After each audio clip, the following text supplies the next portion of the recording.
They're doing it in front of the camera.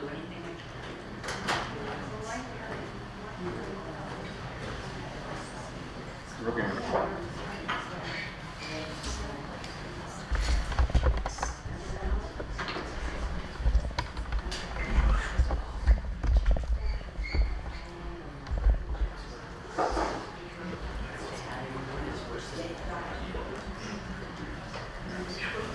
Yep.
If anything, you just text me at this number. All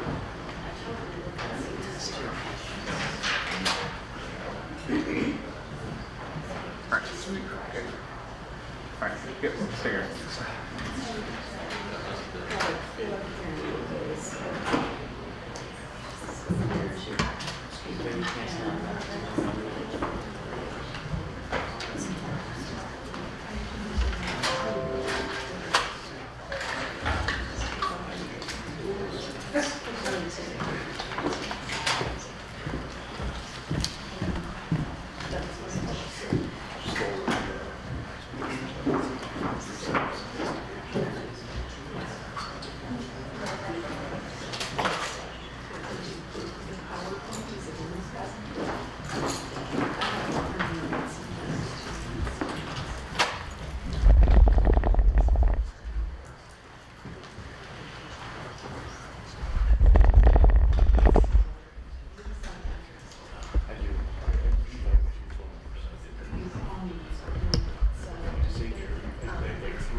This should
Yeah. This is presentation mode. Right.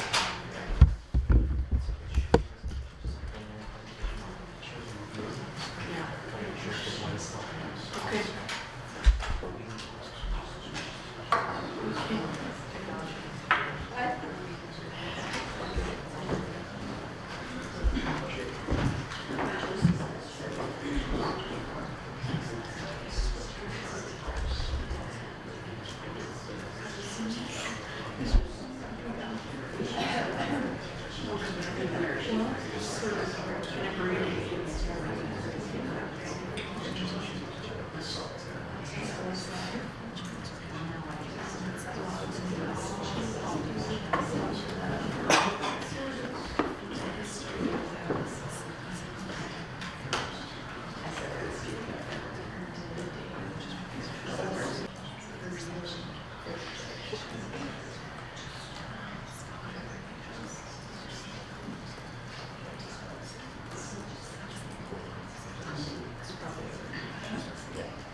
a seat.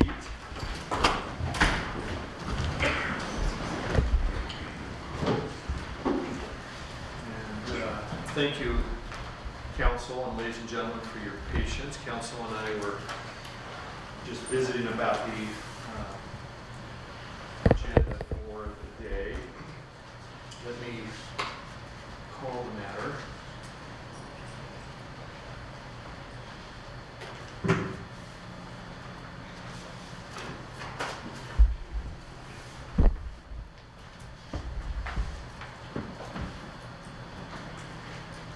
Back on the record on CR 2023-877. Madam Reporter, you all set for the day? Yes, thank Thank you. And I note that counsel is present along with the defendant. And ladies and gentlemen, just a few things to discuss before we get underway. It was brought to the court's attention just a few minutes ago that a camera from yesterday's proceeding was left on and may have captured some communication between the parties at various times. I know that was inadvertent. I'll just describe to you how the audio system works in the courtroom, and that is that these microphones are always on. They're not on when counsel pushes the mute or the silence button. And so I would share for the record that the court was not aware of that at any time until this morning, and so whatever may have been captured in that communication that otherwise in another setting would be obviously a confidential communication. I have not been exposed to that, so it would not be a part of the court's consideration. As we shared with counsel, I'll remain open to the evidence today and then ultimately this afternoon the closing arguments for sentencing recommendation. I was also told that the media outlet was cooperative in upholding that, which I want to express my gratitude for. So thank you for that. And then once again, for today, I know you're in a different position. You're welcome to record proceedings, and then obviously to counsel for those highly confidential communications. If I need to be of any assistance to accommodating those kinds of conversations at a different place in the courthouse, I'll assist you in regards to that. Counsel, is there any other housekeeping business that you need to discuss with the court before we begin? Not from the state, Your Honor. No, Your Honor. Okay. Well then, thank you. We begin this morning with the defense's opportunity to present. Mr. Archibald, are you going to provide any statement or an outline of the anticipated evidence? I can briefly. Okay, great. You may.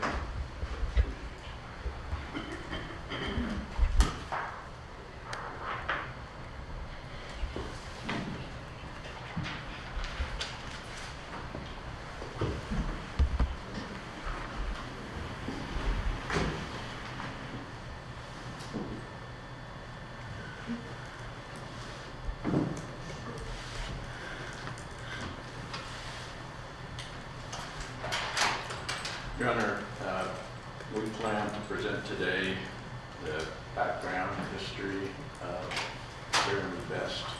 He has a lot of friends and family here today, and most of them are friends and family with Kali as well. So we'll be presenting evidence of Jeremy's life history. Dr. Landers did a psychological assessment that we've all with Mary Goody presenting Jeremy Best's life history. She's the mitigation specialist involved in this case, since this was filed initially as a death penalty case. Again, we appreciate the state dismissing the death penalty option, and but that's how Mary Goody got involved initially. She is a death penalty specialist, mitigation specialist. And so we'll start with her PowerPoint presentation that has already been admitted by the court. She will go through those slides. Very well, thank you. Then you may invite me forward now. We'll have Madam Clerk place you under oath. Could she remain at council That table? would be fine. motion does? That makes your testimony more accessible.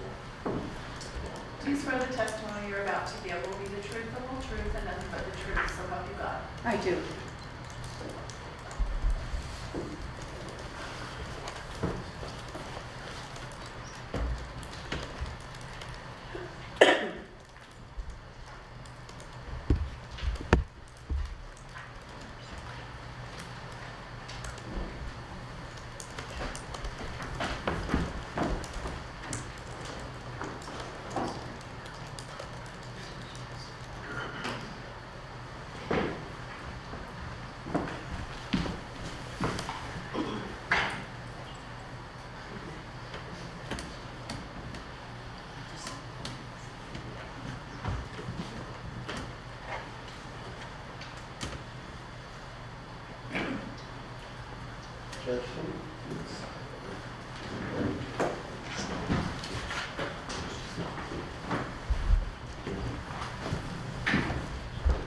He asked for second.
Events leading up to this tragic case.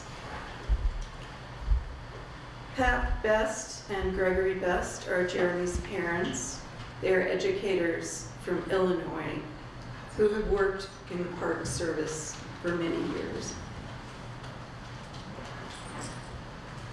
Jeremy was born on December 16, 1974 in Chicago, Illinois, to two young teenagers who decided to give him up for adoption. They had named him, at the time, Kenneth James. The birth parents considered marriage but decided against it. They both felt strongly that they did not have the means to support a child at the time. Kenneth was formally adopted by Patricia and Gregory Best on September 8, 1975. He is the first child adopted by the Best family, who will later also adopt a daughter, Melissa.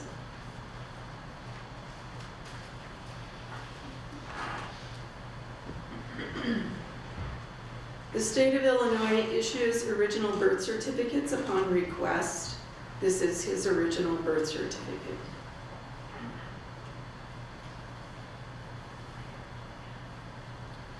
The state then issues a new birth certificate with the adoptive parents' names upon it. And also a certificate of adoption is issued, and this is issued on the 8th of September, 1975.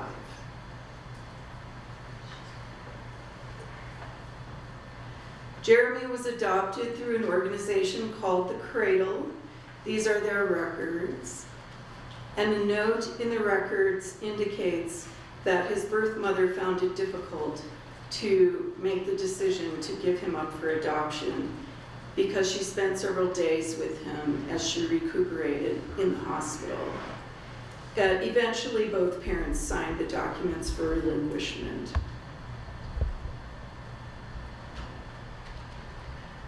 Jeremy's mother, Pat Best, kept a baby book or birth book for him, and in this book there are indications that he experienced illnesses as a child. He had ear tubes placed, he had asthma, and had other injuries and illnesses including pneumonia and asthma.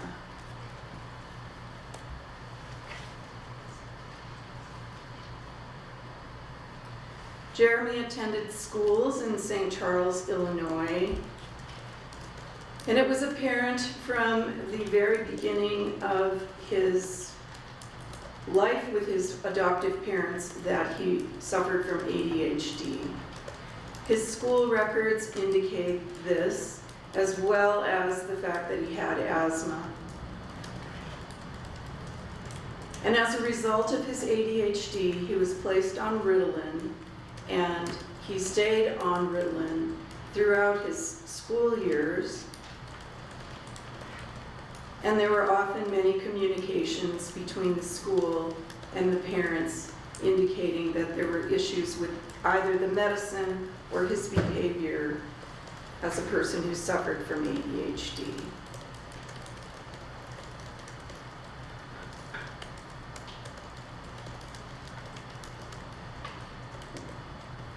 Also in his school records is an indication of an early head injury during a swimming practice, and that the Ritalin medication continues through 1991.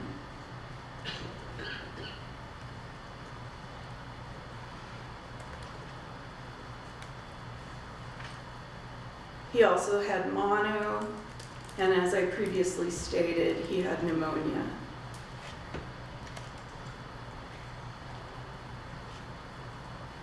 Michael Attella is a friend of Jeremy's parents, and he has given us a video statement.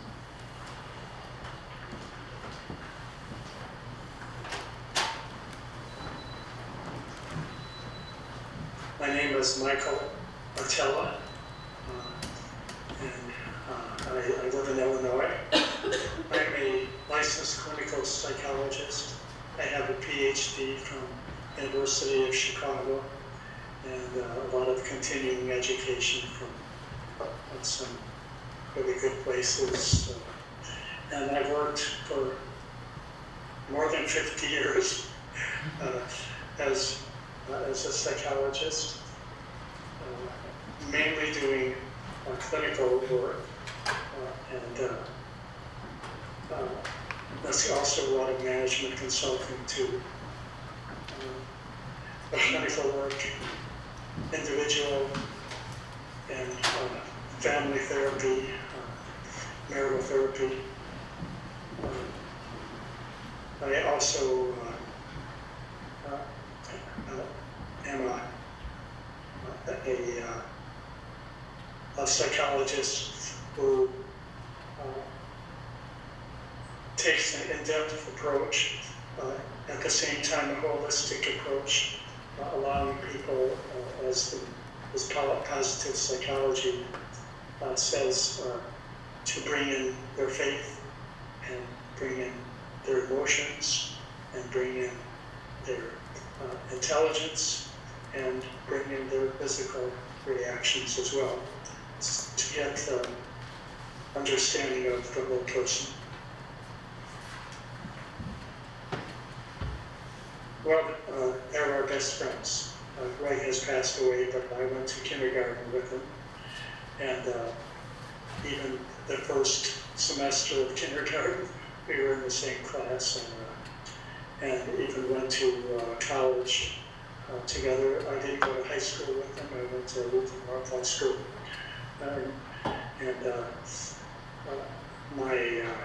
My wife went to high school with him.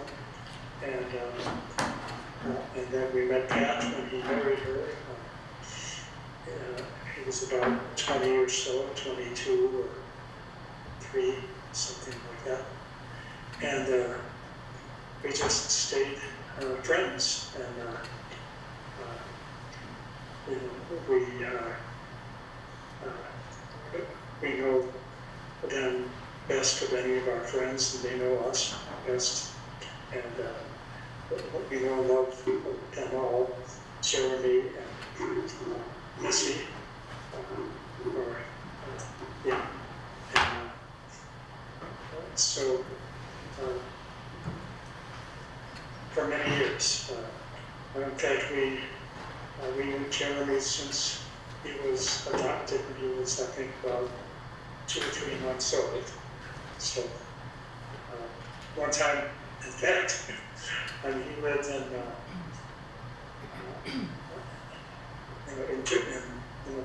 near the Driggs area in Wyoming, and so he had some trouble with the car. We were coming, getting ready to drive out there, and we did a FaceTime with him, and we had some car trouble. We looked at the inside of the engine, fixed it for us, and then that's the kind of relationship that we had. We just would talk very openly with each other. You could tell that he had some edginess with him in terms of the sense of humor, and but he had so but what could I say? He just was a strong believer in God.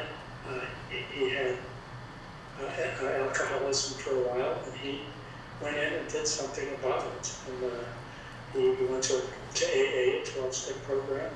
He became a Christian all his life. And, we've had many spiritual discussions about the faith. And, he's always been a good kid. Never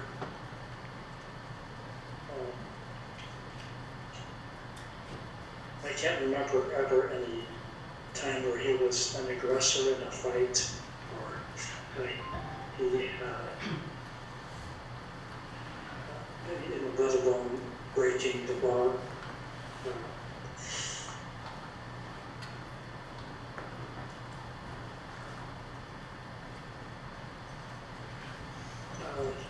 He could be shy at times, but he could also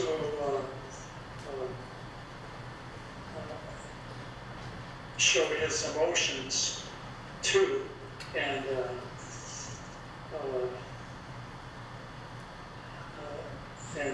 sometimes they were strong, but never violent. Never seen him be violent, and we would just play catch with him, or he was a swimmer, and sometimes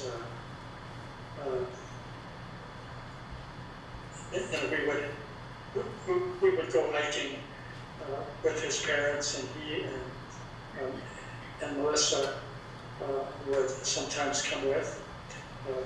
We'd go out into Jackson Hole.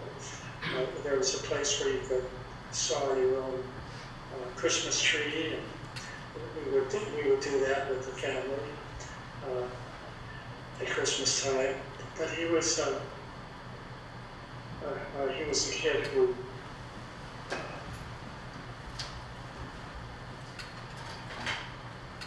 sometimes would get too emotional, but not in a violent way. And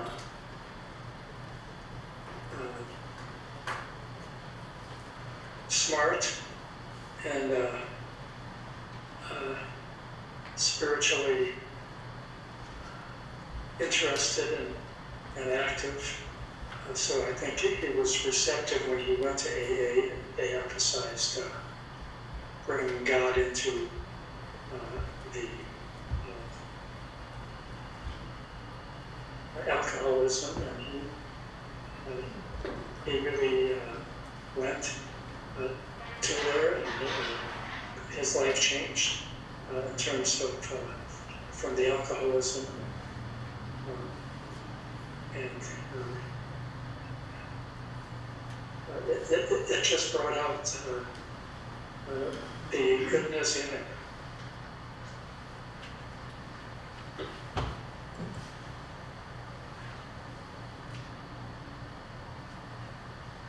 Let's see. I think so. Yeah, I think he had. I think he had some ADHD, but I've never done an official assessment of him for either bipolar or ADHD or anything like that. But I wasn't surprised when he was diagnosed with bipolar, and I think he was diagnosed with ADHD too.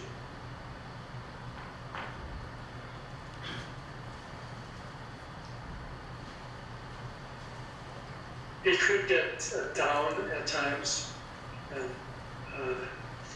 he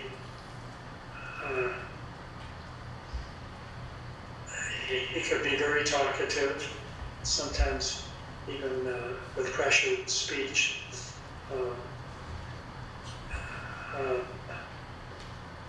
Racing thoughts, flight of ideas. He loved to talk about ideas. Sometimes he could take it too far. He seemed to get manicky sometimes, as well as depressed sometimes. And so there probably were some manic episodes as well as depressive episodes in his, even as a child. But it didn't get full blown until he was older, as a teenager or as a young adult.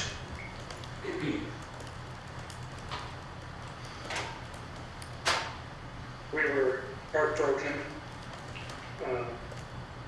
cried that we heard about Zeke too, as well as Kali and the baby.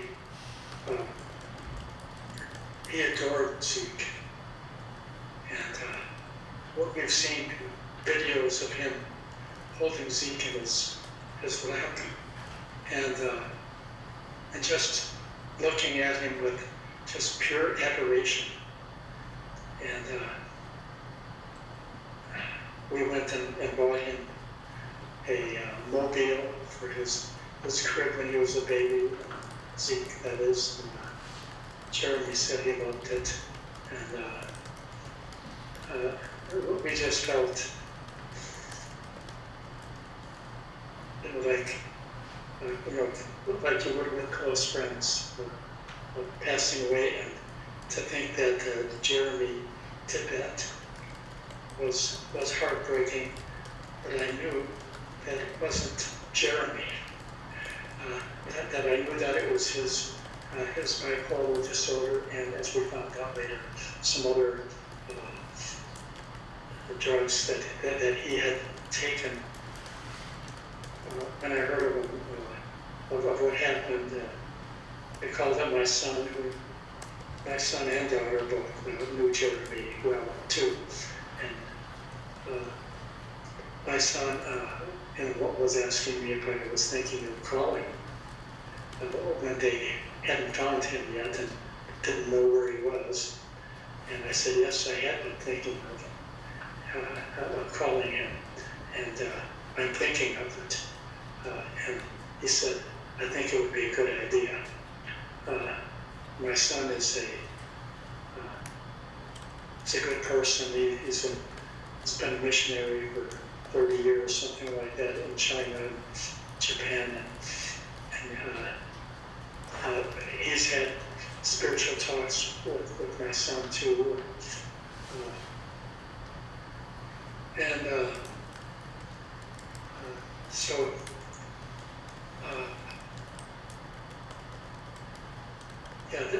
So then I did call him, and when I called him, I think it said that there were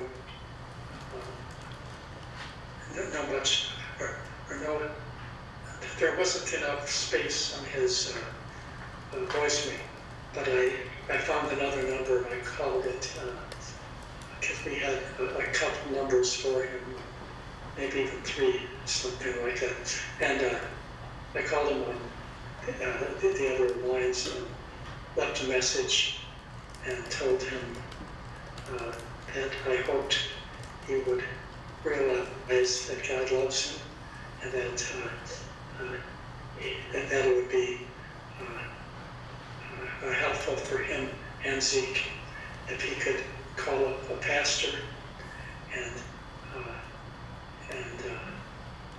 that the pastor could go with him to a hospital out there, and that they could give him an evaluation. So that message was left on 2 out of the 3 phones, and almost get protection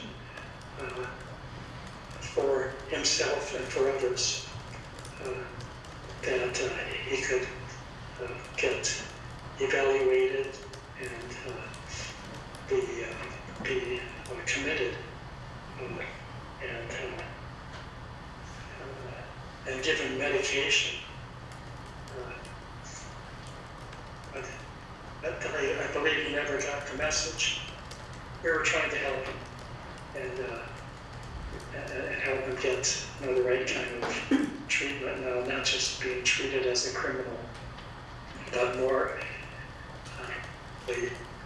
and realistically treated as a person with severe mental disorder. And we saw him on videos. After he was in the jail, there was quite a difference between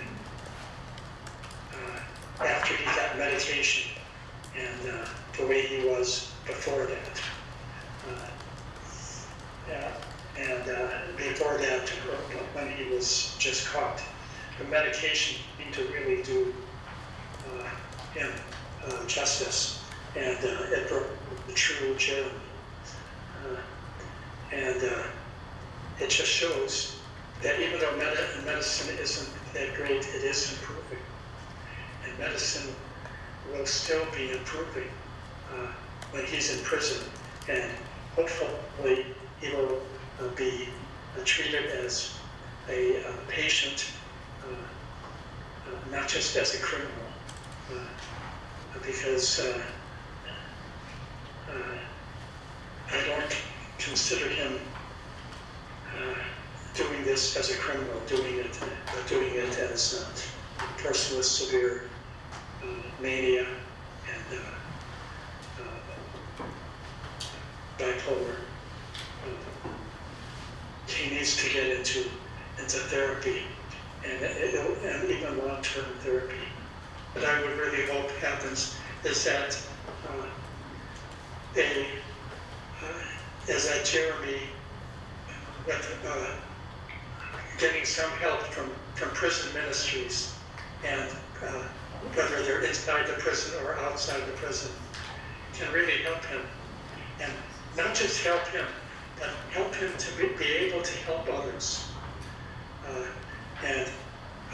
There could be a really blessed future for him while he's in prison, that he could be an agent of blessing for other prisoners and just for his for legacy of his life.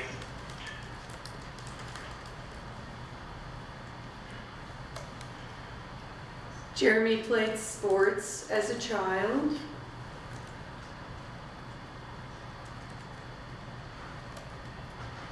He began swimming in junior high school and stayed on the team until his junior year.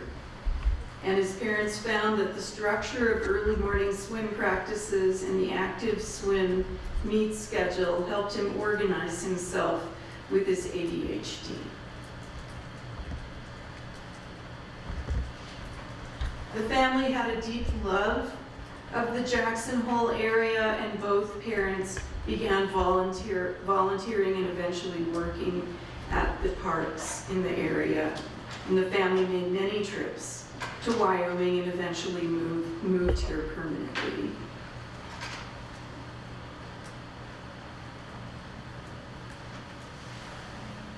In 1988, when Jeremy was 13, he was attacked by a number of other boys, which resulted in him having to spend the night in the hospital for tests and observation.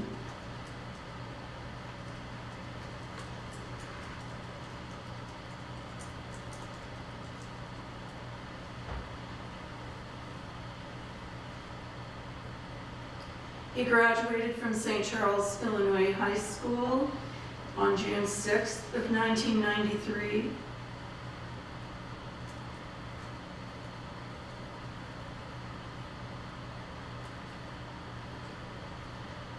During his high school years, he began to experiment with substances, including alcohol, pot, and other drugs. He did have a bit of a juvenile record in which he spent the night in jail for possession of a controlled substance. And immediately after graduation, he packed his belongings and moved to Jackson Hole, where he took up residence in his parents' condo and began to look for work.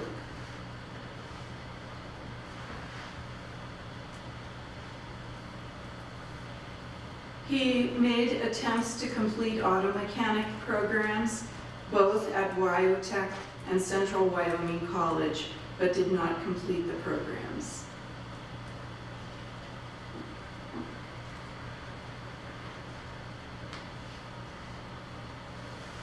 His work history is extensive. He began working in 1981 and eventually formed Jeremy's Auto Repair. Throughout the years, he held multiple jobs, beginning with his work history in 1981 in Illinois, and was self-employed for many years in both Wyoming and Idaho through 2022. And there was also 2023 earnings, which were not reported through the Social Security Administration records.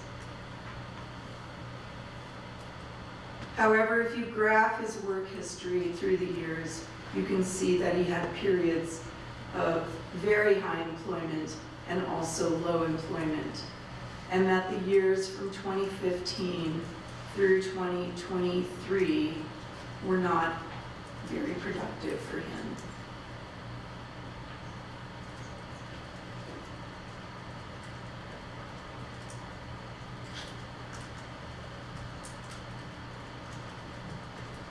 In late December and early January of 2003 and 2004, he attended treatment, drug and alcohol treatment at the Walker Center in Gooding, Idaho.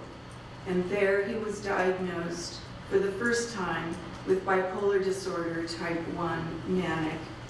In addition, alcohol dependence, cannabis dependence, hallucinogen dependence, which is in remission, and polysubstance dependence.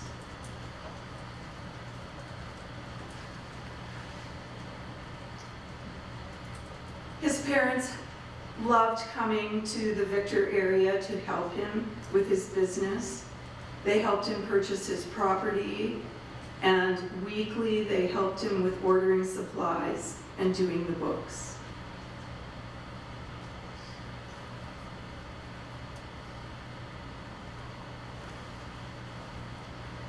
When Jeremy left the Walker Center, he became very involved in the local AA group and stayed very involved until approximately 2010.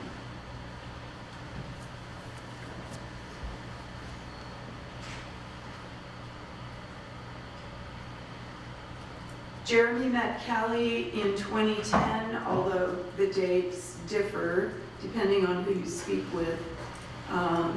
Kali was determined to have a relationship with Jeremy, and he also with her.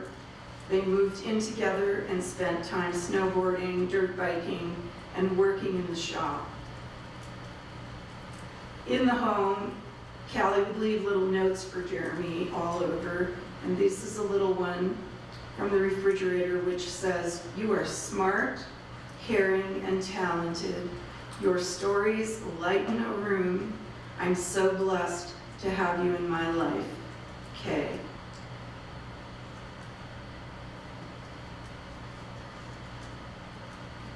Jeremy experienced a number of physical injuries throughout the years, which, along with his auto mechanic duties, left him feeling very unsettled and painful physically.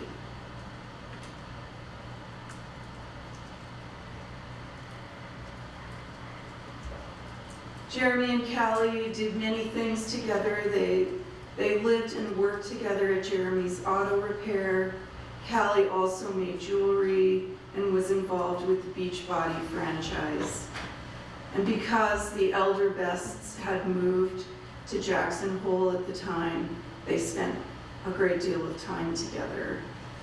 And Kali continued to leave notes for Jeremy. This note here, I will read only a small portion of. "When I met you, I knew you were something special. I knew I had found all that my heart desired. I knew I was at home with you."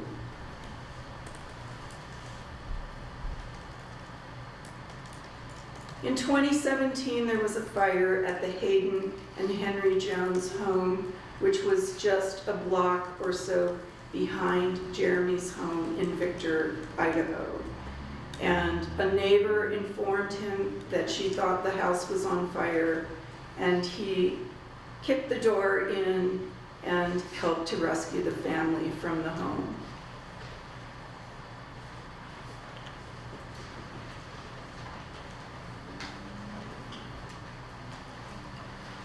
Gregory Best passed away in 2019 in Illinois from a long illness.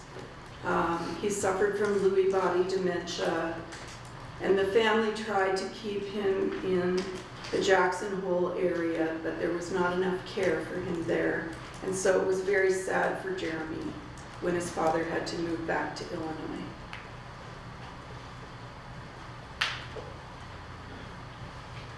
Jeremy continued to seek medical care for a number of issues. The Teton Valley Healthcare medical records from 2020 describe chronic pain syndrome, hypertensive disorder, insomnia, and psychoactive substance use disorder. They discussed several previous surgeries and daily medications, to include cyclobenzaprine, losartan, meloxicam, Suboxone, and several other supplements.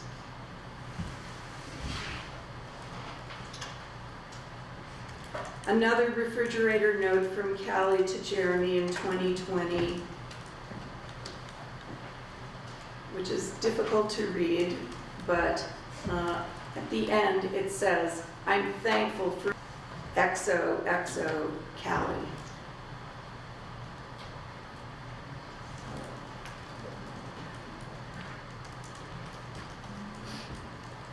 Jeremy continues to seek medical care for his physical pain and insomnia and other issues through 2022.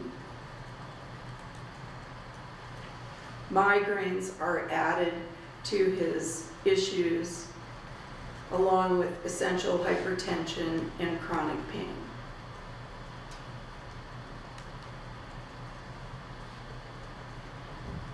In September of 2022, Kali and Jeremy married. Kali is pregnant with Zeke, and they are looking forward to his birth.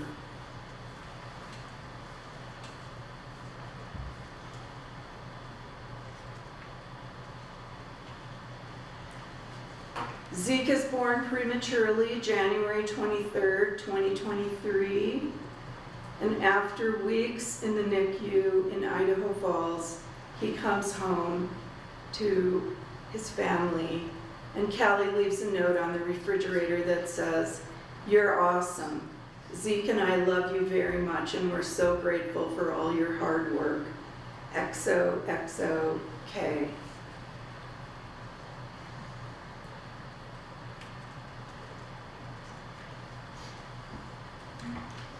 Kali and Jeremy have gone on Medicaid by this time because the medical costs of having Zeke prematurely are adding up. And another refrigerator note reads, "Reasons we love Jeremy: funny, takes care of us, great taste in music, badass snowboarder. As for you, you are one spectacular being. Your self-awareness, compassion, and grit are amazing. I am forever grateful for having you by my side. Much love, darling. XOXOK."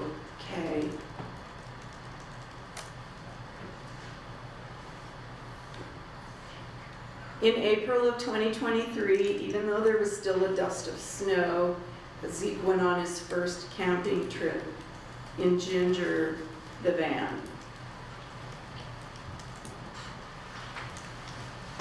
Kali's note from the refrigerator indicates, "Who knew this is how our days would look? So excited for the adventures to come. Ginger is where our love sparked, and in Ginger our love will continue to grow."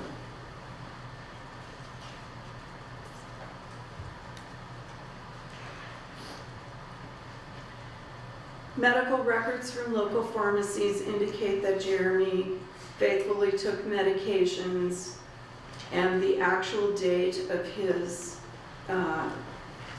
determination to stop taking prescription medicine is unclear, but the last prescriptions were filled in July of 2023.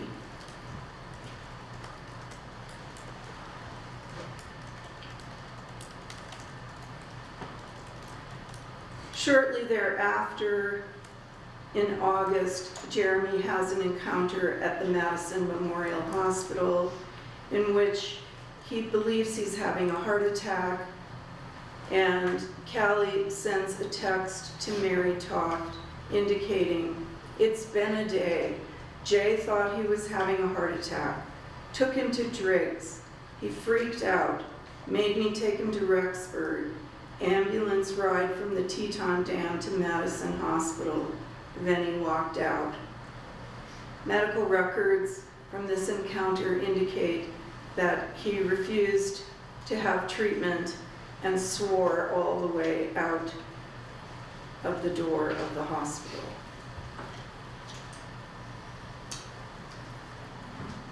On their first anniversary, Kali wrote Jerry this refrigerator note. "Baby, happy anniversary. What a year it has been. Through it all, we grow a little each day. I look around on the daily in complete awe of this life.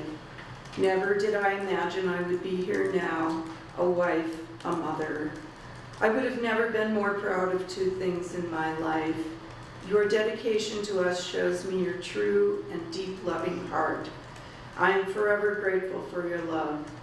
The look in your eyes as we stood below the wedding tree, our hands warming each other, will be an image I keep for eternity.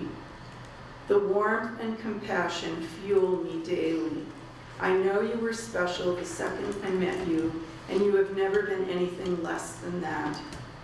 Here is to many, many more years of love and adventure, baby. You make me better. Cal.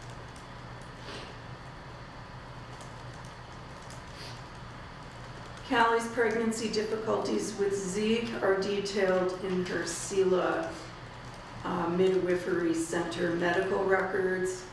She suffered from early rupture of membranes, and her midwife goals were transferred to the care of an MD.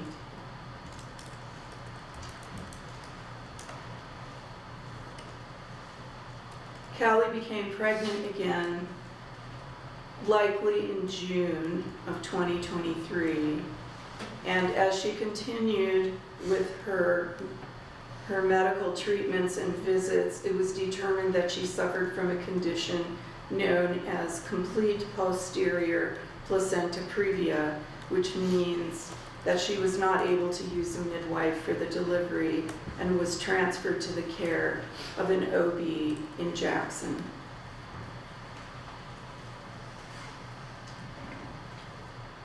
Sometime in October, most likely around the 30th, as the family can determine, Jeremy made a visit to the home of Scott and Sandra Null and spoke with their sons, Nehemiah and Meshach, about his concerns that he was visited by someone who had threatened him and his family. Jeremy was concerned that the phones, shop, and valley were bugged. Jeremy described the visitor as someone he used to know and referred to him as a handler. Jeremy believed this person was from the government. Jeremy wanted the Nulls to know that he was concerned for his family and their safety.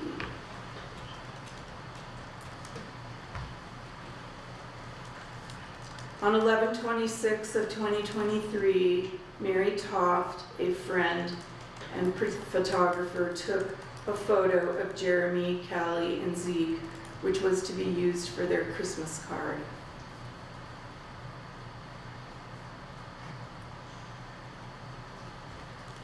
On 11/28 at 3:47 p.m., Jeremy made a phone call to Carlin Bilger, who was the pastor who married he and Callie. They had not had much contact since then, and so this message was unexpected.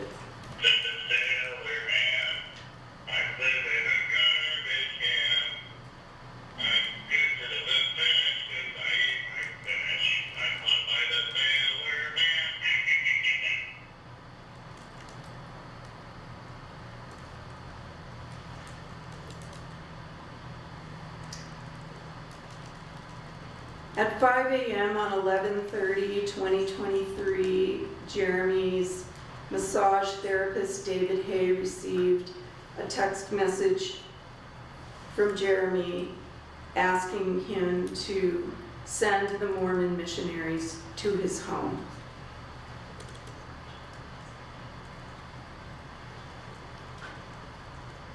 At 8:06 on 11/29, Inside. I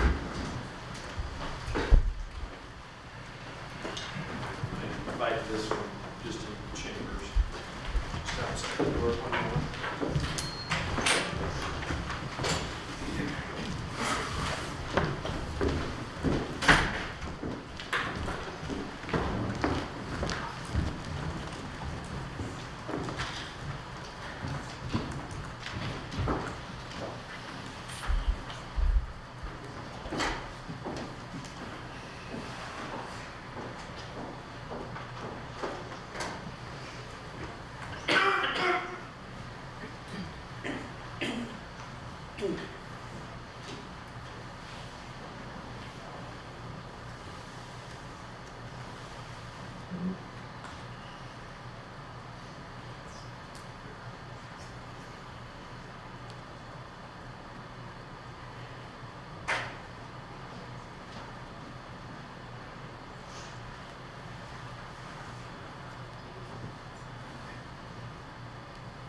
Mary, did you set up back here for the record?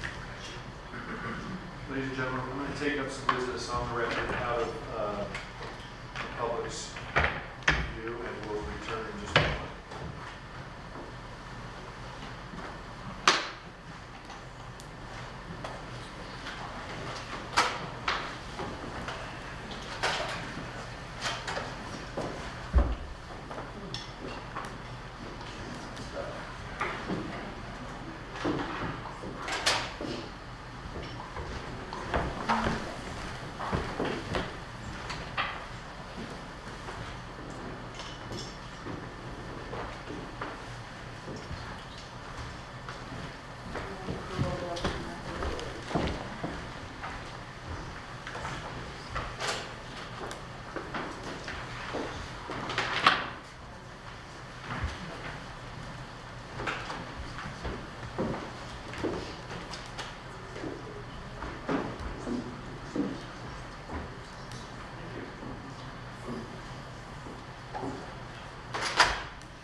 back on the record and ready.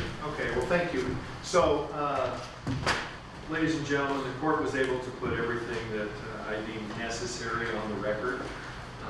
So I accomplished that as part of my responsibility. In terms of just the contents of the conversation, I would just share that the parties were working through an issue related to the presentation, and we have a direction from the court on how the defense will proceed, and I'll now invite you to do that.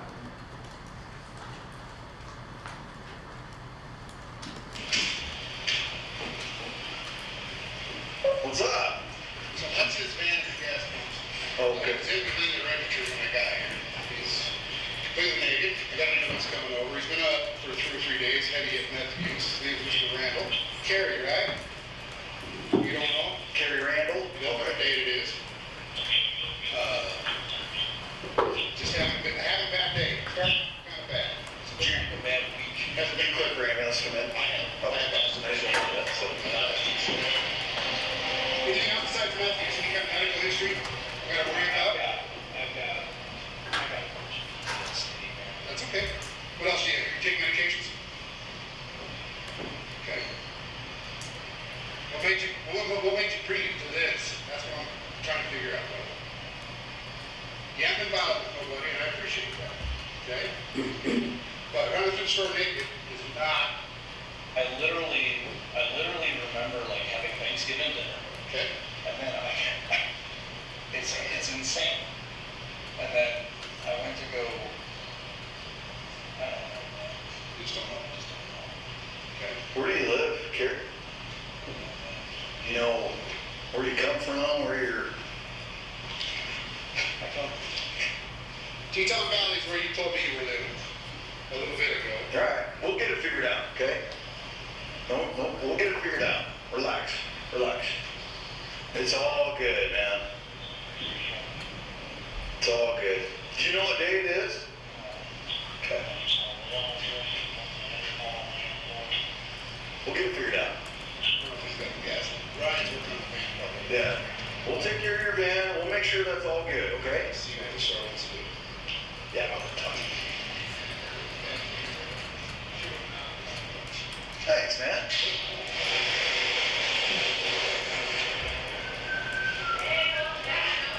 I'm here for lunch.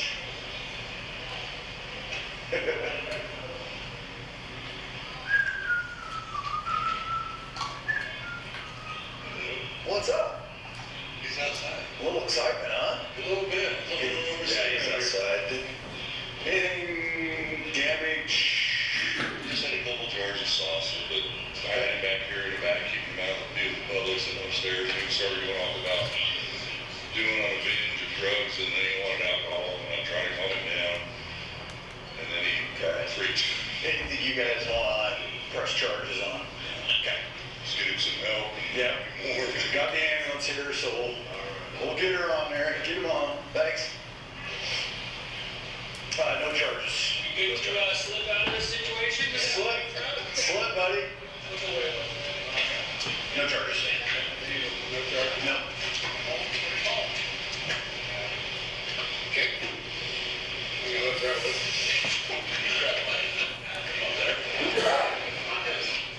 Oh, up front, yeah. Grab his iPad in front. What's going on today?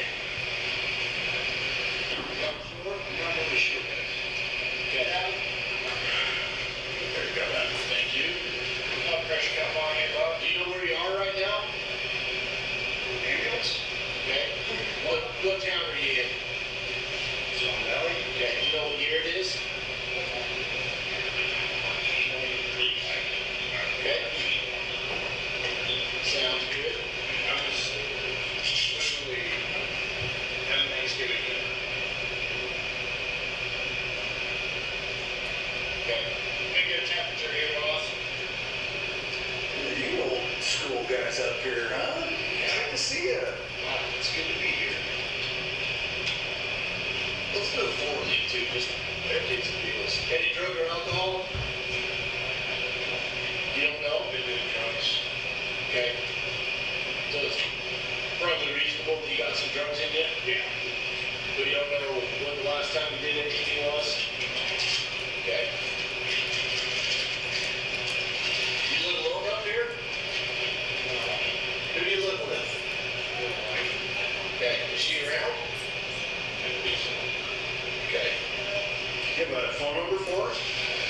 No? You don't want me to call her? I get it. Yeah, the awesome. All right, what's your name? Not sure your name?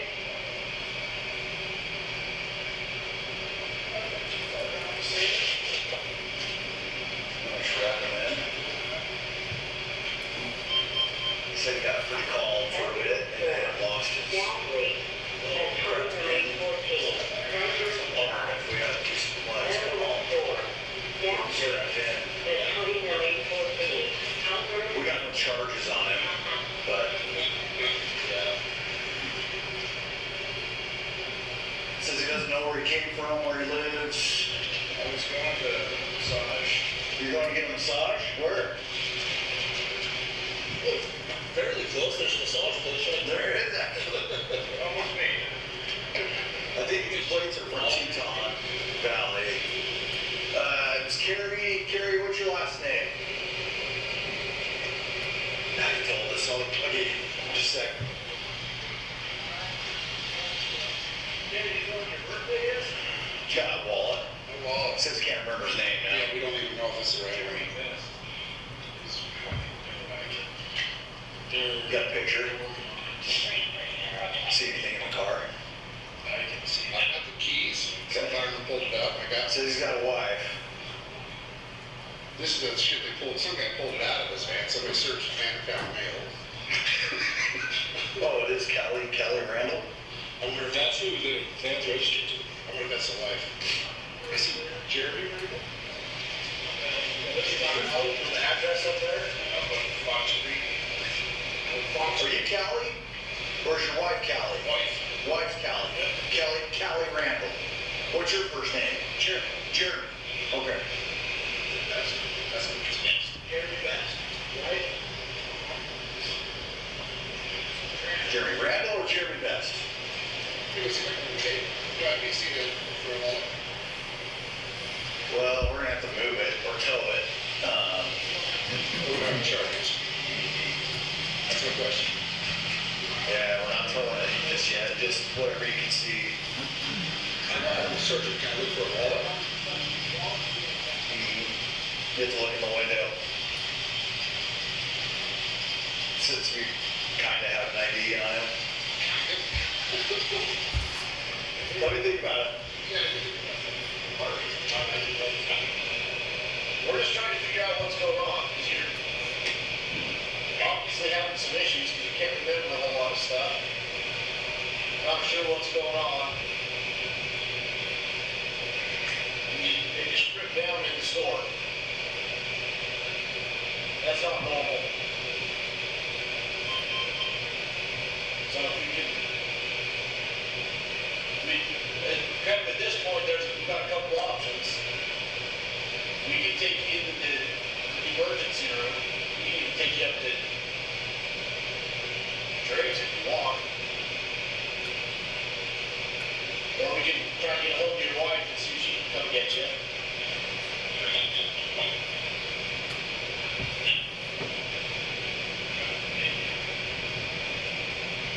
Sure. I think he needs to go in for a mental eval. What do you think, man? Get some help. I think it's probably a good idea, At least somebody to talk to. one way or another. You don't like that idea? I went to go get EDMR, and that's kind of like where this whole thing started. What's EDMR? Some kind of therapy, like a whole forest. I don't even know what that is. And so, you know, I had a doctor. So, were you on your way there today? Or on your way home? Something? Okay. Dude, you're lost. We need to get you some help. If you go with these guys, you'll be able to see an evaluator, and that's that. If we end up having to take you, we'll put you on the hold for 4088, and you have no say. I would highly recommend you go with these guys and get evaluated.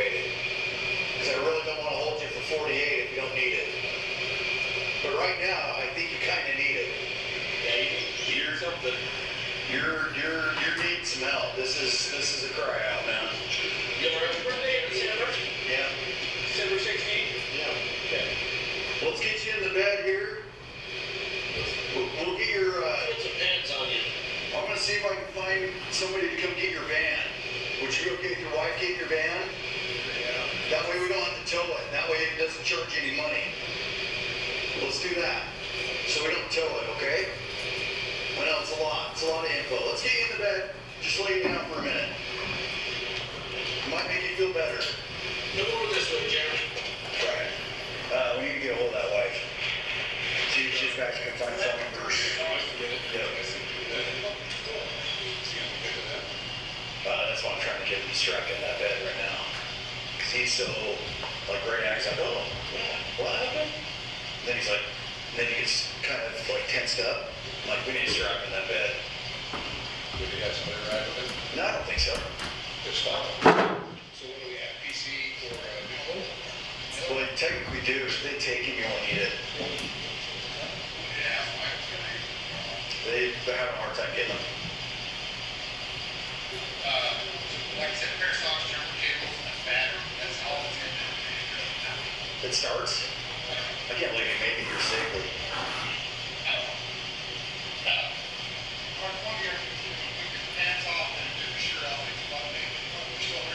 Walking into the store. Yeah, park the van, and we'll find the wife and see if we can get her to come get it.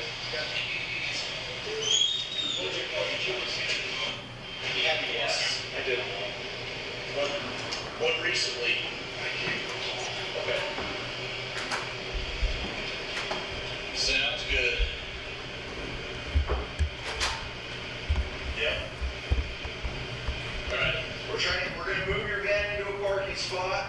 We're gonna try to get a hold of your wife, and we're gonna have somebody behind you guys. Okay. Can you take me home? I can't take you home. We're gonna get an eval first. Yep. You need to be looked at, bud. Fair enough. Okay. Did you guys find shoes or anything? No shoes. We do have He socks. said he only had pants and a shirt on when he got out of the train. All right.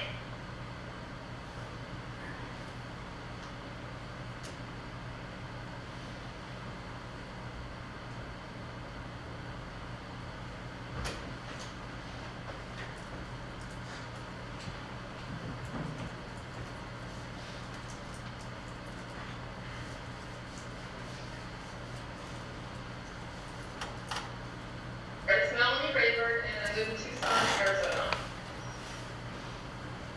Correct.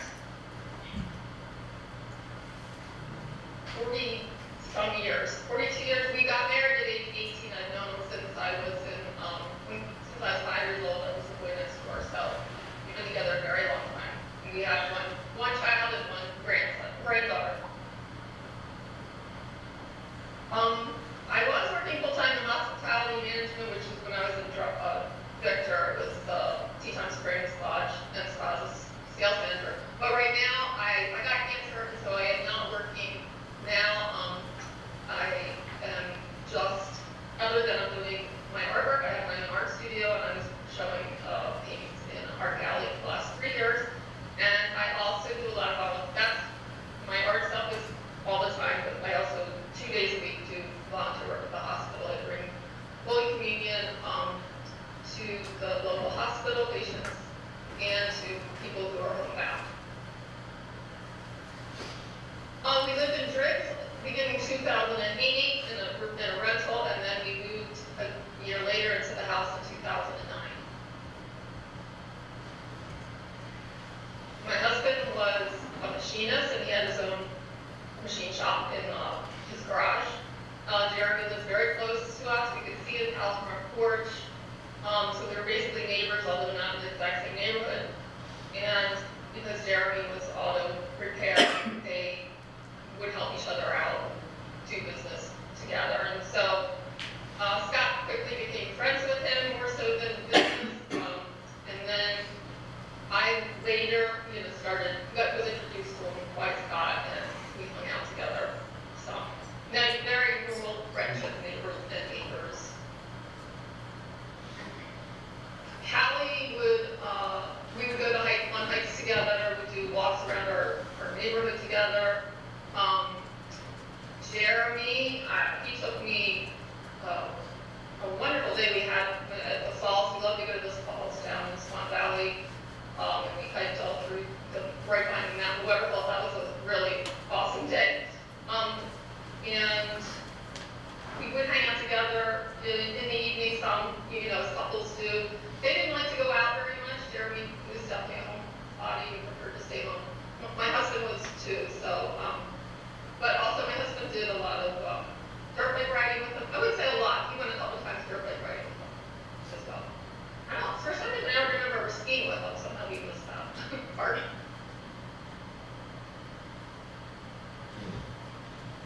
It was about a month prior, Kali had called me, and we talked for a while.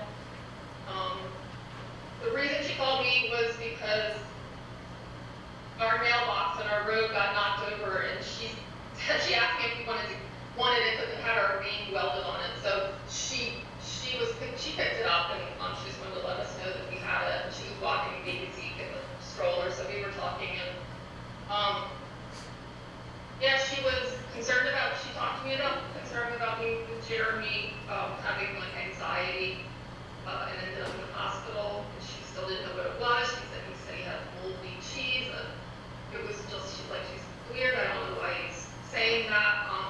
She also went on to tell me about her high-risk pregnancy with the eclampsia thing, and she wasn't going to be able to, how she was managing her whole birth was going to be different, and she was worried about that. And I think she also, Jeremy she said Jeremy was worried about it, but it wasn't a really long conversation, but that was kind of the gist of it, just catching up with her on those big issues. But she said baby Zeke was a very easy baby to take care of. He was just a joy to her. She said he's the easiest baby to ever have. Yeah. No, not at all. I've never had a conversation with either of them or even when we were in the presence, thought that they ever had a marriage problem. I'm sure they had she was opening up to me about some financial problems, or not the business problems that Jeremy was struggling with, because it's so hard to fix cars nowadays with all the computers, equipment that you need, and his back was always hurting, those types of things. But it was never something that they were arguing about together. They were trying to work things out together, like those normal daily things, but never a marriage problem.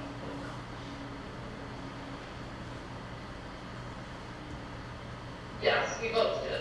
So, my husband was at work, and he got a phone call from Jeremy. He couldn't answer it at the time because he was working, but as soon as he could, I think it was around 9 in the morning or something, I don't know exactly, but then he picked up the phone and listened to his message, and he said Jeremy's voice sounded like he was distressed or distraught. So otherwise he wouldn't have called back right away. He would have just waited till the end of the day to call him. But because of that, he called right away, and he said that he said some strange things like, Scott, I need you to throw me a lifeline. I'm like having trouble here. And he talked about something about a knife that he gave to Scott Knoll. He was getting engraved. He's talked about hill people, I think, or something like that. Since I wasn't in the conversation, I don't know exactly, but that's what I remember. The gist of it, it was long enough that, he said, well, where's Kali? And he said, oh, she's here, and he handed her the phone. So he said, talk to my wife, and handed her the phone. And so Kali, then it was just Scott and Kali talking, and she was very concerned about his well-being. Mentally, she said he hasn't slept in forever, and she can't get him to sleep, and he was saying crazy things like that he was Jesus,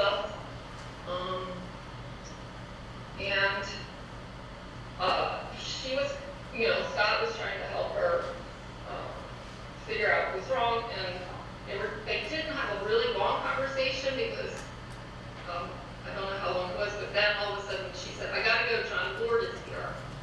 And then, Scott was like, oh good, John's there, go talk to him. And Scott said, I'll talk to you, I have to go now, but I'll talk to you at the end of the day. I'll call you when I'm done work. So then he was texting with Kali throughout the day, The first text was that he somehow left in the car and took off. She didn't know where he was going. She was going to go try and look for him. And so that was one text. And then Scott was, I think, just keep in touch with me or whatever. These texts were going on during the day. I think the next text that I remember was that she said, "Oh, we found him. He's the police called and said they have him at Swan Valley." And that was all she said. And then it was the end of the day, and Scott called them. I can't remember if Scott called them. And I think he called up the message. He didn't get a hold of him. I think at that point she was probably going to pick him up, driving there already in the hospital or driving back. But by the time Scott got about an hour later, I think when he was actually home, Jeremy called him. And Jeremy said, "I'm okay. I'm home. They let me go." And Scott was like, "Why did they let you go?" He said because he had clarity. He was showing me clarity every now and then. That was what he said. And then I came into the room, and so I joined the conversation, and it was kind of like the four of us were talking. They were on speakerphone, so I could hear Kali sounded like she was making dinner, and the baby was fussing a little bit, but you could tell she was like holding the baby, walking, trying to do stuff in the kitchen while she was, talking to us. And we had mostly a normal conversation, although Jeremy seemed more intense than he usually is. And he's already more intense, but he seemed a little intense. So that's like maybe a little confused, I don't know, but mostly intense. And I also heard in Kali's voice that she seemed either just completely exhausted or her voice sounded a little shaky. But in my mind, I thought to myself, my God, she's had a horrible day. She must feel terrible. And I even remember, we were talking a little bit, and I was kind of like thinking in her shoes that she doesn't need to be talking to us right now. She needs to relax and try and get Jeremy feeling well and the whole family. So I kind of like said to Scott, maybe we should hang up and let her be and not feel like she has to carry a conversation on with us. And the end of the conversation, so that was when Scott, he kind of said, okay, well, he made it kind of wrapped up the conversation, which was probably a total of maybe 25, 35 minutes. And Jeremy said something about how he loved the baby, and Scott said he sounded like he was crying a little bit. I really couldn't tell. He was closer to the phone. And the last thing we said to each other was that we love you, and of course the whole time we kept telling them, you guys need to get out of Teton Valley for a while. If they can get depressing there, come down, please come down, all of you, or Kali, the baby can fly down, or whatever. But that conversation was constantly said, mentioned every time we talked to them, but especially that day, including when Scott talked to Kali in the morning. He was adamant about that with her. Please know that you can come down.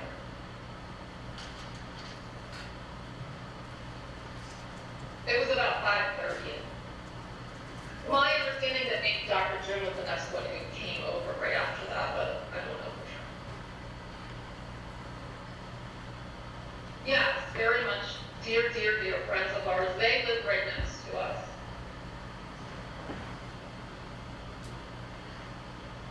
Well, we did keep it for like 2 years, but we did not live there. We were renting it out to a friend of ours.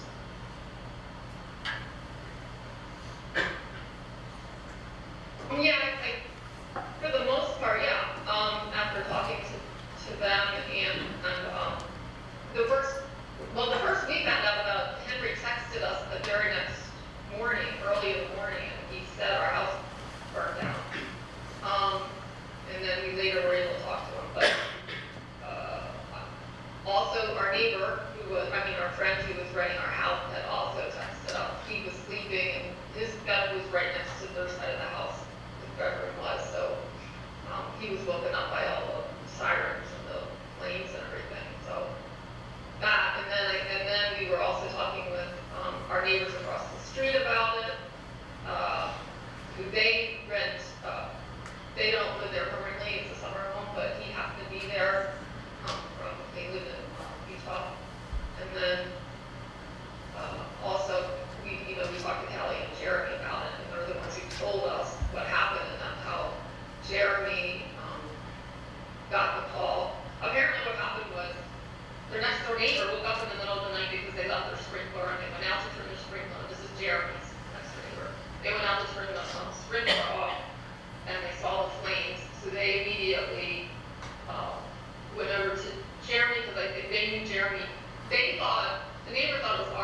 nobody was out, so he knocked on the door.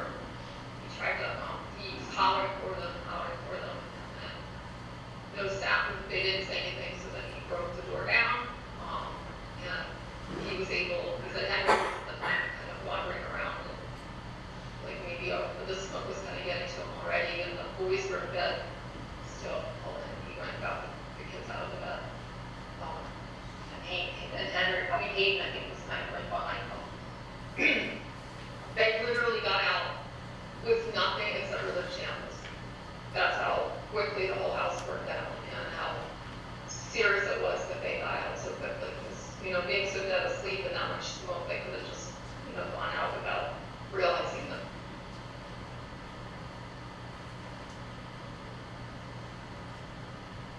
Okay, please keep in mind that Jeremy was crying out for help the best way he could, given his mental status. For many years, he reached out to his closest friends and doctors for advice on homeopathic and pharmaceutical options. But a few weeks before, and especially the day of, this cry for help was extremely intensified.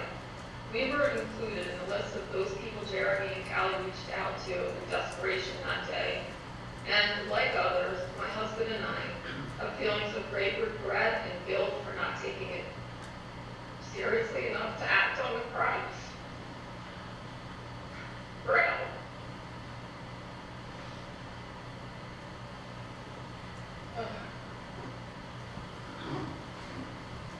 You just wonder if maybe we had called Kali back that night to check on her. Or local friends to go back and check on them.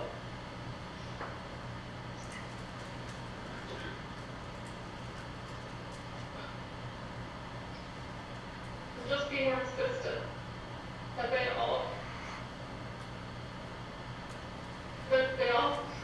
should come down and visit us and get out of the valley for a while.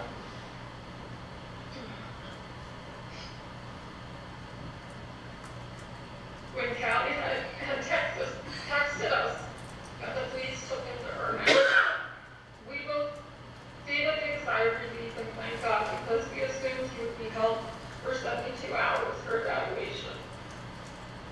And I do believe that had Irma not released him, this tragedy would have been avoided, and Jeremy could have gotten the professional help he so desperately needed.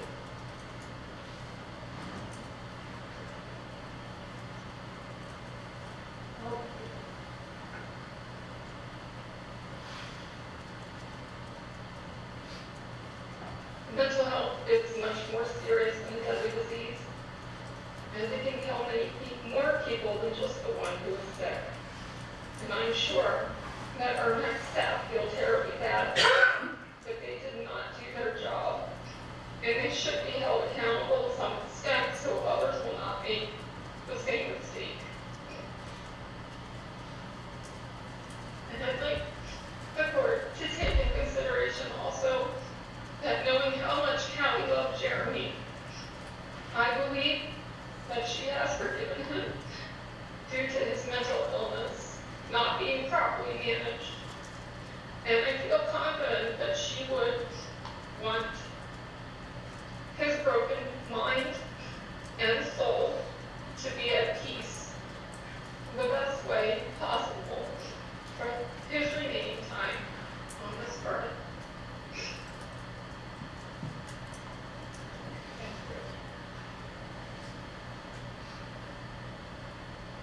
Jeremy, from the deepest part of my heart and soul, I ache for the tragic loss of Kali, Zeke, and your unborn baby, and the potential wonderful memories you all would have created together with your family and friends.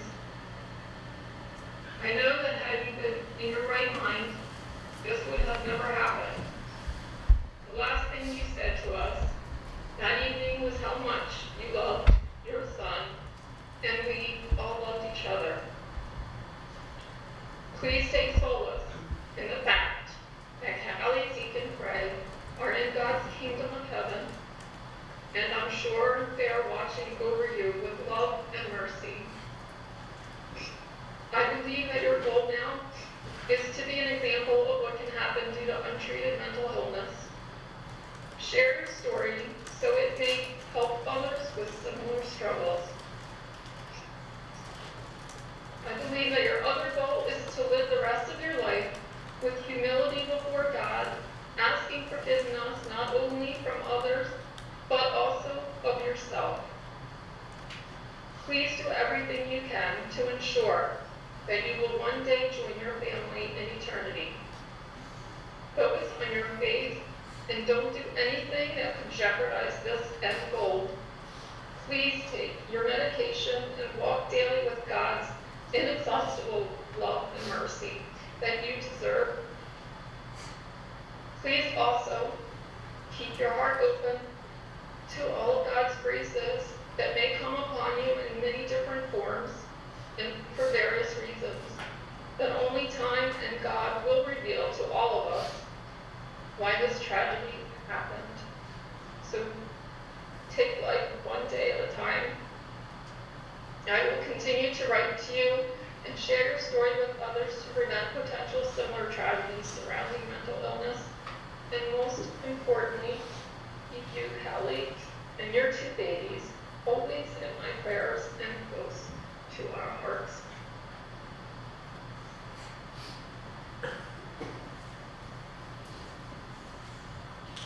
Mr. Archibald, now would probably be a good time to take a morning break. I know we've been in session for a couple of hours. So ladies and gentlemen, let's take a 10-minute break and we'll return. And again, invite the marshals to take the defendant. All rise.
thank you all. Go ahead and have a seat. We're back on the record. And Mr. Archibald, how will you continue? Your Honor, we're done with the PowerPoint presentation. Okay, very, very good. And so I'll invite the defense to call your next witness. Is the prosecutor going to cross? Oh, that's right. There was good, and we'll do that. So, and to the state, would you prefer to direct your cross-examination for there or here? I think it'll be awkward, like, to. Yeah. So, ma'am, thank you. I think if you don't mind coming to the witness stand, that way you're accessible to the state.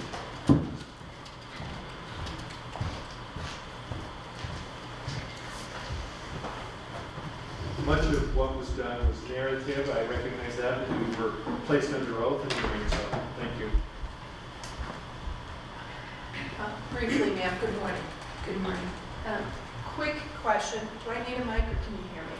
Are we all right? I can hear you. I usually speak pretty loud.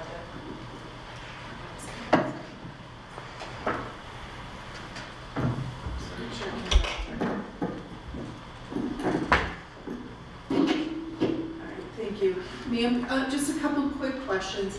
You're a mitigation expert, correct, or specialist? Yes, And that means you look at everything and you know the entire case file. to the best of my investigation. Understood. And part of that job is to look at the complete history of whomever you're doing the background on. Yes, And in this case, that's Mr. Best. yes. And so in putting that presentation together on Jeremy Best's life history, I noticed there were 3 or 4 notes from Kali about their relationship. Yes. I didn't notice anything from, any notes in that presentation from Jeremy. Is that correct? Correct. Now, let's just talk about another quick thing. There is a slide in there, and we just saw the video, that says Melanie and Scott Rayberg interview. Remember that slide? Yes. There was no video in there from Scott Rayberg. That's true. But interviews were done of Scott Rayberg. I have never interviewed Scott Rayberg. Interviews were done both by law enforcement and your team. Law enforcement interviewed Scott Rayberg. I spoke to him on one occasion and he told me he did not wish to speak further. Exactly, because Scott Rayberg didn't agree with his wife's statements, did he? I don't know that. Scott Rayberg, in fact, refused to cooperate with the defense in the production of that video. He actually didn't know about it. And so when it's labeled Melanie and Scott Rayberg, that's not accurate. That's correct. Now, turning towards one last issue, looking at the entire presentation of Jeremy Best's life, I didn't see any assessment of his criminal history or contact with law enforcement. There wasn't any in there, was there? No, other than the mention of the juvenile issue, the juvenile arrest. And so a facet of looking at somebody in terms of their life history would be analyzing their contacts with law enforcement. Yes. Okay. And so in January of 2002, when Mr. Best was 27 years old, he was arrested for possession of a controlled substance. Yes. And again, in December of 2002, when he was 28, he was arrested for both DWI and drug-related offenses. Yes. And that was out of Wyoming. Yes. And then in June 28th of 2002, he was again arrested for under the influence of illegal substances and DWI. Yes. And then in 2019, August 27th of 2019, he was a suspect of an aggravated assault with a firearm for being accused of pointing a gun at his neighbor over a dispute of a dog. I was accused of that, yes. Okay. And law enforcement responded and took the complaint of the neighbor that she was accusing him of pointing a gun at her and her dog. Yes, but he wasn't charged. Right now. Thank you. Nothing further. Mr. Archibald, any rebuttal? No.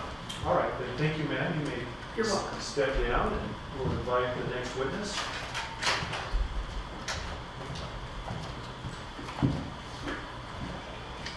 Defense calls Dr. John Landers.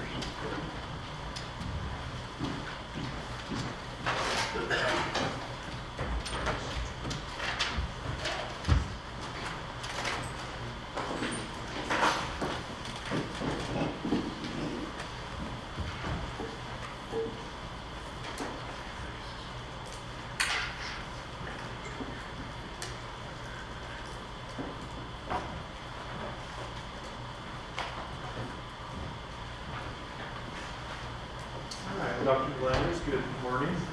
You'll come this way. Madam Clerk will place you under oath. Just for the testimony you're about to give will be the truth, the whole truth, and nothing but the truth, so help you God. Yes. Thank you. We'll have you take a seat in the witness chair. Counsel, you may inquire.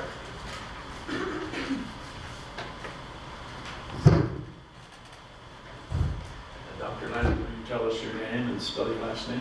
Sure. It's John Landers, Landers. And what is your occupation? I'm a licensed clinical psychologist in the state of Idaho. And how long have you done that?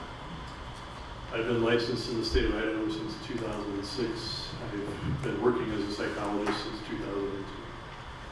And where did you go to school? I got my bachelor's degree at BYU in Provo, and then I went to Idaho State in Pocatello and got my master's and doctorate there. Your Honor, the court's very familiar with this witness, so this testimony is for the court for establishing witness credentials. May we stipulate to his credentials and If they stipulate to his credentials, I can skip over that. All I'm going to say is the judge knows this witness. So very good. And I do accept him as an expert, so Mr. Archibald, you may proceed. Dr. Landers, do you know Jeremy Best? I do. And how do you know him? I have met with him on 2 occasions as an evaluator for different purposes. And have you submitted a report to Judge Watkins in relation to this case? Yes. Was that pursuant to a court order? Yes, it was.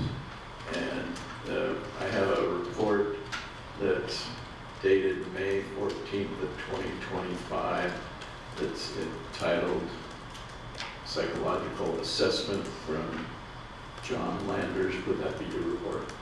That sounds accurate, yes. Okay.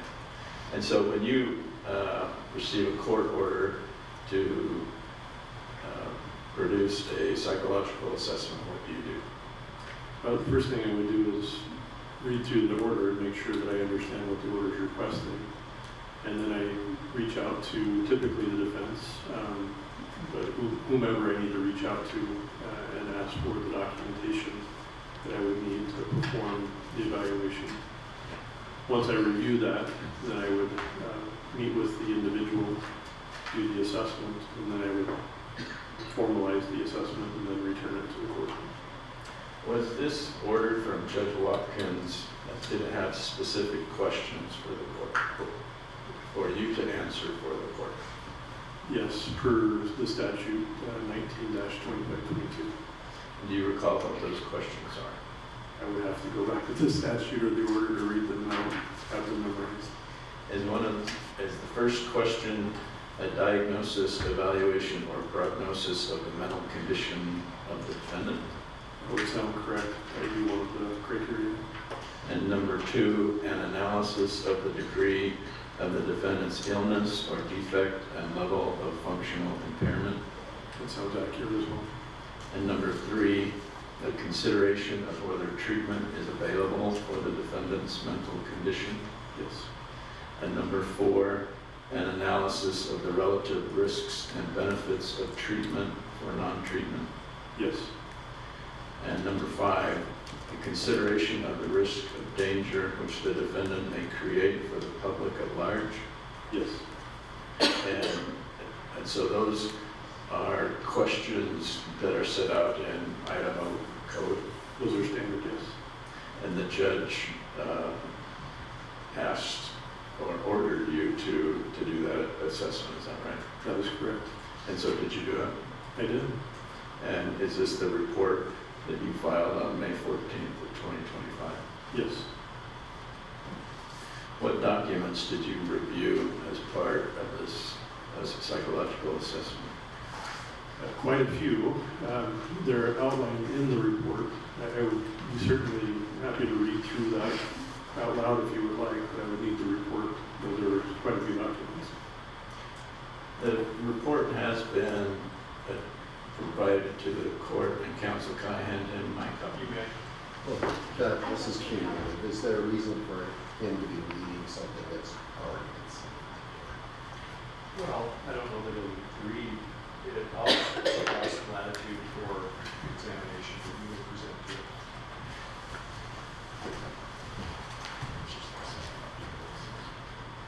Well, I know what it is. I'm just saying what the judge has.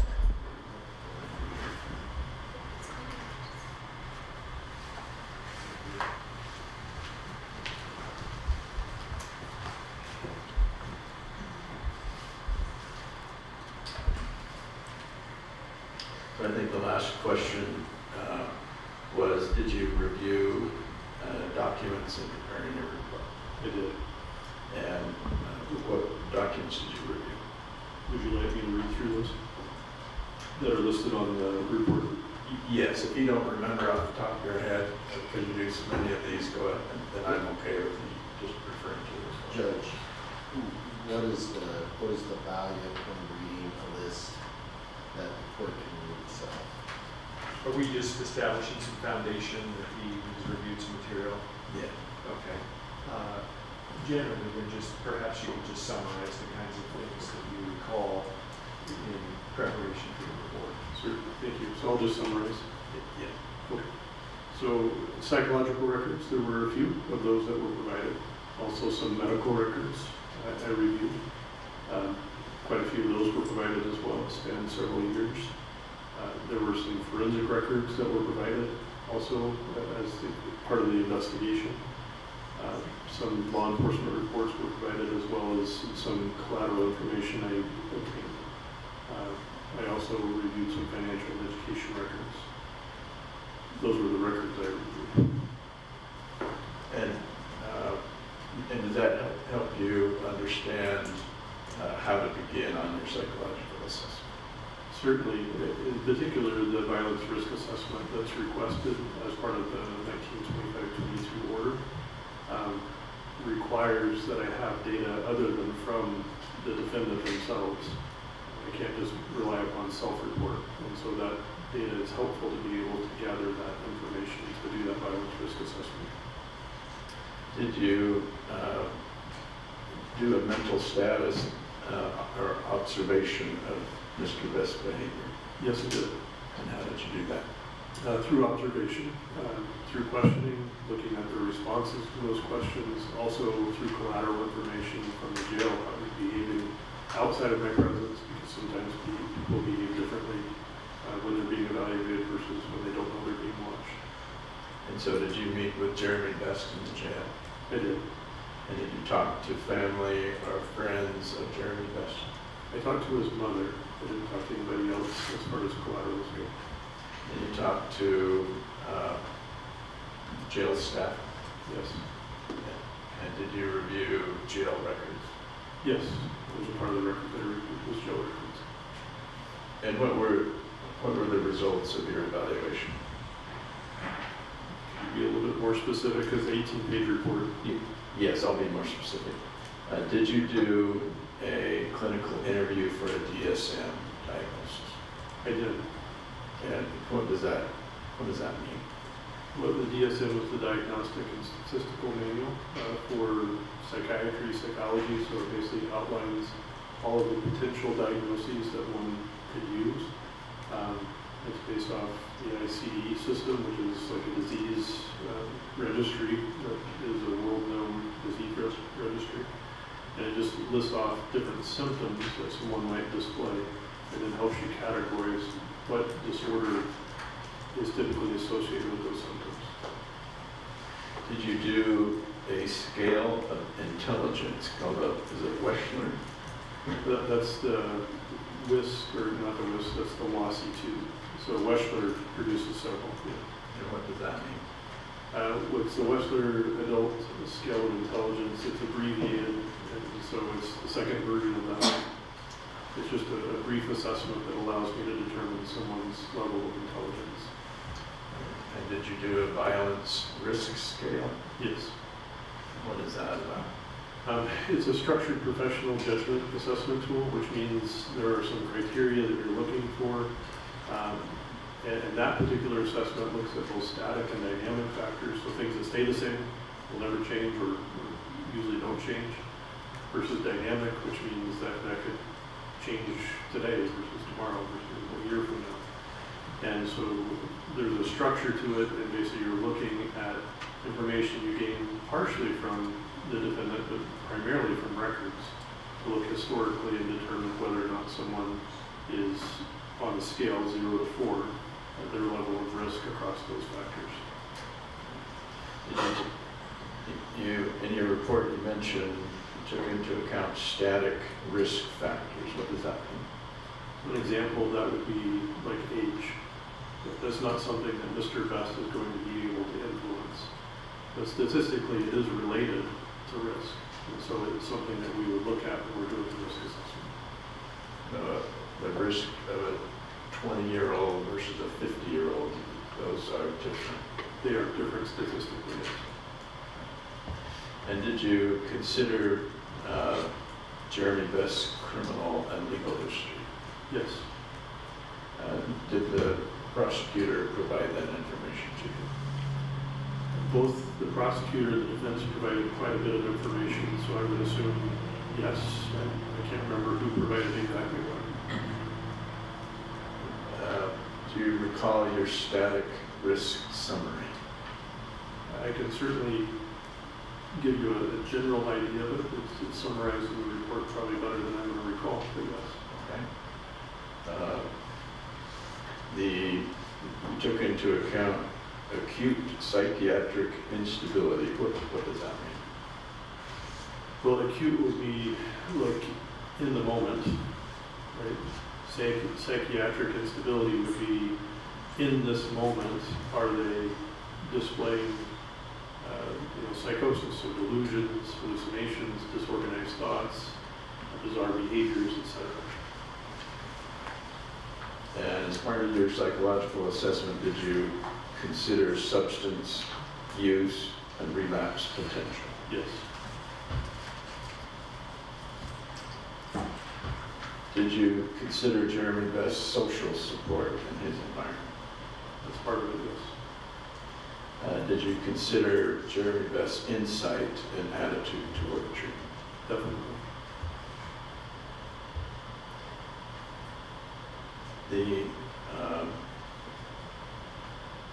What was, in your conclusion, what was your diagnostic impression of Jeremy Best? The primary diagnosis that is of concern is his bipolar disorder. That was diagnosed over 20 years ago, so that's not really a question. But yeah, that's the primary concern that we have.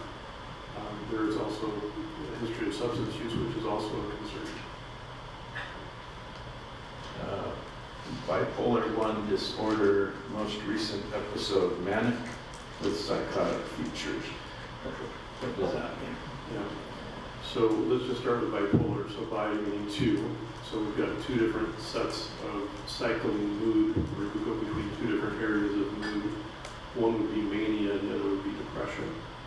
And so a manic episode would last for a week or longer. It's not substance induced, or at least it has to be independent of that, even though substances may be involved. And so it would be like a grandiose mood, a very high, elevated sense of self. It would be elevated energy, risky behavior, things of that nature. Again, not strictly related to substance use. But then there's an alternating mood of depression. And so it's not like someone would be manic and then immediately depressed, but across the course of time, you would have episodes of low mood, 2 weeks or longer, where the person has any number of symptoms. There's actually 9 different symptoms you can have to create a major depressive disorder episode. But that's the cycling move between that mania and that depression. As far as psychosis, not all mania has psychosis, but when someone is manic and they're psychotic, then they have that additional component of delusions. So they could be delusions of grandeur, they could be paranoia. So it depends on the individual. And that's what you diagnosed Jeremy Best with, was the manic with psychotic features. That was his most recent episode, yeah. And the most recent episode you're talking about, November 30th of 2023 and December 2nd of 2023. From the history that I could gather, yes, that's the most recent episode that I would be referring to. Now, you also indicated cannabis use disorder. What does that mean? Well, cannabis would be the formal name we give to marijuana or THC, so he was using it at a level that was problematic.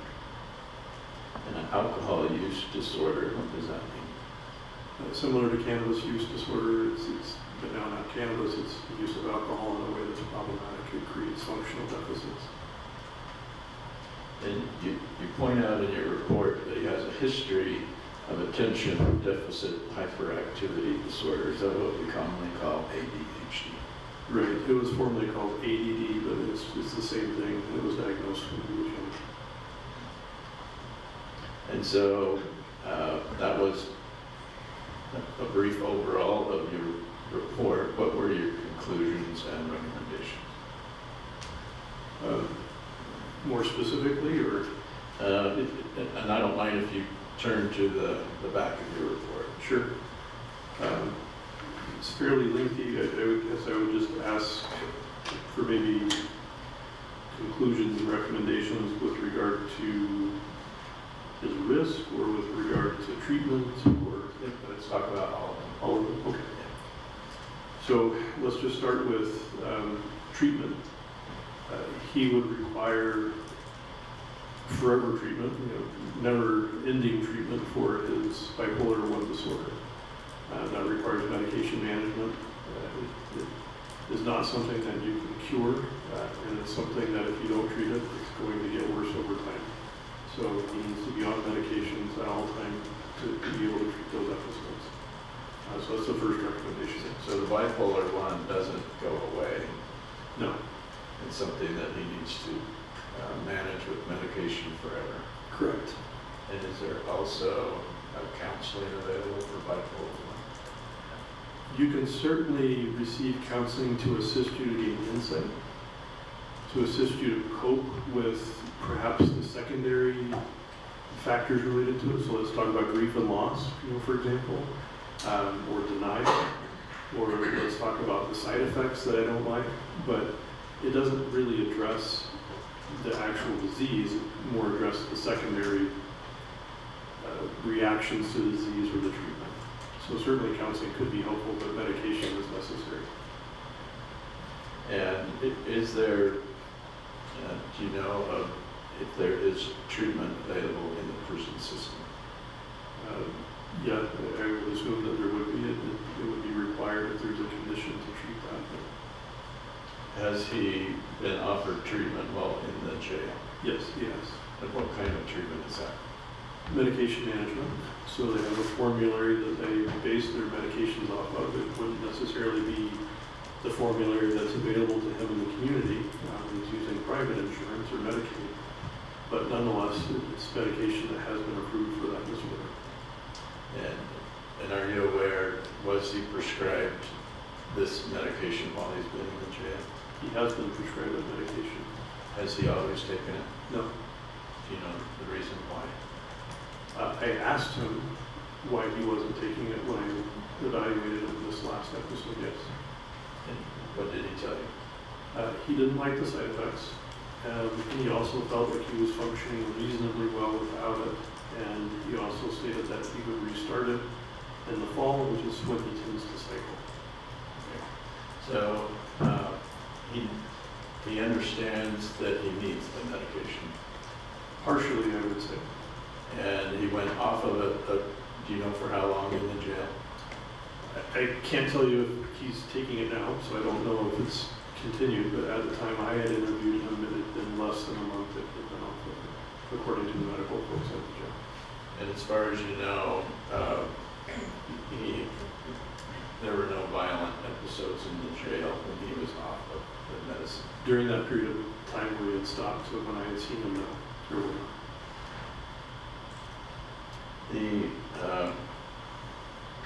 Is it possible for rehabilitation of Jeremy Best?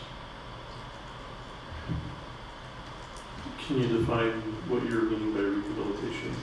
That's just one of the areas in this form that you fill out. Possibility of rehabilitation and risk mitigation in the future. That's at the end of your report. Okay. So, sorry, my brain was on bipolar. Right, so if I'm thinking about that particular disease, the answer would be not really, right? Because it's a chronic disease and it requires treatment. In my mind, rehabilitation means that you're now back to normal, right? You're at a baseline condition. If we're talking about risk, though, if we switch to risk, I do believe that it is possible, and I've outlined all of the factors in my report that I would require to make that judgment. I can't make the judgment right now if that will happen, but you're asking about possibility, and I would say yes. And your possibility of risk mitigation, you recommend to the court a lengthy period of demonstrated psychiatric stability. What does that mean?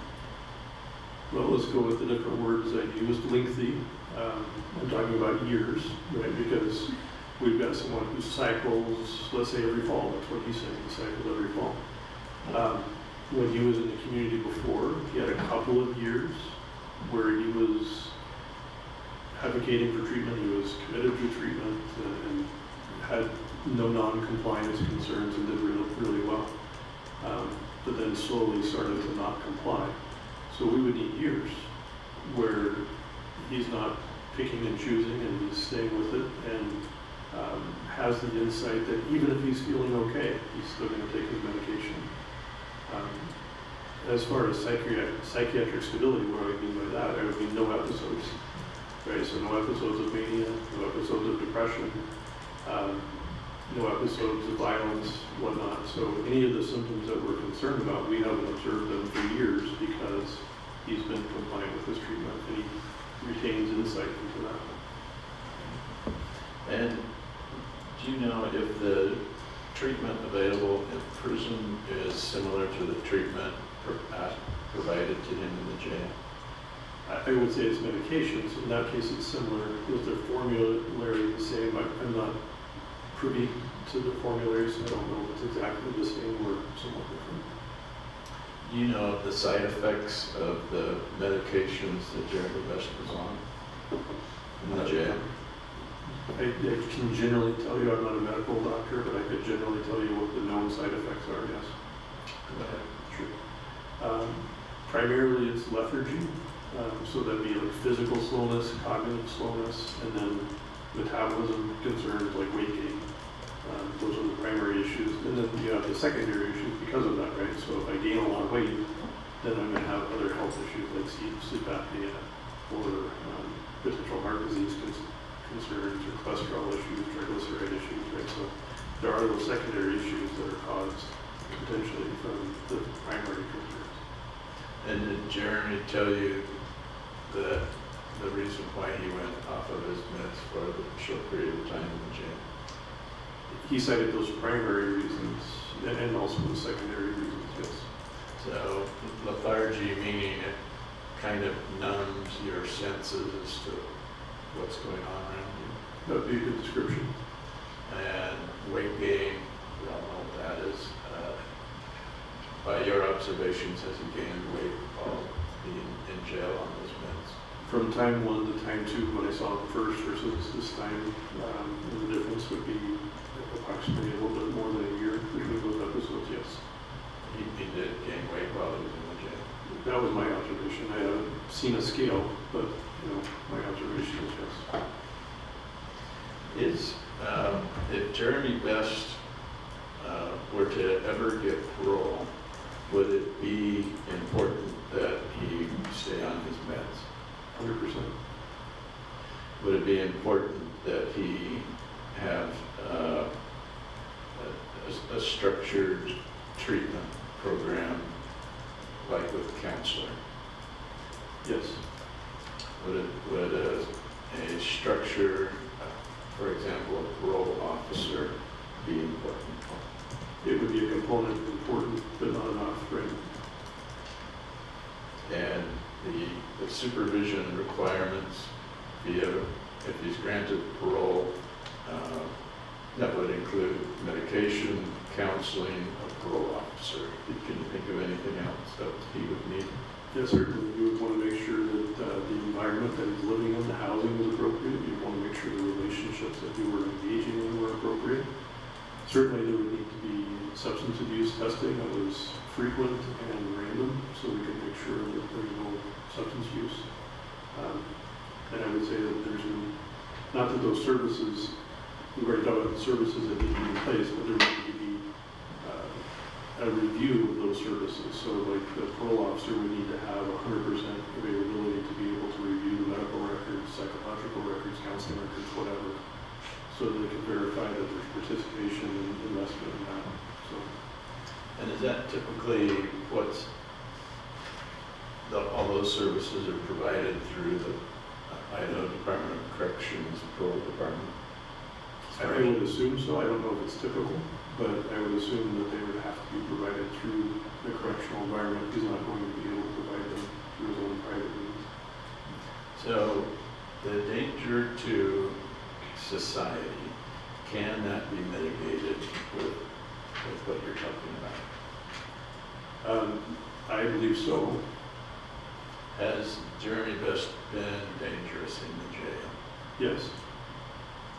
In the last year and a half? He's been in jail for how long? Remind me. December 2nd, 2023. So, in the last year and a half, my knowledge would be no, he was not then. It was the initial phase of his incarceration when that was a concern. And the initial phase, was that before the antipsychotic medications took effect? Correct. Since he's been on his psychotic meds, he's followed the rules in jail. Correct. And those psychotic medications, did they start like a week after he was in jail, or a couple of days, or do you know?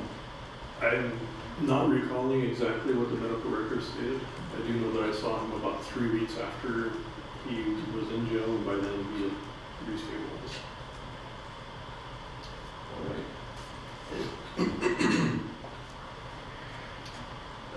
Thank you, doctor, for your assessment. Thank you. Mr. Neal. Thank you.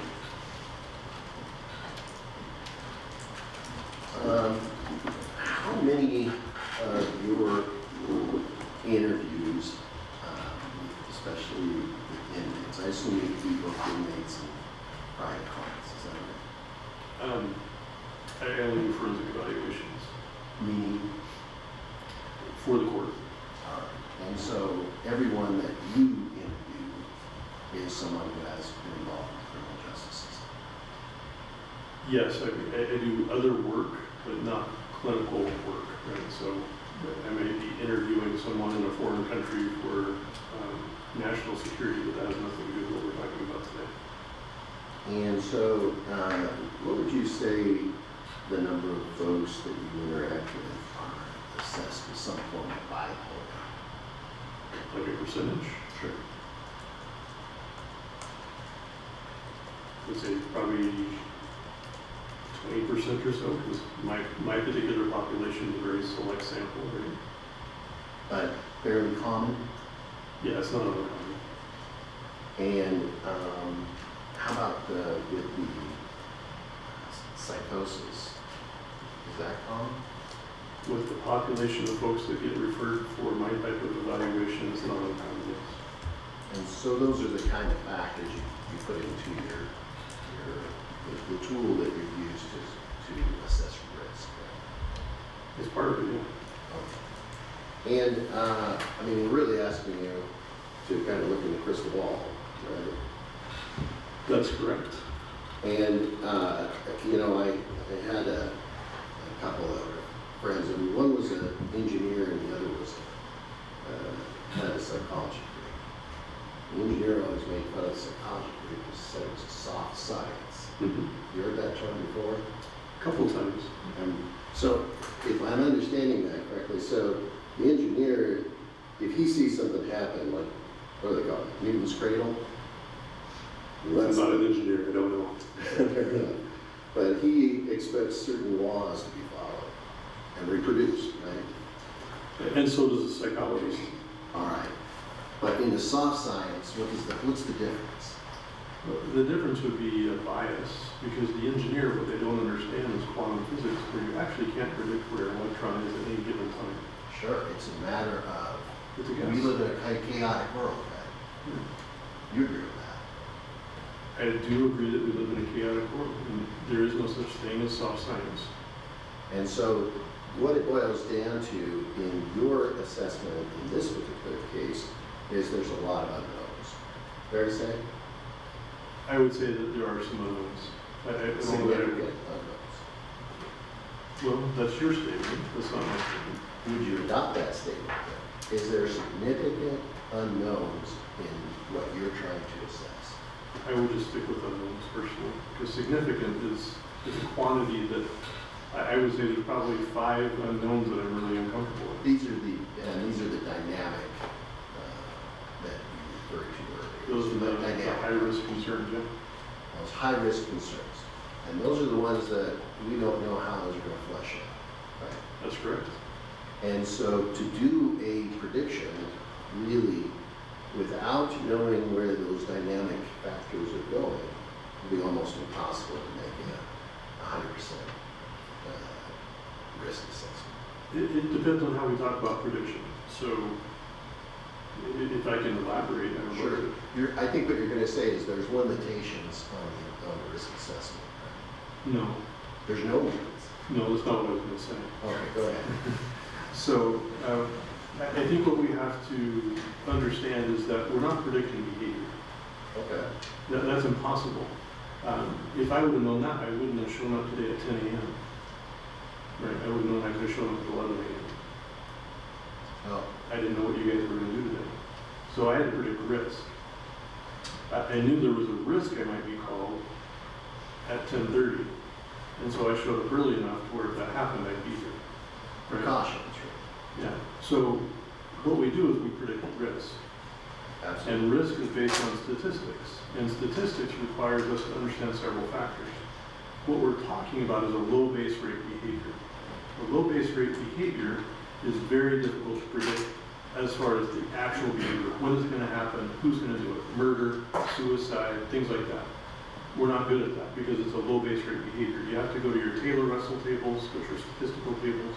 You have to know your base rates. You have to know the accuracy of your assessment tool. And you put all those things together. Unless you have 100% accuracy, you're going to have a lot of inaccuracy in your prediction of specific behavior. However, and I want to finish this because I'm not quite done, if we look at risk, we can categorize risk as high, medium, low with a great deal of accuracy based on baseline predictions from past behaviors. And so when I make my assessment of risk, I'm fairly confident in my assessment of whether something's high risk, moderate, or low risk. Yeah, but of those 3 categories, you agree as far as the judge's ability to rely upon them, probably medium would be the least useful, and moderate would be the least useful. Let me explain what I mean by that. If you tell the judge he's a high risk, he's not going to have to rely on it. You say he's a low risk, you can rely on that. Medium's a toss of the point, right?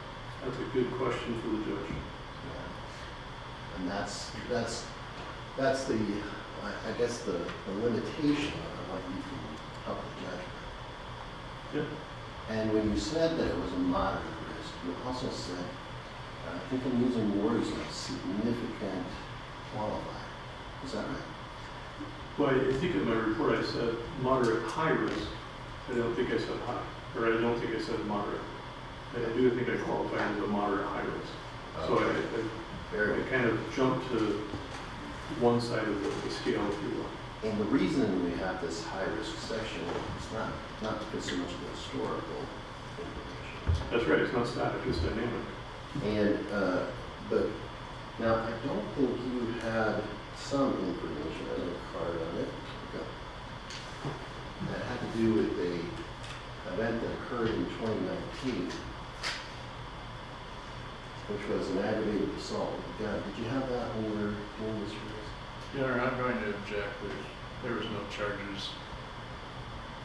Well, it's, whether it was charged or not, I think he wants to know about it as far as its risk I'll assessment. permit Well, some brief line And I disagree. If it's not a charge, is it going to get reported? It wasn't reported from the prosecutors. It wasn't reported by me because there was no charge. So are we?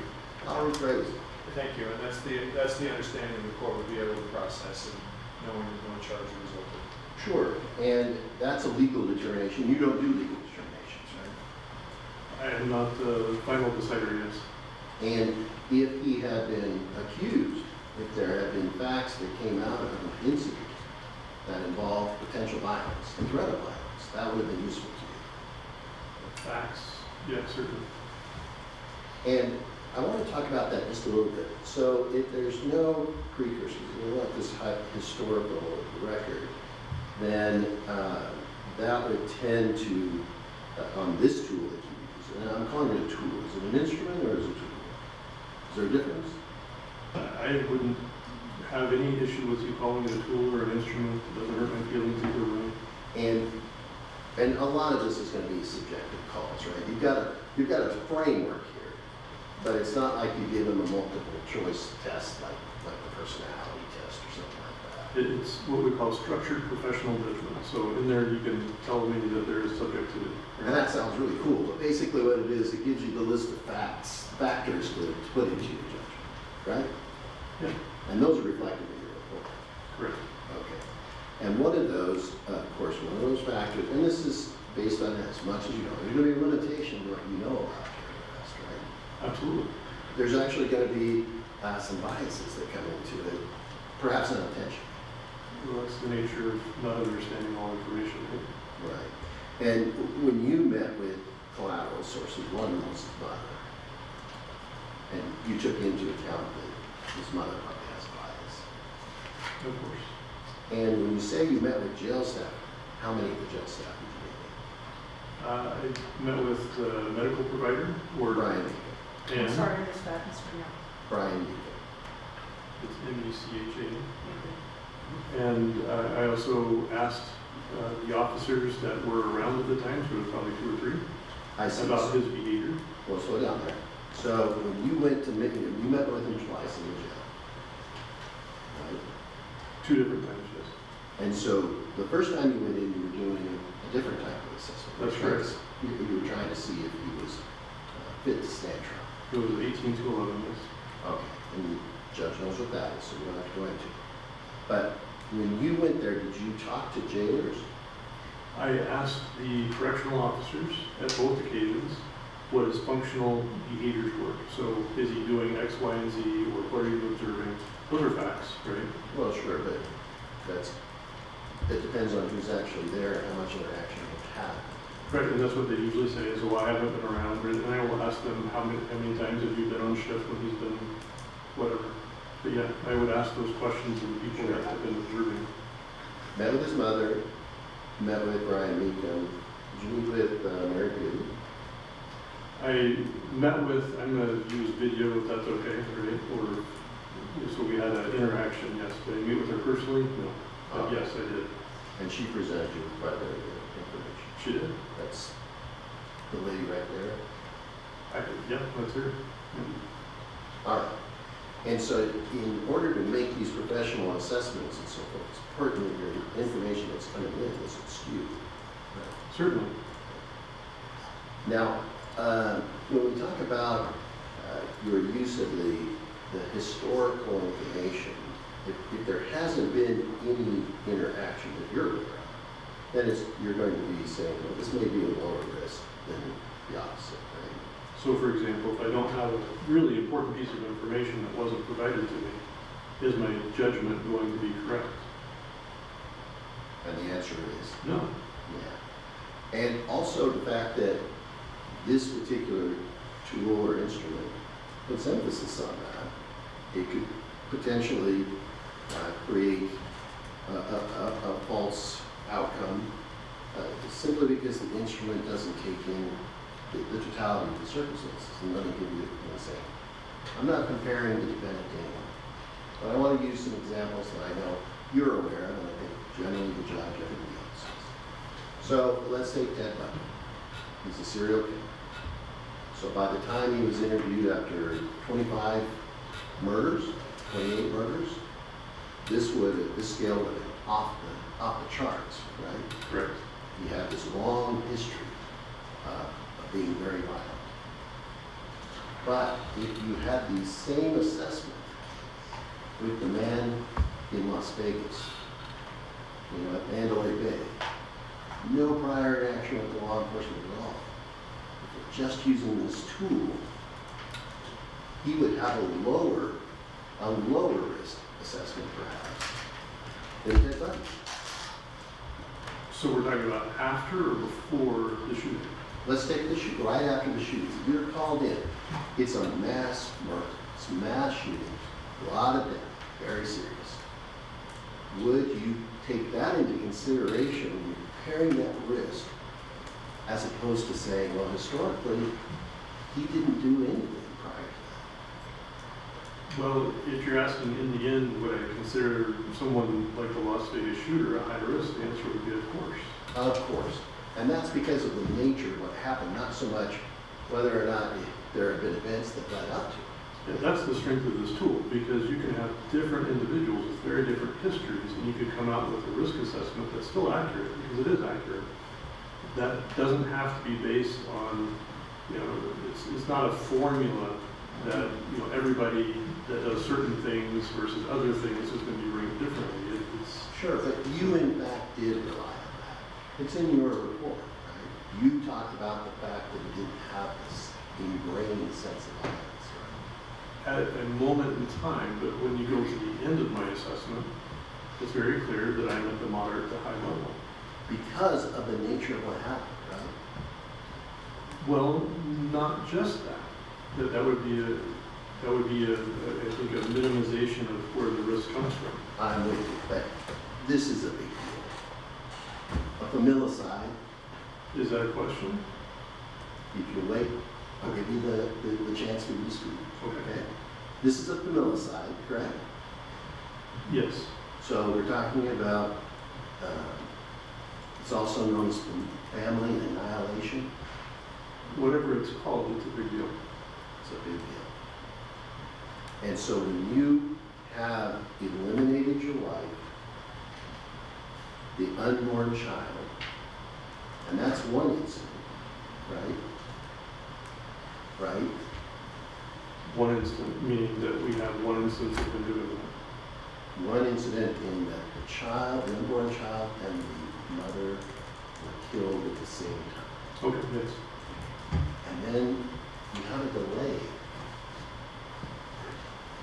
And then he then takes the life of a 10-year-old child. Right? Yes, and his dog. And the dog. If that dog had been another child, that'd be fit the definition of mass murder. Or more. Or what? Or mass murder. Or more, right? Yes. So these are four killings. One happens to be an animal. Two of them at the same time, but then you don't know exactly when the second part happened. Potentially 30 hours later. Your Honor, is Mr. Neal a witness, or is he asking questions? It does begin to feel a little argumentative, counsel. I'd have you make the inquiry. Okay. Yeah, Judge, in trying to get the assessment of this particular prediction that is given to the court, I mean, I really do have to, pinpoint those weaknesses, I guess, of just what the court would consider. I just want to be aware that all of those factors you were aware of, right? All of those factors, meaning that he killed his wife, Yes. he killed his unborn child, Freya, Yes. he killed Zeke, and he killed his dog. And Zeke was a 10-month, right? You were aware of that. Yes. And you were also aware that this 10-month-old was probably nonverbal. As most 10-months-old are. You assume that as far as your understanding of the circumstances, right? It would be statistically abnormal for him to have any words. Exactly. So no way for him to verbally provoke this defendant, right? Well, okay, not with words, but that's a strange question, I guess. I'm not Well, just understanding. answer my strange question. There's no way for him to use words to provoke a violent response. That is an accurate question, I would say no. There you go. And at 10 months, no threat, no reasonable threat, no rational threat.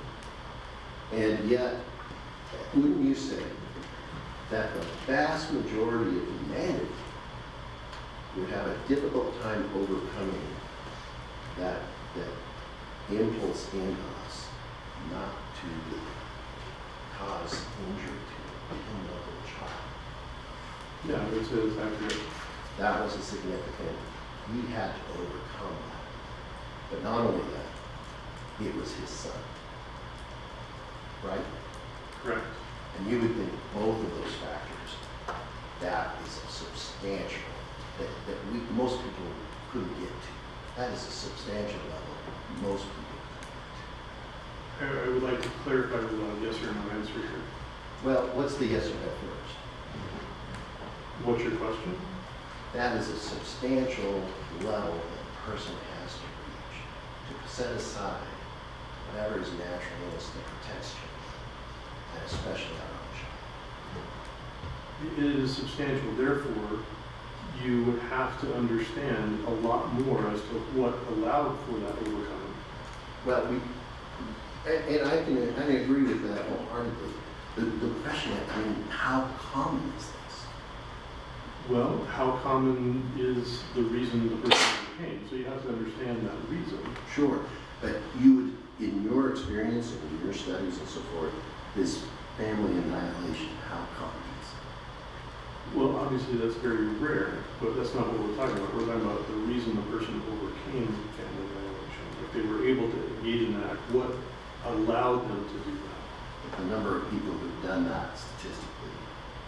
That action is very rare, thankfully. Very rare. And that's the situation we have here. We're not in debate about what happened. So. I'm not asking you to debate. I'm asking you, that's the situation we have here. That very rare circumstance where he overcame, where he reached that level and he acted. That's the situation that you were asked to assess. That is part of the situation, yes. All right. And because of that substantial factor, the risk is significantly high. Absolutely.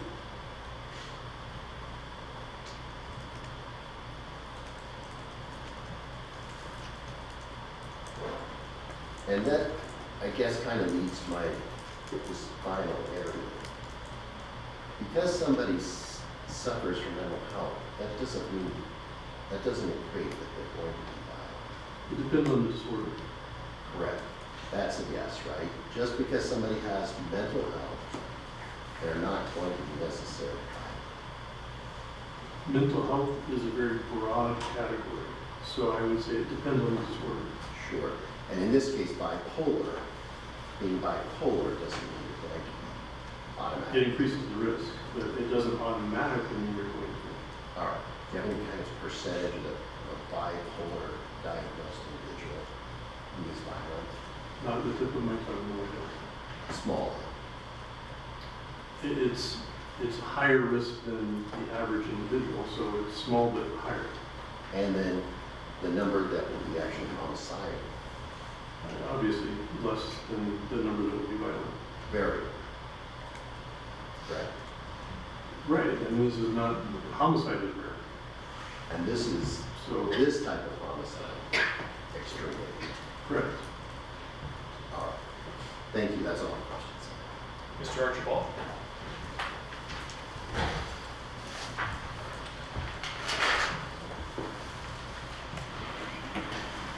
When you consider the events that happened to Kali and Freya and Zeke, do you consider that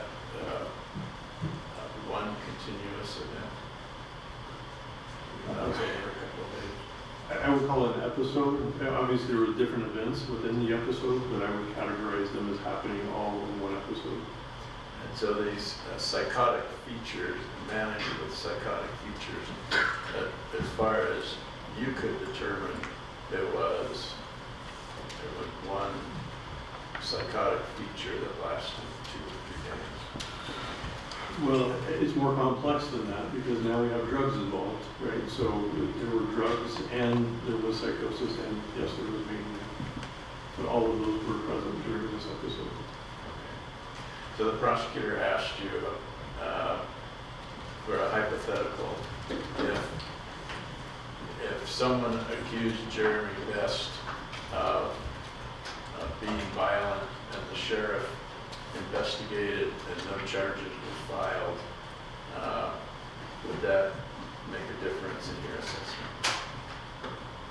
Could you repeat that question? I don't know if I truly understood it. So the prosecutor gave you a hypothetical about Jeremy Best being violent with someone else back in 2019. Okay.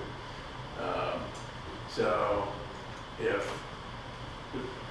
would it change your assessment if someone accused Jeremy of being violent and the sheriff investigated and the sheriff brought no charges against Jeremy, would that change your opinion? Potentially. If I had all of the facts, if I had all of the information and it was compelling that, you know, let's be honest, sometimes people aren't charged for different reasons, but we can factually say behavior still occurred even though charges weren't brought. Or the court dismissed, you know, what happened. It potentially could change my opinion. So I just didn't have that information. The prosecutors gave you information, but they didn't give you that information. I requested as much information from the defense and the prosecutor as they felt I needed to make a good decision. So even incidents that have been investigated but found to be not true, sometimes that weighs in your opinion, sometimes not. Well, that's a little different question. Just wait. Is he asking a hypothetical, or is he trying to talk about his situation? Because that would be facts that are clear enough. Counsel, do you want to clarify whether you're speaking of a hypothetical? I was just following up on their questions about their hypothetical. Do you remember the question? Yes, I do. So I would say it's a little bit different question because the way it was stated, well, if you could repeat it, I want to make sure I respond to it directly. There was something different about it.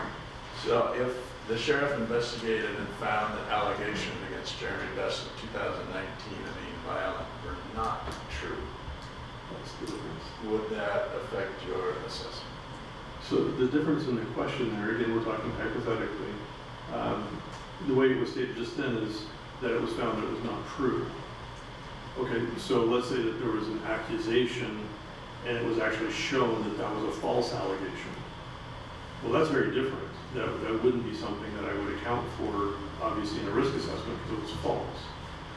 Versus charges just weren't brought. That's not necessarily the same thing. And how do you figure out if it's true or not? Isn't that from whether the sheriff filed charges or not?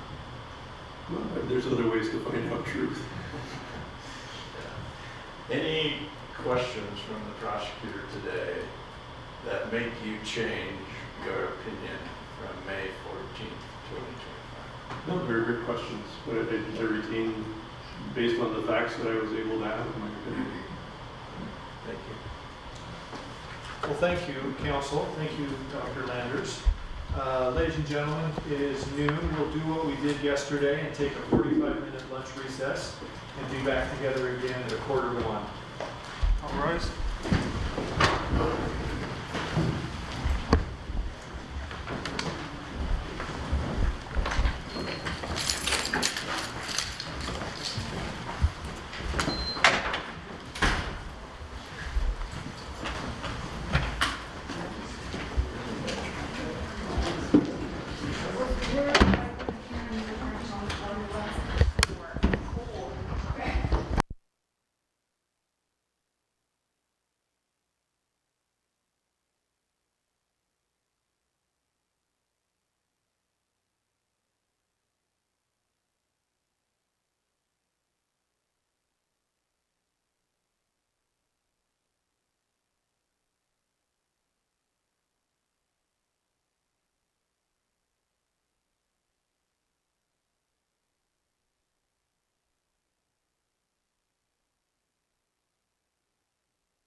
Madam Reporter, all set? Yes. Okay. Mr. Archibald. The defense calls Brett Winch.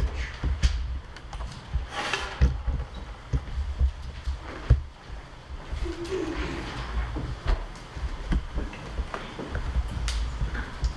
you swear the testimony you're about to give will be the truth, the whole truth, and nothing but the truth, so help you God? Yes. Sir, if you'll have a seat there. Hold that microphone close. Counsel, you may inquire. Will you please tell us your name and spell your last name? So my name is Rhett Winch, W-I-N-T-C-H. And what do you do for a living? I'm a registered nurse at Ermac Emergency Room. And how long have you done that? Since 2001. Do you know Jeremy Best? Yes. How did you get to know him? I had about an 8-minute conversation. And do you recall when that was? November of 2023. And was that conversation during your employment at Ermac? Yeah. And were you on duty that day? Yes. As a registered nurse in the emergency room, did you say? Yeah, I work in an office though, not out on the floor. And tell us about your conversation with Jeremy Best. And his nurse, Tony, came and asked me to come out and meet with him because he was requesting a religious leader. And are you a chaplain? No, And so why did they come to you? I'm referred to or regarded as a religious leader, I guess. Okay.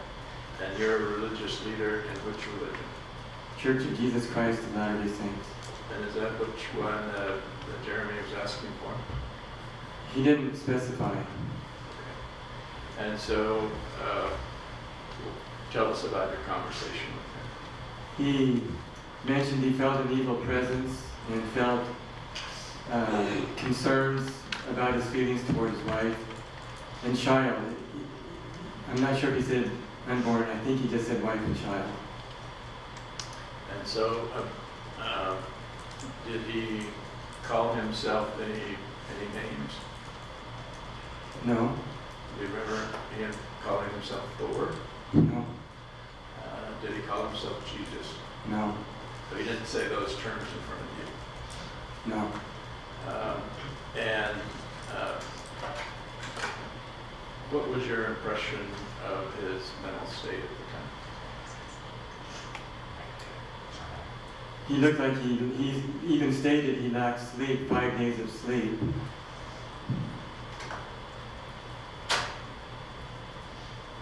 As far as my nursing assessment, I wasn't there for that. I was there as a religious leader to answer his question about priesthood. But as far as his mental state, he answered the questions appropriately and asked with clear speech. So what were the questions about priesthood? He wanted to know about it. And it's a topic that's hard to discuss over just one discussion. It takes a lot longer. I actually felt it was more appropriate to guide him to have better feelings toward wife and child. So we talked about scripture study and prayer and to pray for a softened heart and to feel what the Lord would want him to feel towards his wife and child. And so were you part of the team to determine whether to keep him or send him home? No, I never regarded myself as part of that team. And so did it concern you for the safety of his wife and child? Did it raise to that level? No,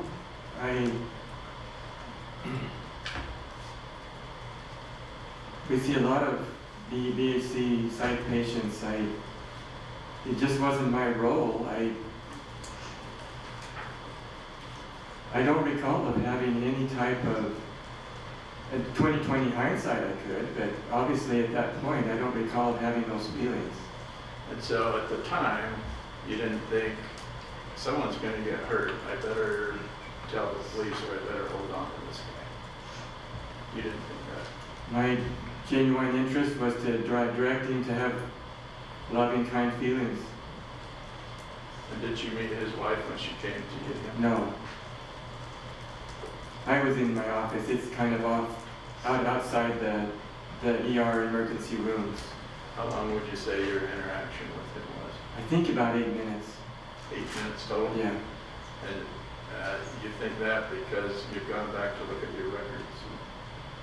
Well, the admissions girl came in to collect insurance information, and I really felt that it was Tony's and the provider's job for Mr. Best. And when she came in, I really didn't feel like I was needed. All right. And so, you personally were not asked for your a medical diagnosis or a medical opinion.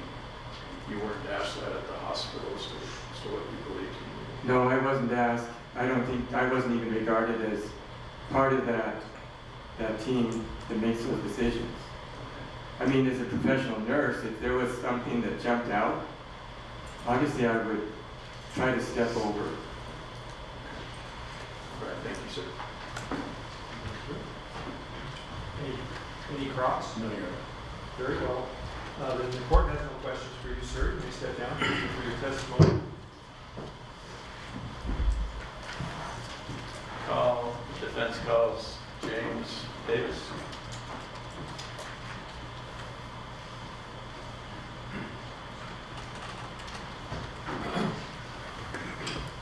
Mr. Davis, please come forward, Madam Clerk. Do you swear the testimony you're about to give will be the truth, the whole truth, and nothing but the truth, so help you God?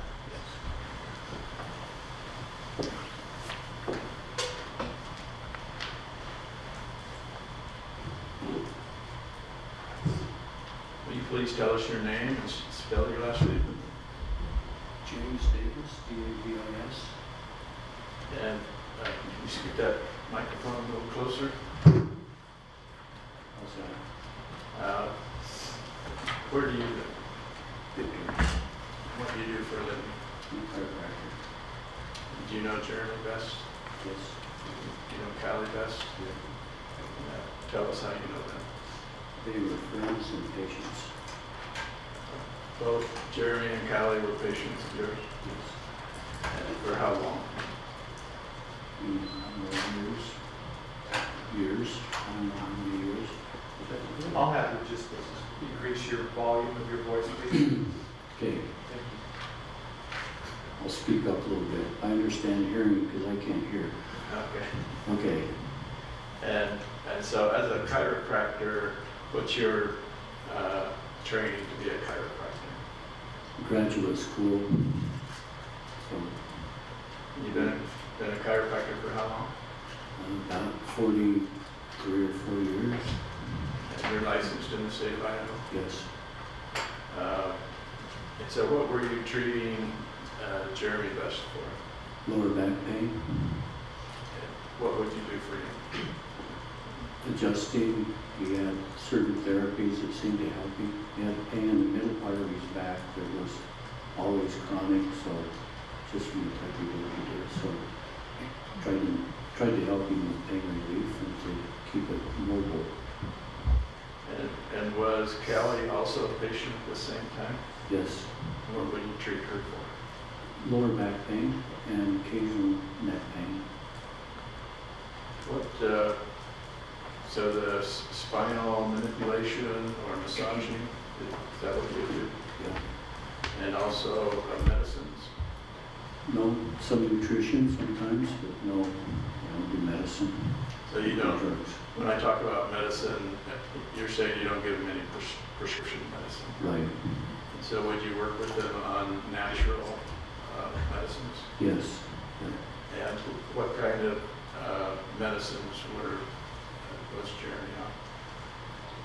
You know, I don't recall. I know he was going off, he told me he was going off the medications that he was on. And so probably general vitamins, I would think. I And don't was he, recall all the details. Was he buying those in your store? Yeah, I would imagine, I think he was.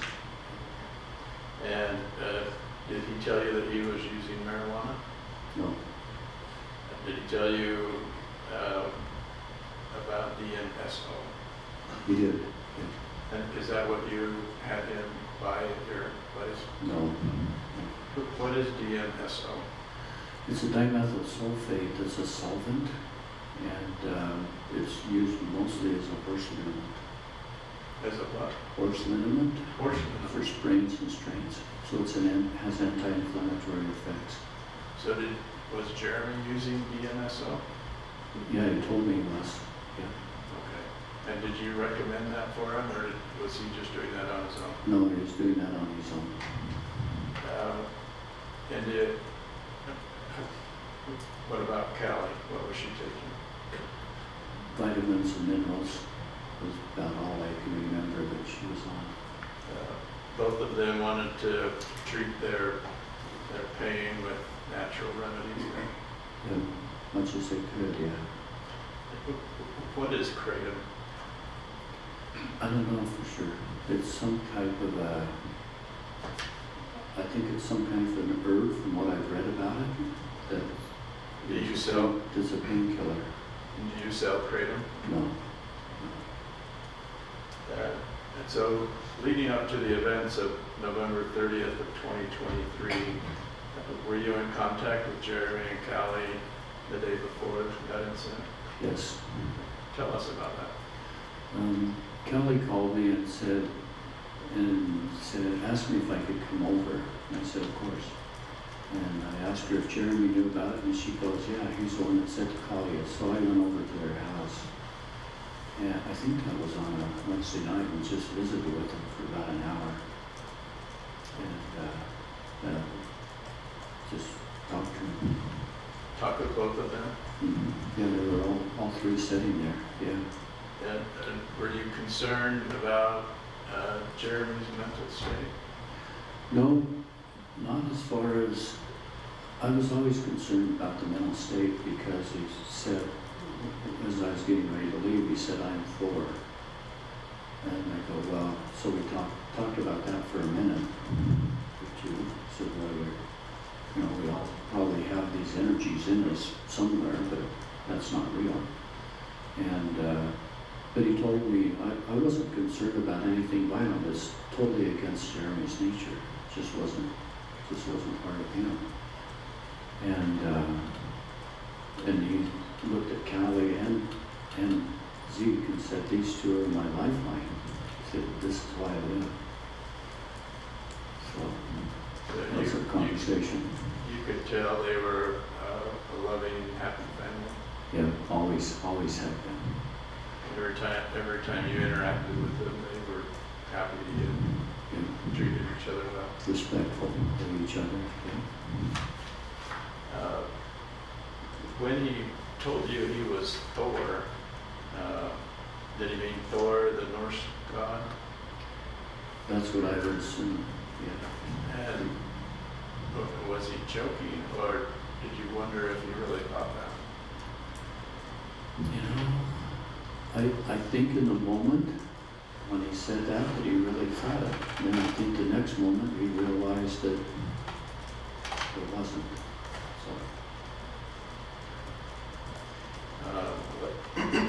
What is lithium orotate? Lithium orotate. Lithium is an essential mineral that we have in our bodies that we need to have, and it's used for a lot of different things. But one of the things is to mellow out moods. And did you, on that night, November 29th, 2023, did you bring with you some lithium orotate? I did. I gave it to Jeremy and said, maybe this will help you kind of mellow out the moods. He told me he hadn't slept since Thanksgiving. So he was totally sleep deprived at that point. So, and sleep deprivation, can that have an effect on your mood? Oh yeah, effect on everything. And Is this lithium taken by capsule or in a drink or rubbed on you? No, these are tablets. They're lithium orotate, which is not the same as the drug lithium that they give for manic depression. It's actually an essential mineral.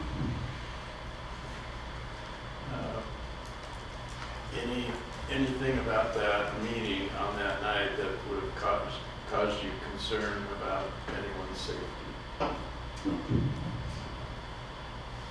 All right, thank you, sir.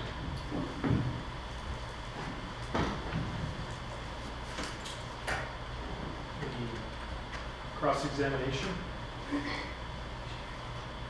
Yes, briefly.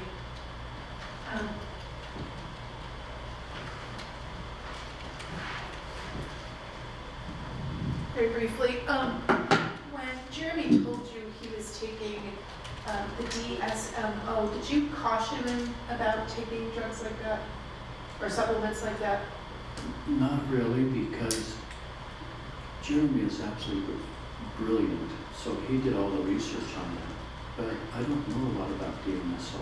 Okay, but you know it's primarily a horse tranquilizer or a thing to help with horses. Yeah, it's not a tranquilizer, it's actually a liniment to help with pain.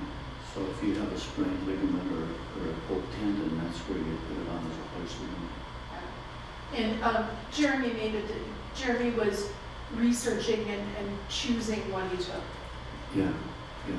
Thank you. Nothing further. Thank you. I don't have any questions. Mr. Archibald, any direct? No. Thank you, sir. You may step down.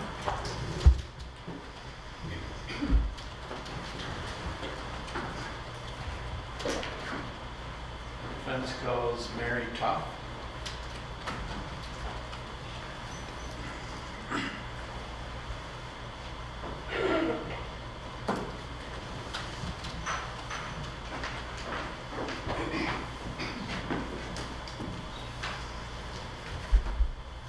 Do you swear the testimony you're about to give will be the truth, the whole truth, and nothing but the truth, so help you God? Yes. Thank you. You may inquire. Will you tell us your name and spell your last name? My name is Mary Toft, T-O-F-T. Where do you live? I live in Driggs. Do you know Jeremy and Kali Vest? Yes.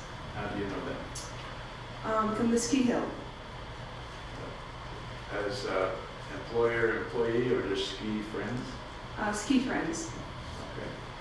And what do you do for a living? I have a lot of jobs, but I'd like to say photography, but it kind of ebbs and wanes because I do mostly ski and snowboard photography, so it's a little tough in the summer. And how did you get to know Jeremy and Kali?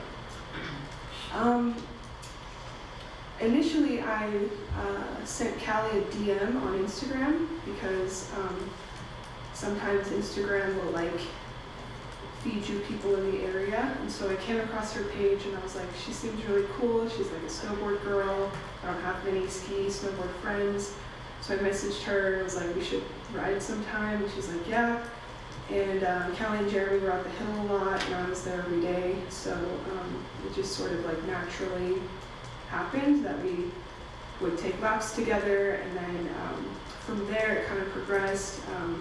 I had an old Volkswagen GTI at the time, and I needed an oil change, so Jeremy offered to do that, and then that would turn into dinners with them, and then movie, it just sort of on and on from there. And so did you consider them good friends by the time November 2023 came out? Yeah. And did you, in part of your photography business, did you take photos of them? Yeah. And how many times would you do? Oh,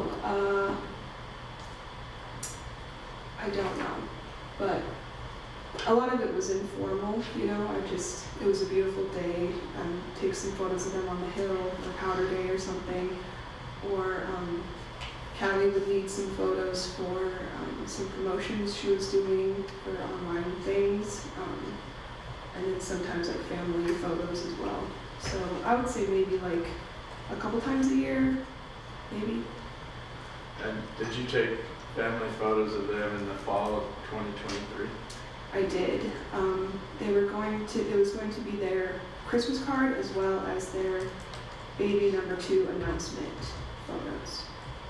And I think we've seen a copy of that photo during our presentation. Is that the photo that you took? Yeah, I took a bunch and that was one of them. Okay. And tell us about Jeremy and Kali's relationship while they were around you.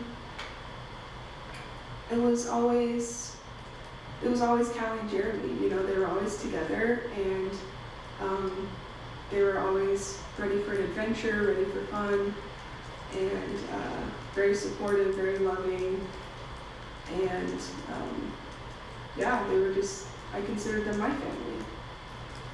Were you ever concerned for Kali's safety? No. Ever concerned for Zeke's safety? No. Ever hear them argue about money? No. Ever hear them argue about divorce? No. Did you receive a call or a text from either of them on November 29th, 2023? Yeah, both of them. Tell us about that. So I woke up to missed calls and some texts from both of them. That was Wednesday morning, right? That's the 29th? Yeah. Okay, yeah. So, and the text from Jeremy said, "Are you alive?" And then the text from Kali said something like, "Are you available? We need some help," or something. So I called her back, and I thought something was wrong with Zeke. Like, that was my initial, I don't know why I thought that, but I was like, oh, something's wrong, maybe Zeke. So I called right away, and she said, Jeremy's massage therapist has given him a copy of the Book of Mormon, and he wants to talk to you about it. And I was like, what? Okay, sure. You know, so I immediately realized it wasn't like a real issue, but I was like, yeah, I'll come over and have a chat, no problem. So I went over that morning, maybe about 9:30 or 10, I would say. And how long did you stay? Maybe an hour and a half. What was the conversation about? He did ask about the Book of Mormon. He wanted to know about the priesthood, and so I sort of chatted with him a little bit about it, but I don't recall a ton from that conversation. I remember we covered a bunch of topics, and it was like a little sporadic. Jeremy seemed a little, like, I wouldn't say agitated, just maybe like a lot of energy. And I remember thinking like, okay, well, this is what we're doing. And I wasn't like, oh, this is weird, but I just thought, okay, off we go. And so we chat about this, chat about that, and both of them did mention how he wasn't sleeping at that morning. And also, I had taken those family photos on Sunday prior, and they had mentioned him not sleeping then as well. And so I remember being like, oh, still, like, wow, that's an issue. And I probably asked if there was anything I could do to help, but I think I was like, what can I do to help? You know, how do you help someone sleep? I don't know. But yeah, I remember them saying he couldn't sleep, and I also remember he kept telling Kali how much he loved her and how he said it a bunch of times. So that's why it was like noteworthy to me. And I was like, wow, like, yeah, there's a lot of love here.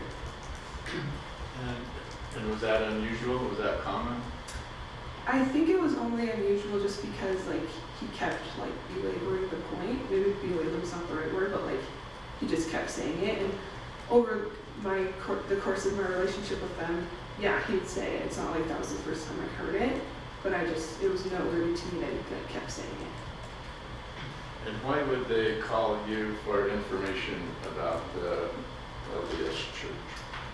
Because I'm a member of that church, and I have been for a while.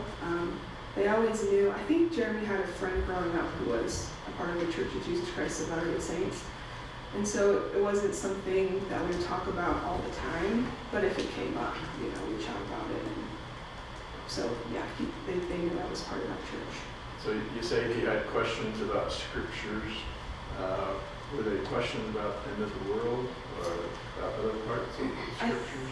think a little bit, but like I said, I'm having a hard time remembering exactly what we talked about. You just thought that's kind of random, but I'll answer your questions anyway. Yeah, to the best of my ability. Okay, thank you.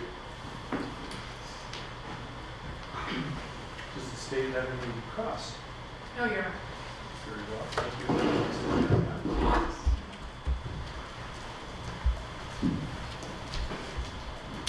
The defense calls David Hay.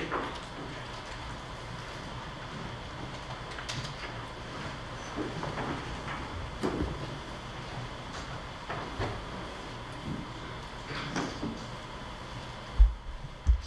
you swear the testimony you're about to give will be the truth, the whole truth, and nothing but the truth, so help you God? Yes.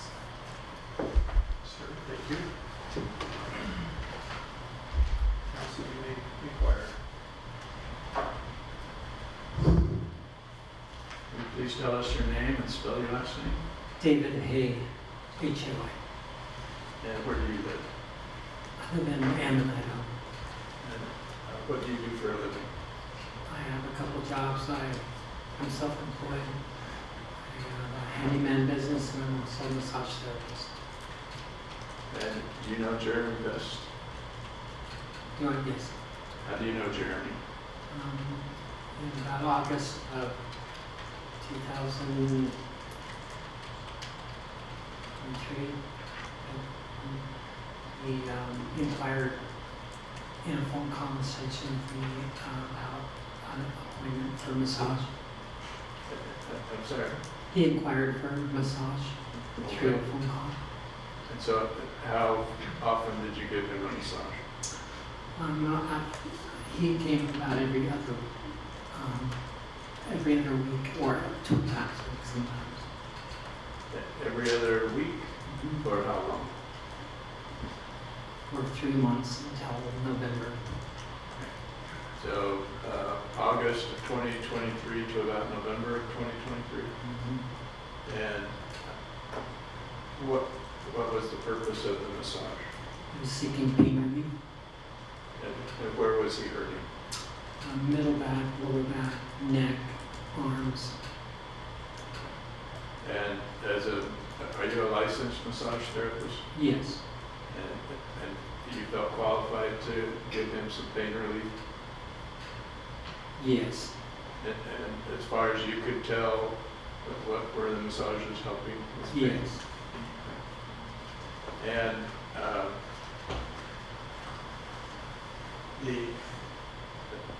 how long would these sessions last? Massage sessions were an hour long, but we would talk a lot, so it would be an hour and a half. Okay. Sometimes you would talk about subjects other than just the pain that he was having? Yes, we talk about the future a little bit. Did you meet his wife and child? No, but I look forward to it. He referred to bringing her. So he talked a lot about them, but didn't actually bring them with him? No. Then did your topic of discussion turn to religion on more than one occasion? We talked philosophy, yes. And did you talk about the Book of Mormon? He inquired in the Book of Mormon, yes. And how did he know that you had the Book of Mormon? He's quite versed on the Bible, and we would talk commonalities between the two books. And so did you give him a Book of Mormon? Yes, he inquired, and I told him I'd get him one, and bought one, and gave it to him. And when you went and bought one, was it what sometimes is called a quad? It has the Bible, the Book of Mormon, and other books in it? Yes, he had the quad. So the quad is what's used by LDS people for reading scriptures. And it answers lots of questions, has references and quote. You can just look at every word, multiple directions, multiple ways, and so you can answer your own questions. And that's what you gave to him as a present? Or did he buy it from you? No, I gave it to him. And did you have discussions about the book? Only one time. What do you recall about that? Talking about families and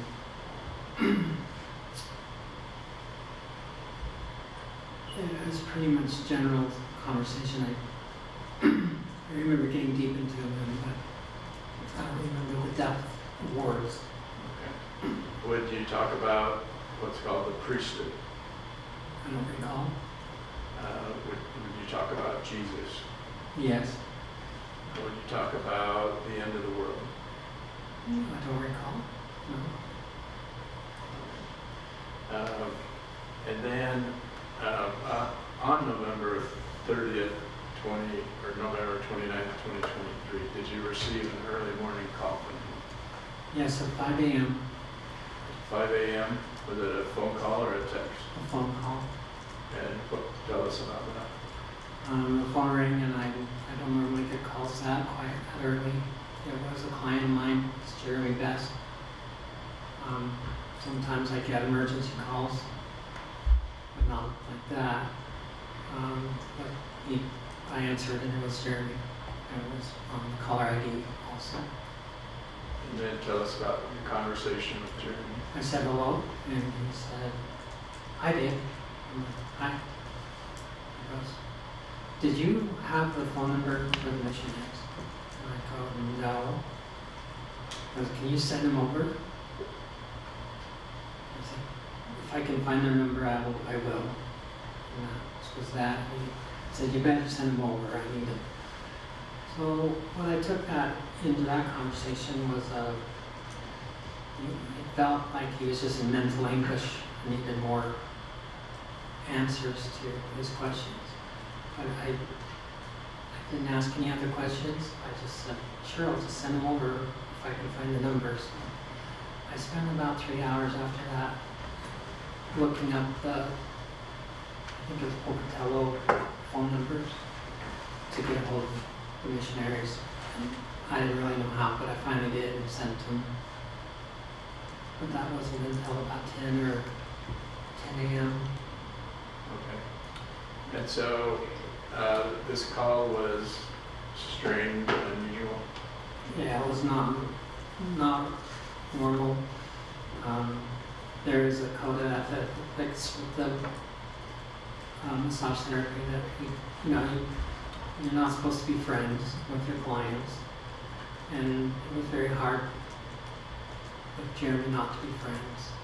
He was very friendly, and he offered his help with problems. Like, "Oh, your car's sounding weird. You might want to bring it up and we'd fix it." I mean, who could resist something like that? And so did you do that? no. But he had offered to fix your car in case it needed fixing? Yes. Any concerns about Jeremy? Sounds like he's going to hurt somebody. Never. No. All right, thank you. Sir, before you step down, let's find out if the state has any cross-examinations. We don't. Okay. Very well.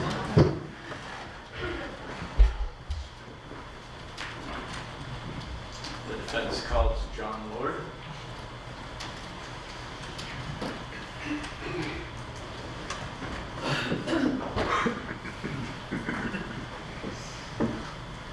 You swear the testimony you're about to give will be the truth, the whole truth, and nothing but the truth, so help you God.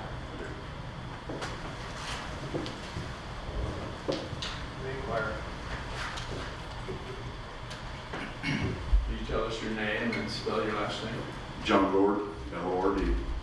Where do you live? I live outside Driggs. And what do you do for work? I'm self-employed, I'm a general contractor, and also do all the work. Do you know Jeremy and Kali best? I do. How do you know them? I've known them for about 5 years, known them through mutual friend. Would you do social things with them? Yes. Like barbecues? Primarily, the biggest event was we would have what we call Scotch cigar night over either one of our places. And Scotch night was the boys getting together and talking about current events? Current events and also doing a little bit of barbecuing as well, so yes.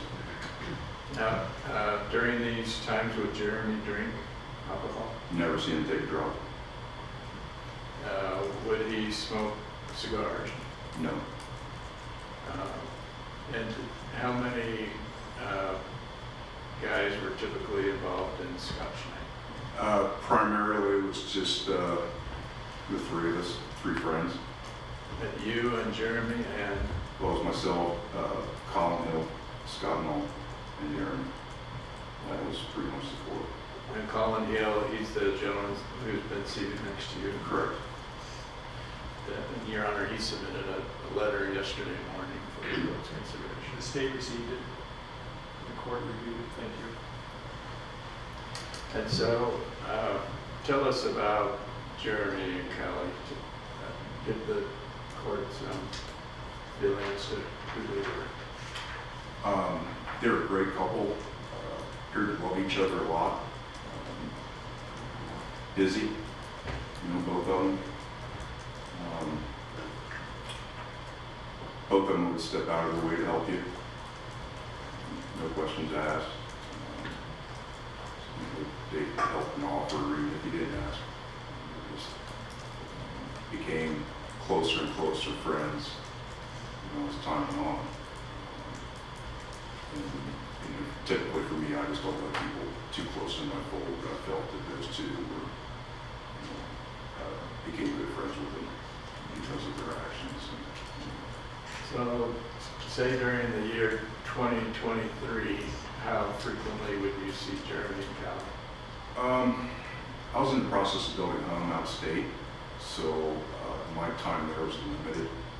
But it was probably at least once or twice a month at minimum. So. And during this once or twice a month, how many hours would you spend with them? 4, 5, 6 hours sometimes, depending on how late cigar night went. Yeah. Would you and Jeremy work on cars together?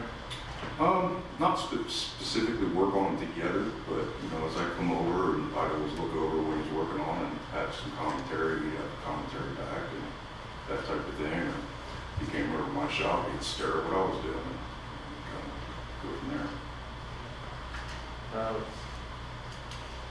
And you, during this time, also met Zeke then?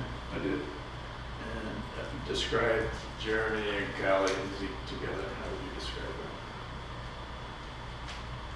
Zeke would come around the corner and Jeremy would just light right up.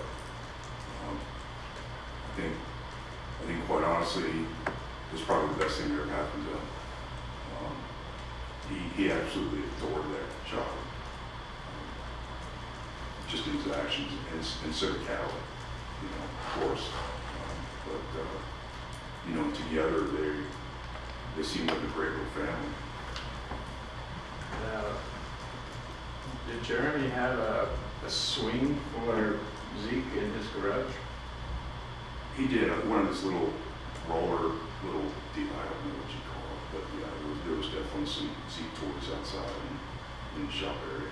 So even when Jeremy was in his shop working on cars, sometimes Kali and Zeke would be there with him? Yes. Did you know that Kali was pregnant? I did. And tell us about those conversations about her having another baby. Really didn't really have much conversation with her. It was just, congratulations, you're having another. Yeah, thanks. And it was just that was about just it. And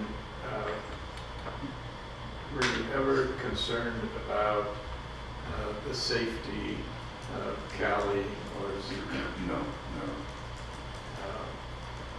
You ever see or hear of Jeremy threatening Kali or Zeke? No. Did Jeremy confide in you as to what was going on in his life in the fall of 2023 about why he was feeling stressed?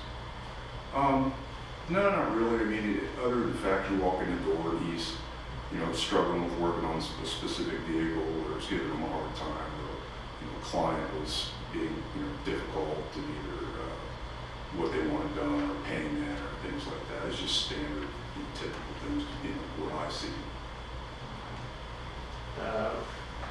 Did Jeremy and Kali confide in you about the credit card debt? No, it's not my business. Did you go to the home, were you asked to come to the home on the morning of November 30th, 2023? I went to the home. And tell us about that. I was bringing back a baking dish. Kali had made me a lasagna because she knew I was in transit, and I live alone at my shop. And she brought a lasagna for me and left it at my shop for me. And I was bringing her baking dish back. And that was the reason why I was returning. I was returning the dish. So tell us about your interaction with Jeremy and Kali. Didn't have any interaction with Kali that day, but I interacted with, I interacted with her later on the phone and through text, but interacted with Jeremy. He came out,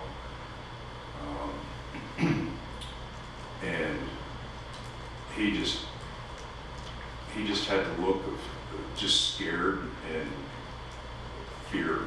Just, I don't know how to ever explain it, but he came up. He didn't give me the typical "hey buddy." I got basically "hey" and "hey, how's it going?" He says, "I haven't slept in 5 days," and he says, "I'm burning up." And he held his fist out, and I grabbed hold of his hand, and it was notably hot, excessively hot. We just exchanged a couple little comments back and forth. He went and walked into the shop.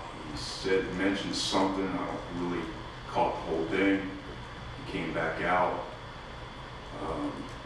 asked me if I'd seen Kali. I said no. I said I don't have much time because I was leaving to go back down to Wyoming and work on the house. And left shortly thereafter. You had never seen him in that state before? Never, not like that. Not that look in his eye. I've never seen that from him. He's always been, very happy, cheery, cordial.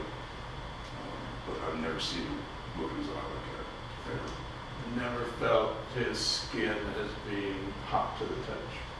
I've never felt anybody's skin that hot, ever. I mean, it was, when he held out his fist and I grabbed his hand, it was, I was on the fire department for 8 years, so I've had a lot of interaction with people and, having to help move them around and things like that. And I've never felt anybody's hand that hot. And was it later that morning that you heard that he was at the Swan Valley store and taking off his clothes? Kali had texted me to keep an eye out for Jeremy. He took off in the white van pretty much right shortly after I left. And then I had talked to her, called her on the phone, went into town, talked to her on the phone, and she was on her way to go get the van. Did you communicate with her as she was driving to and from her Mac and Bethel? That's the last thing? That was the last time. And the next anything I knew was the Amber Alert. Next thing I knew after that, Colin called me and told me what had happened. And how did that make you feel? Horrible. Absolutely horrible. I lost a friend. And a friend did.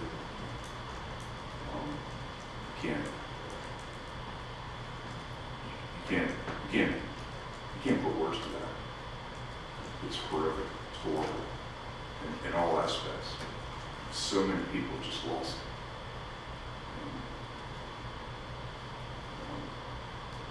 Okay. All right, thank you. Anything from the state? No. Thank you, sir. Can you step down?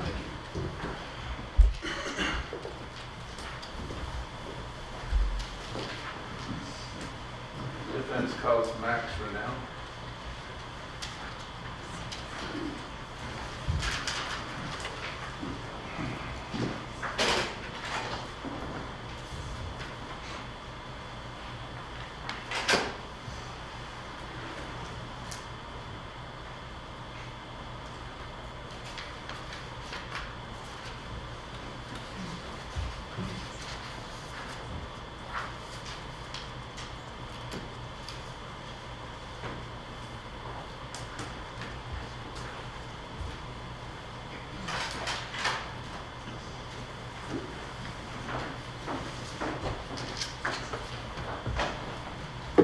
Forward, sir. Madam Clerk will place you under oath. Do you swear the testimony you're about to give will be the truth, the whole truth, and nothing but the truth, so help you God? This way.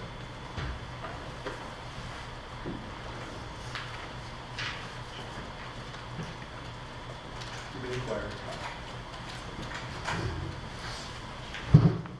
Will you tell us your name and spell your last name? My name is Max Randall, Randall.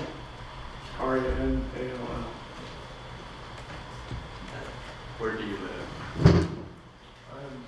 My residence was in Berkeley. I'm moving to Vermont. To where? Vermont. Vermont. Okay. Marlborough, Vermont. What do you do for work? I'm a sales engineer. Do you know Jeremy and Kali best? I do. I've known Jeremy since 1994 and Kali since they started dating. I forget when that was, but 14 years ago, 12 years ago. And how did you get to know Jeremy? We met through friends in Jackson, Wyoming, in various social scenes, and through snowboarding at Jackson. And then, yeah, that was really something as well. Did you do social activities together then? Lots. We hiked, hung out, went to movies, snowboarded, swimming, hiking. How frequently would you see them, say, when Jeremy and Kali first got together? Usually once or twice a year. We'd usually do Christmas, and I'd come to their house for a couple of weeks. If work or travel allowed, or he was in the area, I'd come and stay. Tell us about Jeremy and Kali. She was his anchor. She helped build a business. She helped him get more organized, more together. She was amazing. They were. She balanced him and played the counterpoint. In my opinion, she was perfect for him. And he was loving and affectionate, but had the banter as many couples do. But yeah, he did all sorts of things for her. And when you'd come into town, would you spend about a week or two with them then? Yeah, there would be constant contact. Basically living in their house. Sometimes it was on as little notices, a few hours. Jeremy and Kali, did they travel to your home? No, I haven't really been in a position to host people for some time.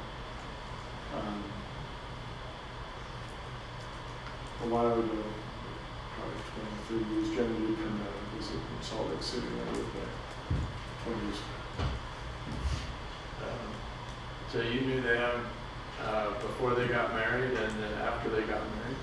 Anything change about their relationship? Got better, got closer.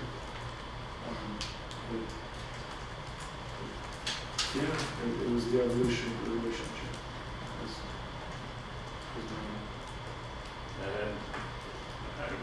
And you found out that Kali was pregnant with Zeke? I was in Chicago O'Hare Airport, so I called Jeremy to say hello. Maybe they called me, and they were ecstatic. It was tremendous. I think it catalyzed me to commit to my now wife and work towards our now son. And so did you meet Zeke? I did not get the opportunity to. That would have been this past Christmas after he was born. So Zeke was born in January. Did you visit then the Christmas before that? I was with them that Christmas, and my now wife was with us as well. And we stayed with them for another week. I was there for about 2 weeks. My wife was there for this one. So when you wouldn't visit face to face, did you stay in touch on the phone?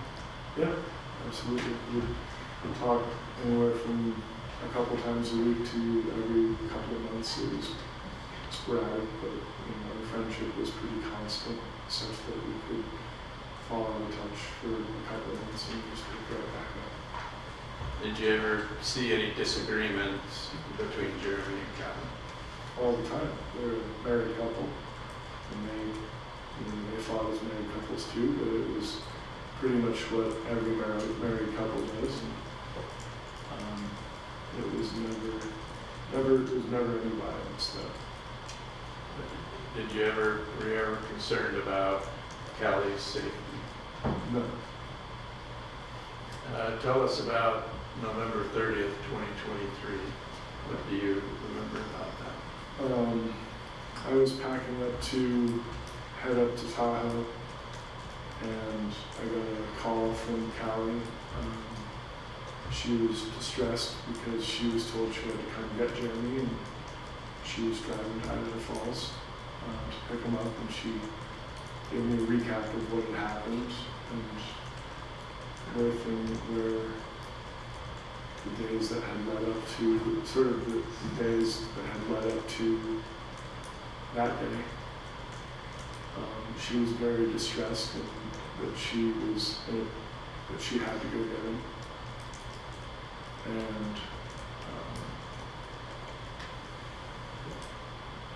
And so, yeah, we talked about it. It was a very wide-ranging conversation. Then throughout that day, we were texting. So she was keeping me posted on things. And then by the time I got the call from her and Jeremy, frequently we would speak, be on speakerphone and talk with both of them. The phone would just be on the table. I had said earlier in the day that if you need anything, call me, I can get there. It sounds like a bad situation. I can be there in about 12 hours.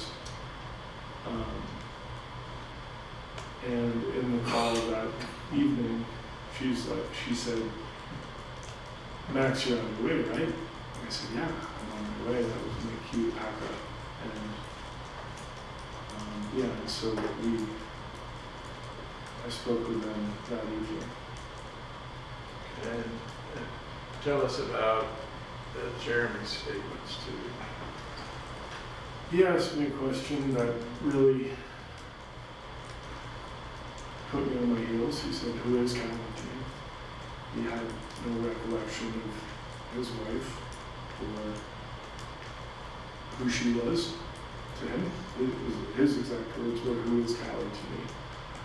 And I started, I told him that this is your wife, this is your partner, this is the mother of your children, child, and child-to-be. You taught her how to hunt. Look over, I tried to ground him with features in the room. I said, look over on the wall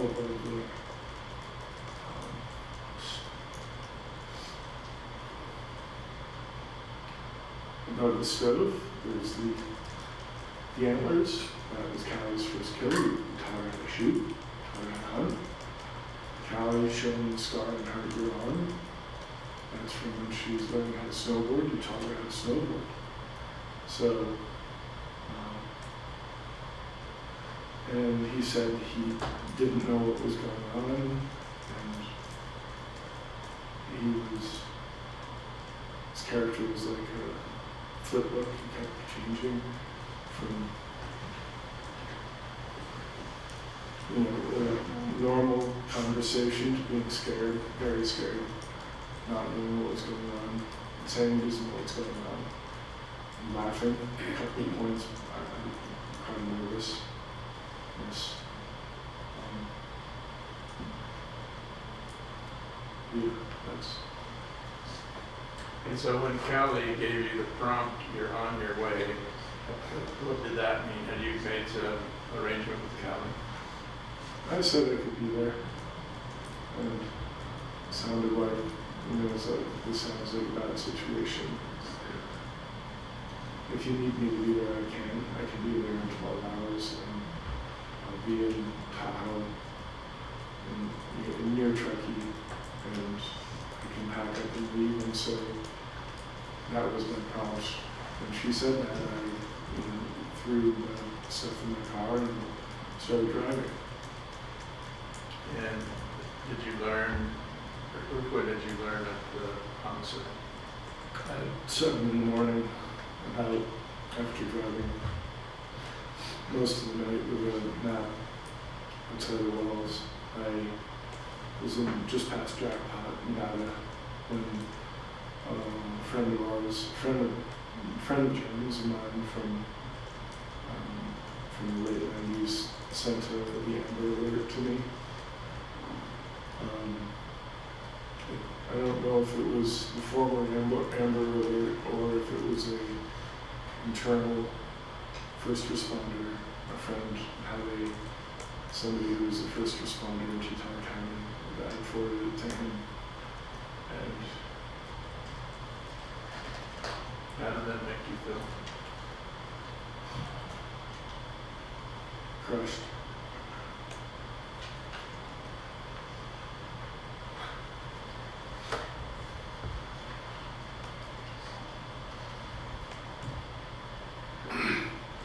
Stop driving.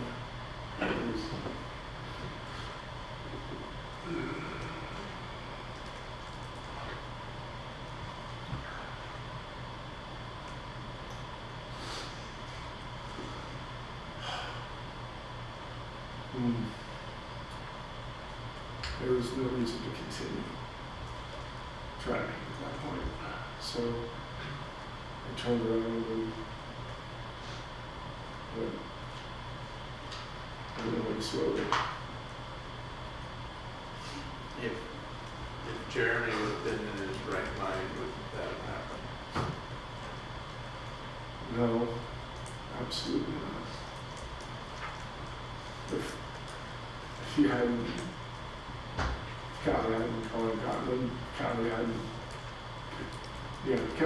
gotten him and tried to make him comfortable, none of it would happen.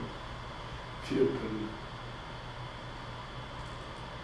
if I had told her to not show up and refuse to take custody, which she could have done, she should have done, and you asked her to not go to Ermac and pick him up. That no, I should have.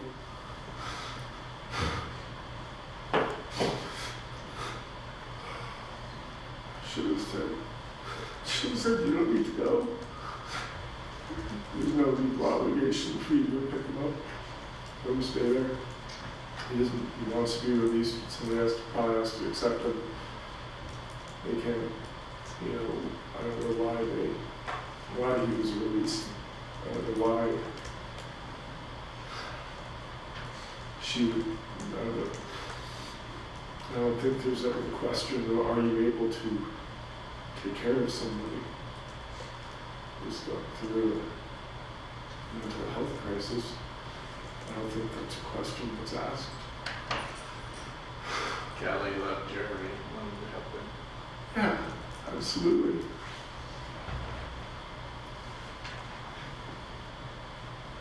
All right, thank you, sir. Anything from the state? Sir, thank you for your testimony. Please sit down.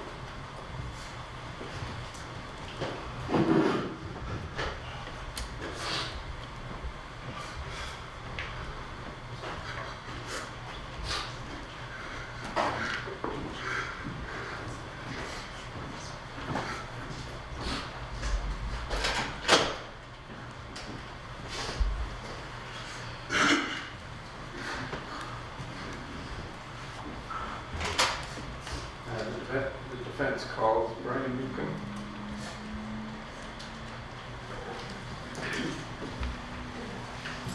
What's the name? Brian Meekum.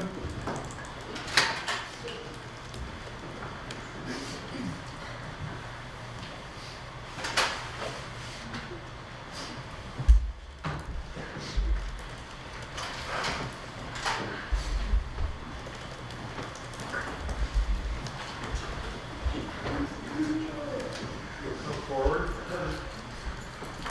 Sir, Madam Clerk will place you in row. Swear the testimony you're about to give will be the truth, the whole truth, and nothing but the truth, so help you God. Yes.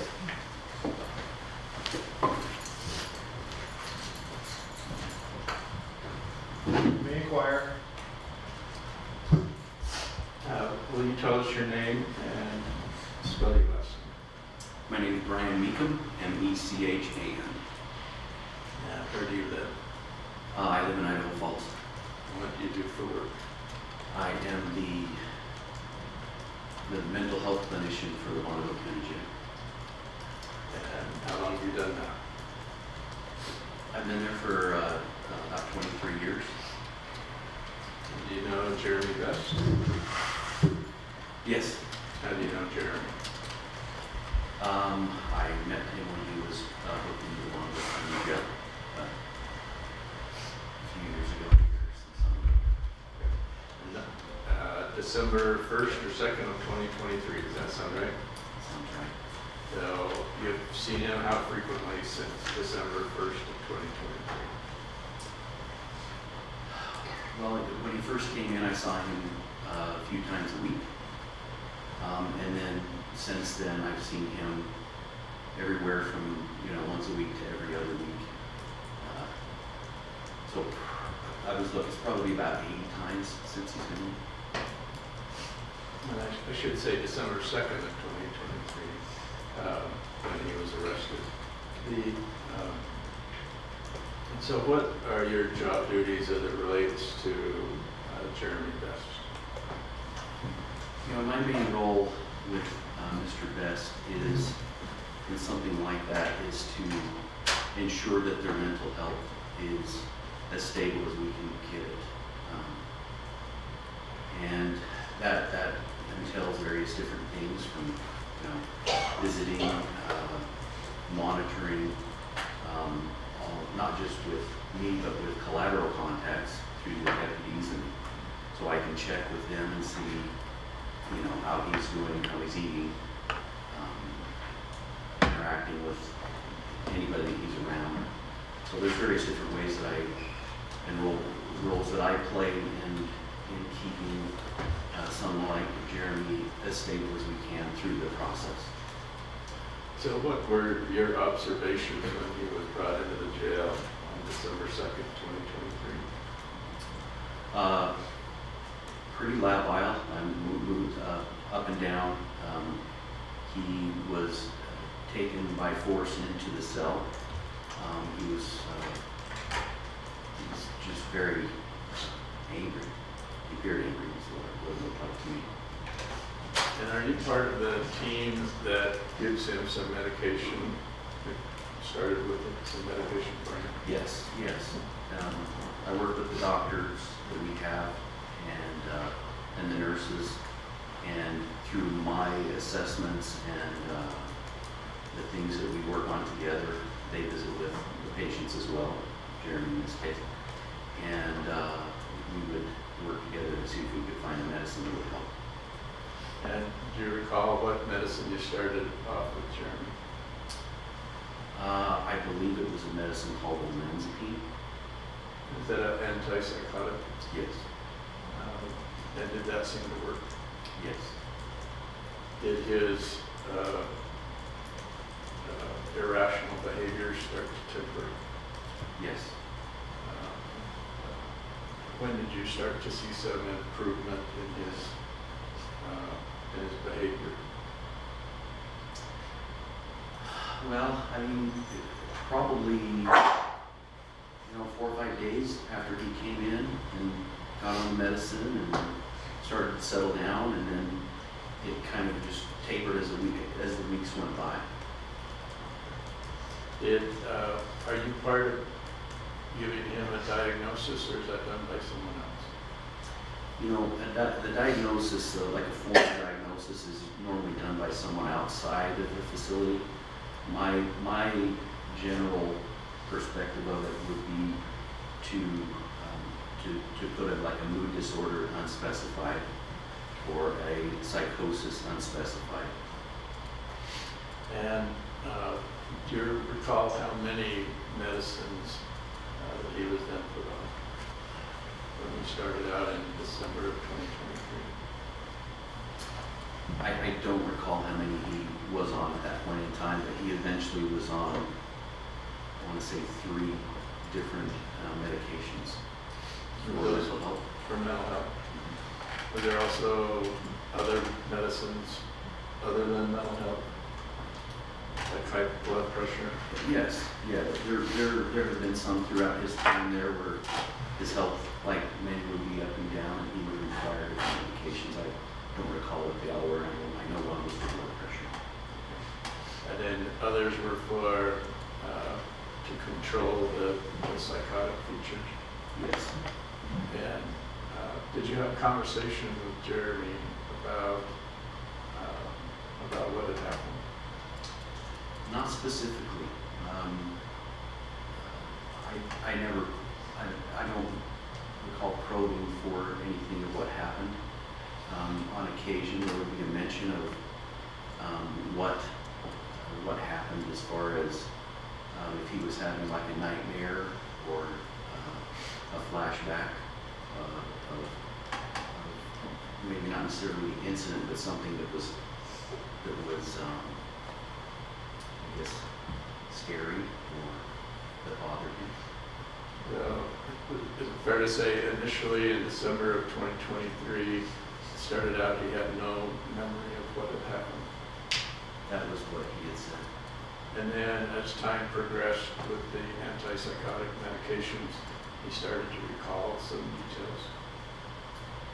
Is that fair to say? I wouldn't. My visits with him, it seemed like more started happening when he started going through his interviews and seeing pictures, hearing work, looking at different things, reading through things. It seemed like when those things started, then the symptoms increased. Okay. So by interviews, you mean his lawyer was coming to see him and talking to him about the case?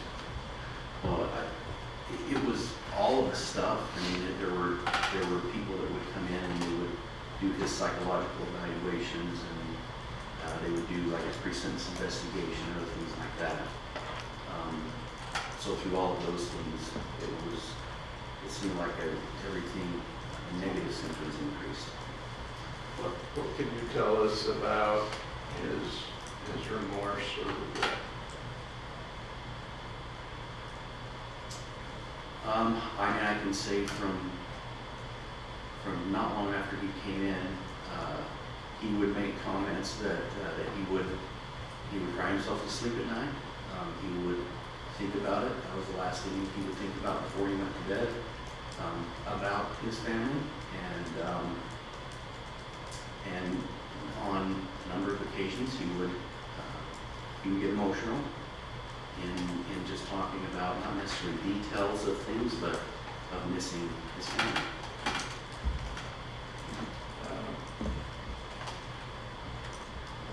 Has he have been cooperative with you and your staff? Yes. Have you ever had a problem with him since he's been in jail? No, I haven't. Has he been kept in a special unit there in the jail for the last year and a half? Yes. What's that called? It's a special housing unit. We just call it special housing. It's in the booking area. And for many months he was by himself. And then as time went, he was able to be put around between 1 and 4 or 5 other inmates in the small kind of protected custody area. And his classification is administrative segregation. So he's monitored and has been since he's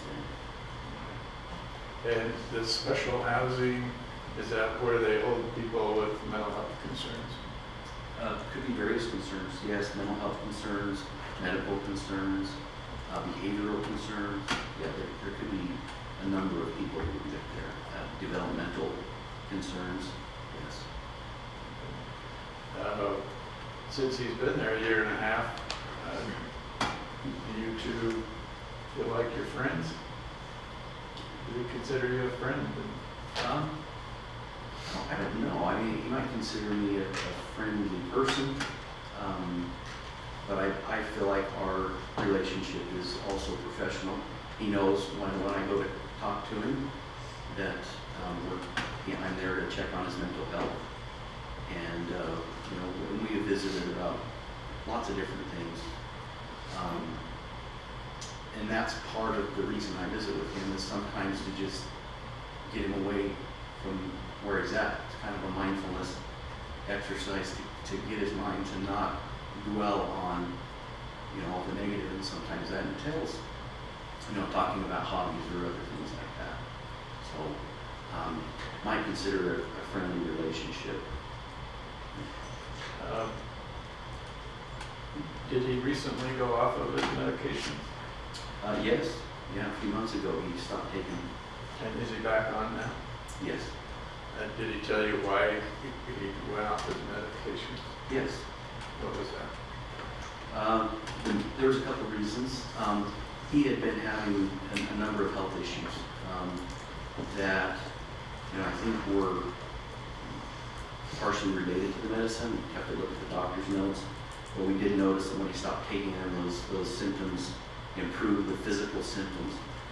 So he was having some physical symptoms related to the medications, as well as he kind of indicated that they were kind of numbing him, and he wasn't able to feel the feelings, maybe the remorse or the other things like that. And he's like, I need to work on this stuff, and so he had decided he would just quit taking everything.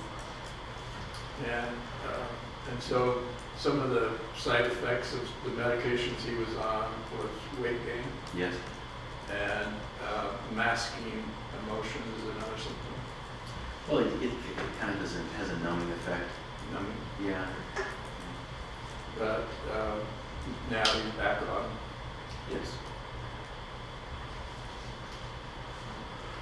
Do you have any concerns about him being, for the last year and a half, being violent with staff or with another inmate? No. All right, thank you, sir. Does the state have any queries? No, Your Honor. Thank you. The court does have a question related to your comments about the use of medication and numbing. Can you speak to what he might be experiencing in the last few days associated with medication? His statements regarding the numbing effect. Mm-hmm. So maybe most recently, the last few days, the biggest thing that it would do is help him sleep over the night. And then during the day, it would tend to kind of help. The medicine is also known as a mood stabilizer, so it would help his mind to stop from racing, and it would probably help some of the really strong emotions from peaking. So it would help from like super strong, maybe like panic attacks and intrusive thoughts, things that are alarming or making a person so overwhelmed they can't gather their thoughts. Would you say he's affected today? Well, I haven't seen him today. In the last few days, by what you're suggesting, continued numbing. Like kind of numbing effect. Well, I saw him on Tuesday. And he seemed okay. Today, he might, I mean, we could reasonably say he would probably have an effect from the medicine that's keeping his moods more level. Thank you. Can you step down? Mr. Archibald. I don't have any other questions. Any other witness? Michael Houston.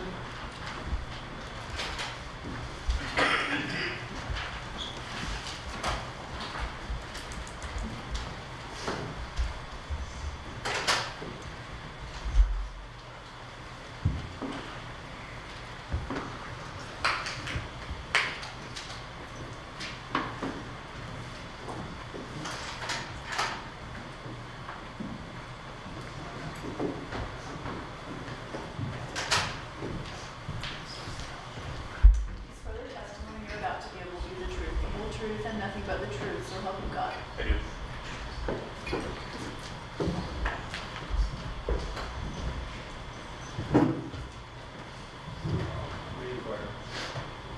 Will you tell us your name and spell your last name? Michael Houston, Huston. Now, where do you live?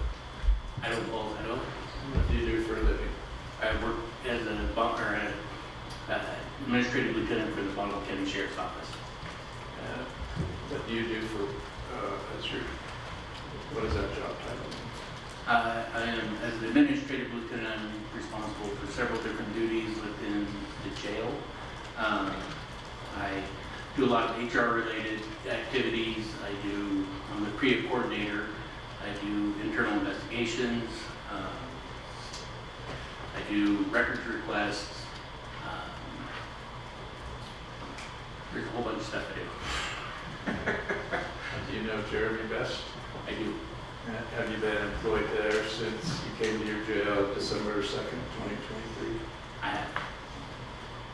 And are you the point of contact then in the jail for jail records? I am. So I imagine you've heard a lot from Mary Goody. Yes, me and Mary Goody communicated several times by email. And so she asked for information and you provided to her. Yes.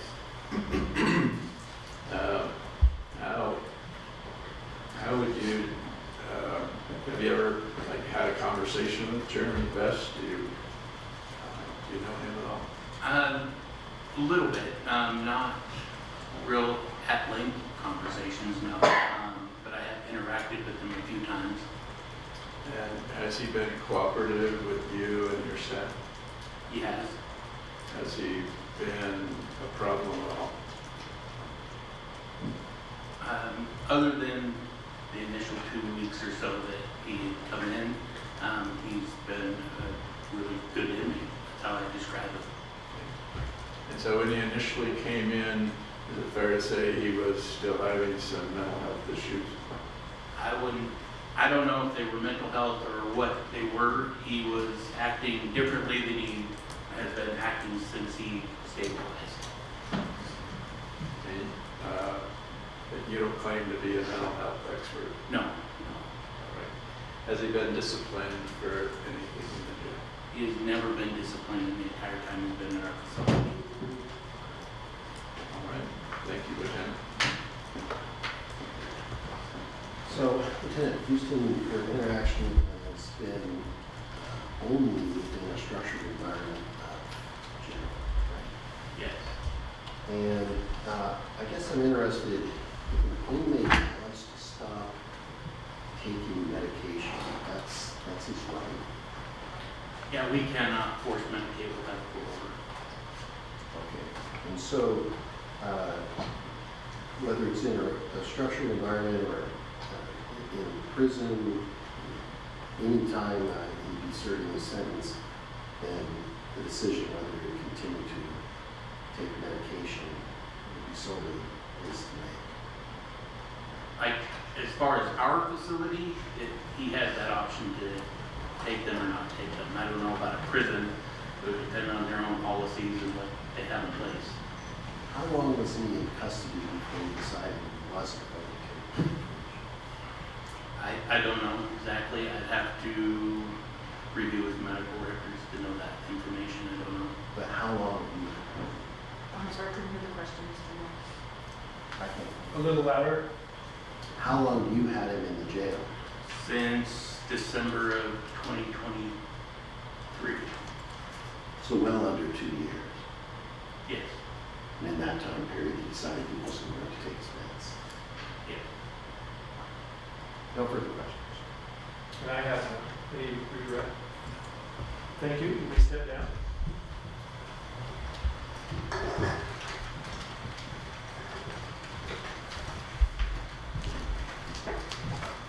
Your Honor, based upon the court's directive that you wanted to be done with testimony by 3 o'clock, I purposely moved this along at a quick rate. If I could have a break right now to make sure that we're done with our witnesses, but I have been expeditious because of the court's comment. So let's do that. Let's take our morning, afternoon break for about 10 minutes, and then perhaps counsel can share some information with the court for the balance of the day once you make that decision. Thank you. 10-minute break.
witnesses, but we do have one rebuttal exhibit. I will offer it now.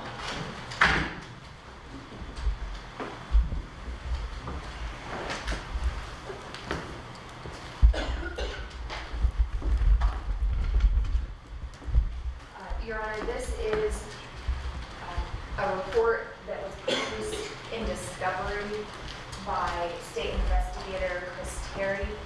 It is the complete interview of Scott Rayburn, the individual married to Melanie Rayburn, who saw that video from the defense. Okay, thank you. And so it will be admitted, and for the purposes of consideration, recognizing after, well, in a few moments, the court will invite the victim to back statements and we'll turn to argument. I would invite the state to highlight anything. Certainly it will be a part of the record for the future, but if there's material in it that you want me to digest, please make reference of it in your argument. I don't think that will be necessary, Your Honor. We've already highlighted the general relevance. As we said earlier, Scott Rayburn disagrees with his wife, and he was the one that was on the phone with the defendant. Thank you. Any comment, Mr. Archibald, since it's been provided previously in discovery? I have received it, and Mary Goody talked to both of them as well. Okay, very good. Be received by the court then? And Your Honor, for the record, that's States 35. States 35, Madam Clerk. States 35.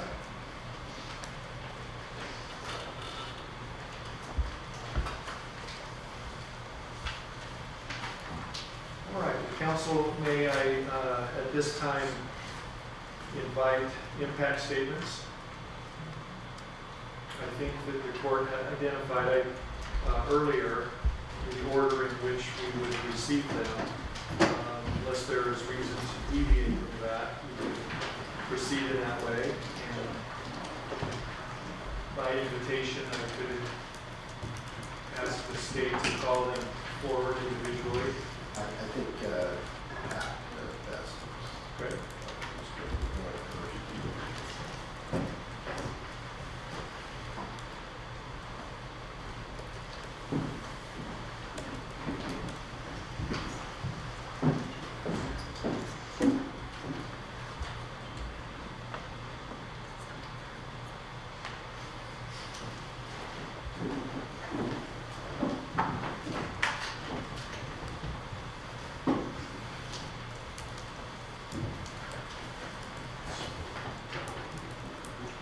So I think, yes, the defendant's mother wants to begin. I'll invite her forward.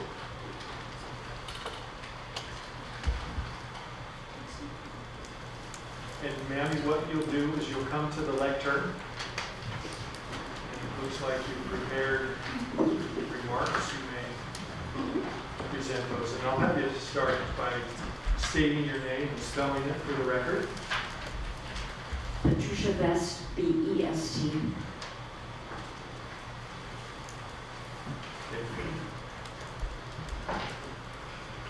As mother, mother-in-law, and grandmother of those lost, I too am a victim of what happened.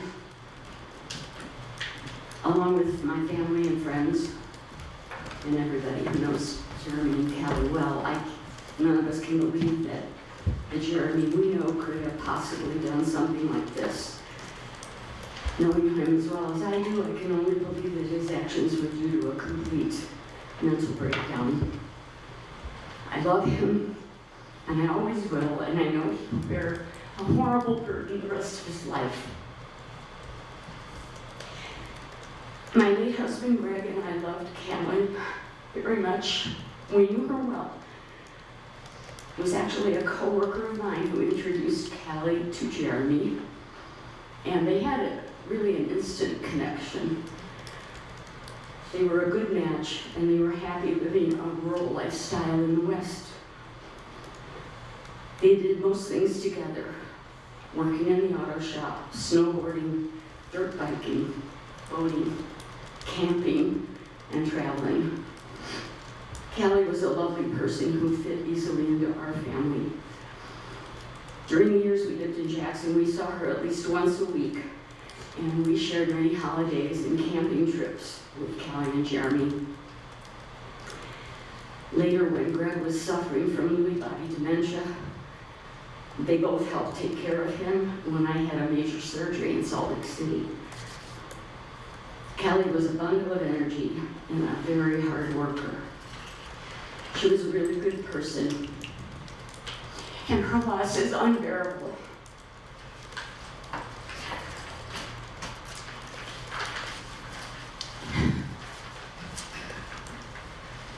As for Zeke, I got to know him during a week in Victor in June of 2023.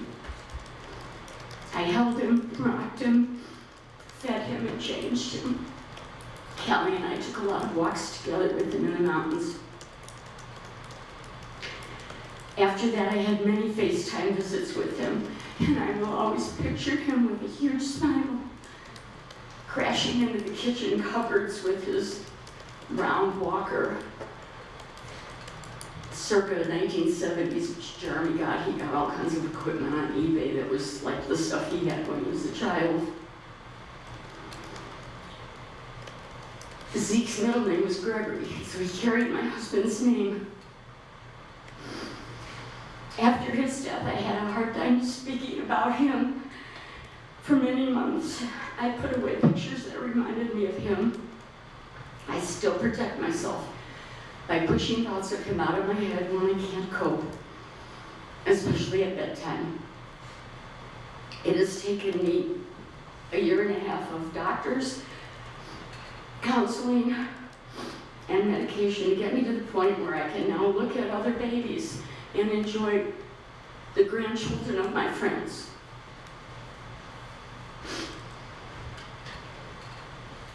Probably because I'm Jeremy's mother, I was not included in the memorials for Kali, Zeke, and Freya, so closure did not happen for me. Kali's family has avoided all contact with me. It feels to me like they in some way blame me for what happened.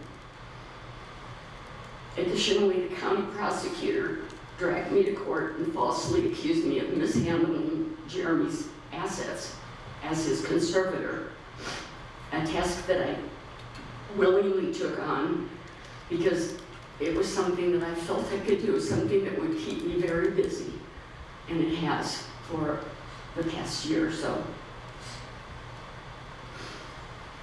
And now, of course, I have also lost Jeremy, in the sense that he will not be with me in my old age. He will not be able to take care of me in the future as he always said he would. Instead, I live every day hoping that he's not suffering for this act, which is as inexplicable to him as it is to those who know and love him. Thank you.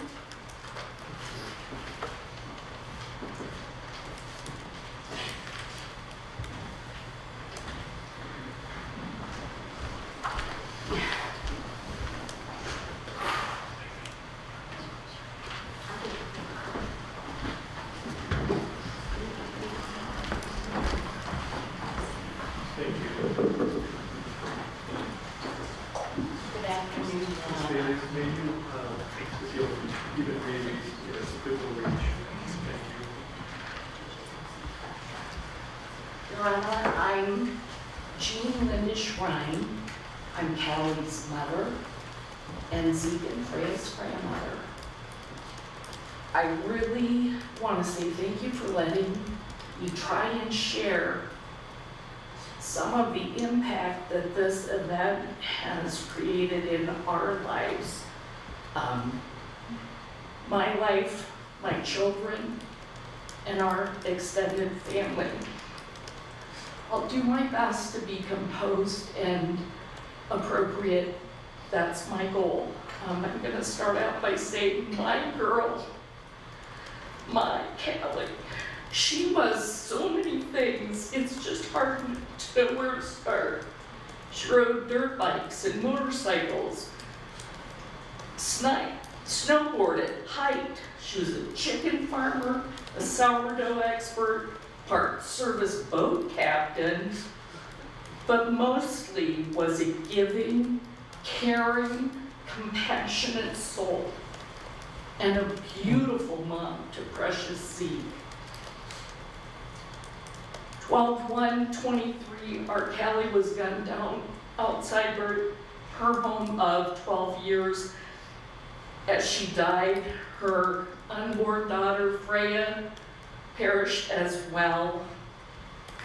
Her son Zeke had been snatched from his home and was in danger. She was face to face with her slayer and couldn't save herself or her children. That night, she saw a face of evil. We were alerted to this tragedy when there was a manhunt for her spouse and an Amber Alert for Zeke. We waited in fear, not knowing what the fate of our precious Zeke was. We didn't know if he was afraid. Was he cold? Was he hungry? Was he calling for his mama? Then we found his fate. He had been murdered by his father. Finding words to describe the impact of this tragedy is torture. She was so loved. Friends, family, and community. She was full of life. Her name even means energy. She was joyous, curious, loving, compassionate, and a child of nature. Since Kali has passed, we have heard so many stories of how she impacted with beauty and grace to the community and how she touched many lives. I can picture how she died. I know how Zeke died. It haunts my dreams, and I am broken. I will never hear her say, "I love you, Mama," ever again. And that was the last word she said to me on the very day that she passed. The grief is unbearable, and I am forever changed. Becoming a mother opened her heart to a new level of love. She showered Zeke with love and rejoiced in him. And each day brought new milestones to share. We have videos of his little giggle. We always said he sounded like Pee Wee Herman. A video of Kali dancing and singing to her boy. It all ended too soon. But we will never know who Zeke would have become, and we will never have the joy of welcoming our granddaughter Freya to our family. There's no end to our sorrow and grief. Her father, stepfather, brother, sister, nieces, and nephew, along with our entire family, will live broken and grieving to the end. And now we are at the end of our journey, a long, arduous journey full of anxiety and pain. We need justice for Kali, for Zeke, for Freya, to show that their lives mattered. They were treasured, and the loss of them is unbearable. And in this all, I too see the face of evil. Thank you.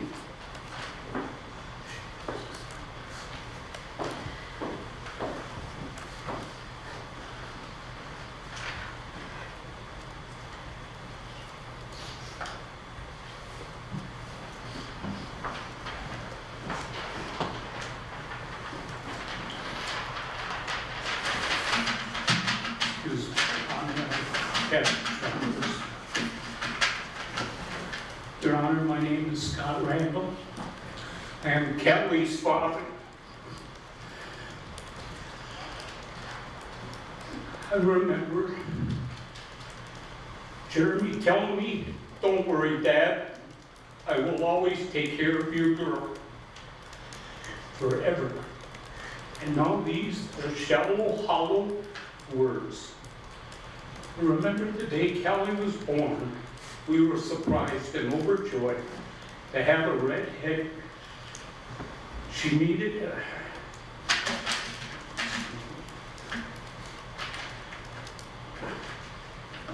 She grew into a beautiful, free spirit. She kept moving closer and closer to the Tetons. First it was, "Dad, drive me to Denver." Off we went to Denver. What's next? Off to Bozeman. She needed the mountains and the fresh, clean air. She needed to feel free.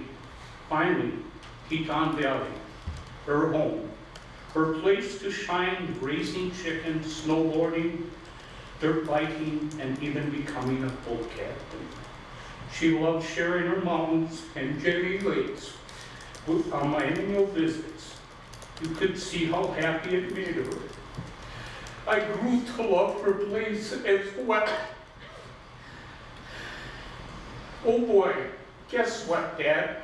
I'm having a baby. What a beautiful surprise. Brought so much love and joy into her world and our world. And now, December 1st, 2023, that phone call from my ex-wife, Jean, shook our world. Kelly was gone and baby Zeke was missing. We lived in panic and terror. My dreams are now haunted by this horrible scene of her lying dead, shot to death, and the knowledge of her son murdered. And baby she was waiting for would never be born. Each day I ask myself, how, why, and no answer comes. I not only have to survive without them, but I am going through a long, drawn-out legal process, a system that protects criminals and that is slow and challenging. It's a daily fight for what little justice we can get. We live our lives overwhelmed with grief and sadness. Each hearing, court motion filed to the judge tears our hearts apart. It's a hollow request. There's no true justice. She will no longer hike her trails, no longer bake bread and tend to her chickens. She'll never get the chance to raise her children, to sing and dance with them and shower them with her love. And I imagine what could have been. I will live out my life in grief and pain. You broke your promise to me in the most horrible way. I have no forgiveness in my heart. Thank you. Thank you.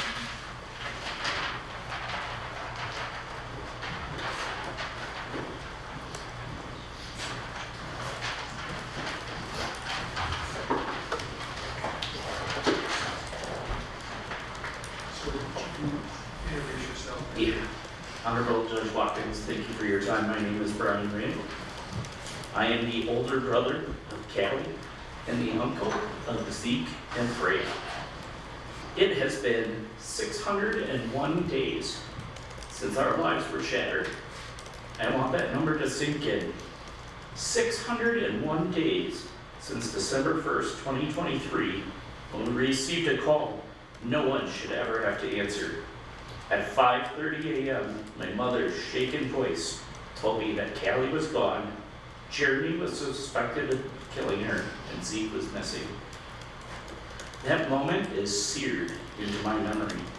It haunts me in my sleep, in my waking hours, and every time the phone rings unexpectedly or at odd hours. thinking nothing good could be on the other end of that call. I was the first to call the Teton County Sheriff's Office.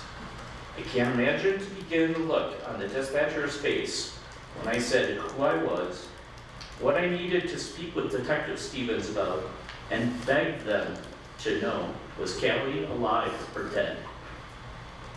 What was the status of Zeke? What was happening, period? She took our information and said he would call us back. And then came the waiting. I paced. I cried. I clung to my wife, who was my rock, even though she had nothing left to give in that very moment. She was just as lost as I was, but she held me anyways. In that moment, when the world was falling apart, she carried both of us. Neither of us was prepared for what we were facing, but we faced it together, in silence, in sorrow, and in sheer disbelief. I stared at the phone, willing it to ring, and when it finally did, my heart just sank. They asked me questions, so many questions, asking for phone numbers, where he might be, who he knew, who might help him, and then, after long, heavy pauses, the words came, Kali was deceased. Those words echo endlessly. Their weight never fades. They cut as deep today as they did that morning, and I know they always will. I remember waking my kids, telling them that we had to leave right away. Still in their pajamas, we rushed to my mother's house. The questions came quick and fast. What do we say? How will they understand? What details do they need? How do we explain that someone they loved, someone they talked to, someone they were close to, even from a distance, is just gone? And where is Zeke? There were no easy answers, only silence, only heartbreak. That was an agonizing 10-minute drive. Those first few hours at my mother's house felt like days. Family coming and going, waiting in agony for any updates from Idaho. We knew what we had to do, though. We had to get to Idaho and do it fast. That meant I had to leave. Leave my kids, leave my wife, leave my family, when we all needed each other the most. And just like that, I stepped into a role I never asked for. I became the point of contact for law enforcement, prosecutors, victims advocates, friends, family, and soon after as the state administrator for Kali. I had to fill out so many forms. I felt physically sick writing the words homicide over and over again, like reliving a nightmare on repeat. I found myself on plane after plane, holding on to hope with trembling hands, trying to keep it together in airplanes, airports, public places where no one knew the storm that I was carrying.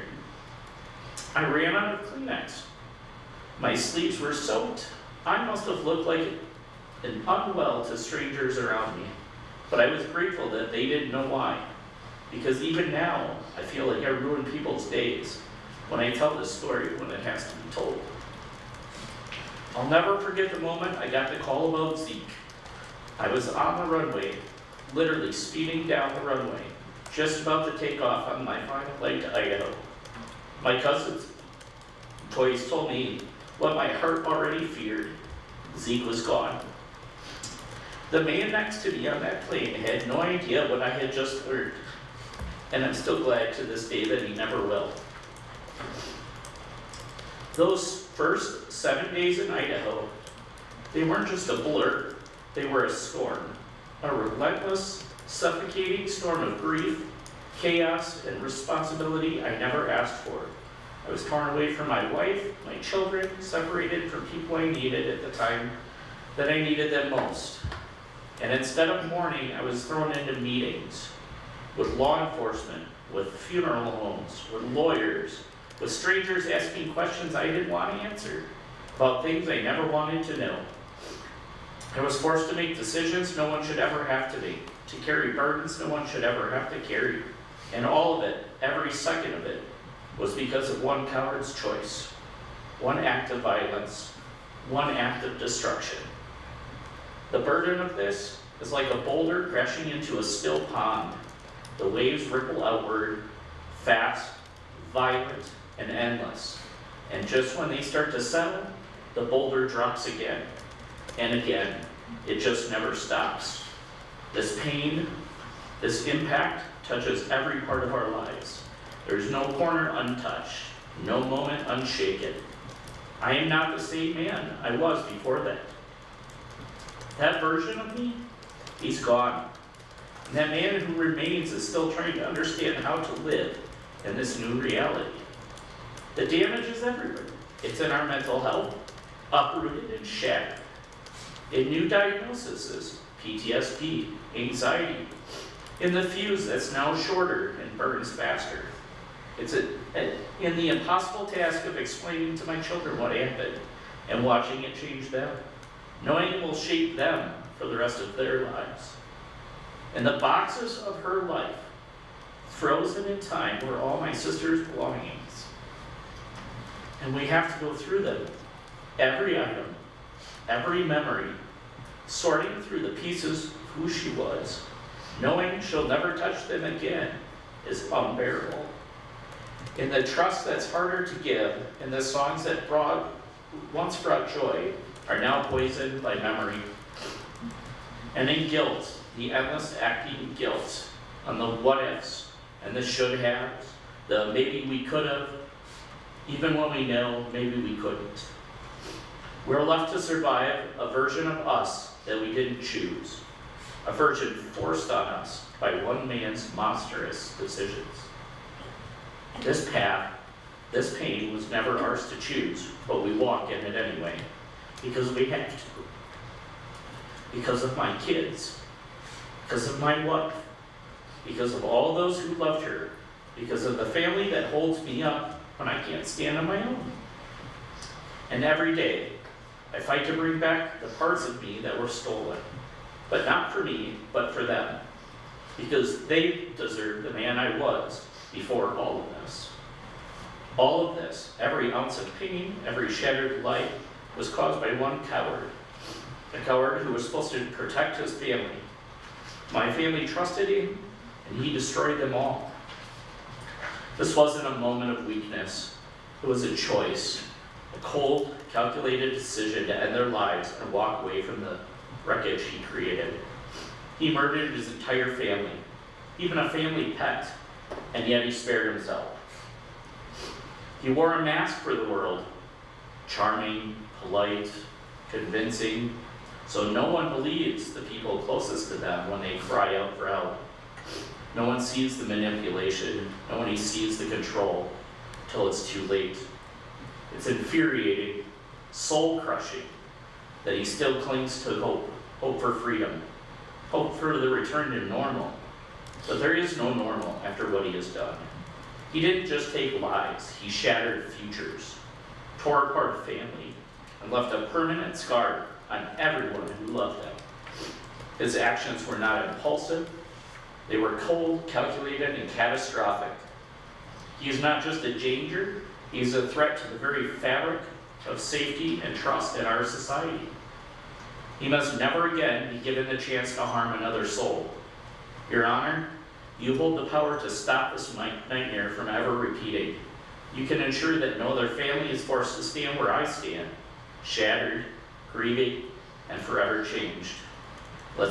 Let this be the last time anyone has to speak these words in connections to this person. Let this be the moment justice draws a line that cannot be crossed again.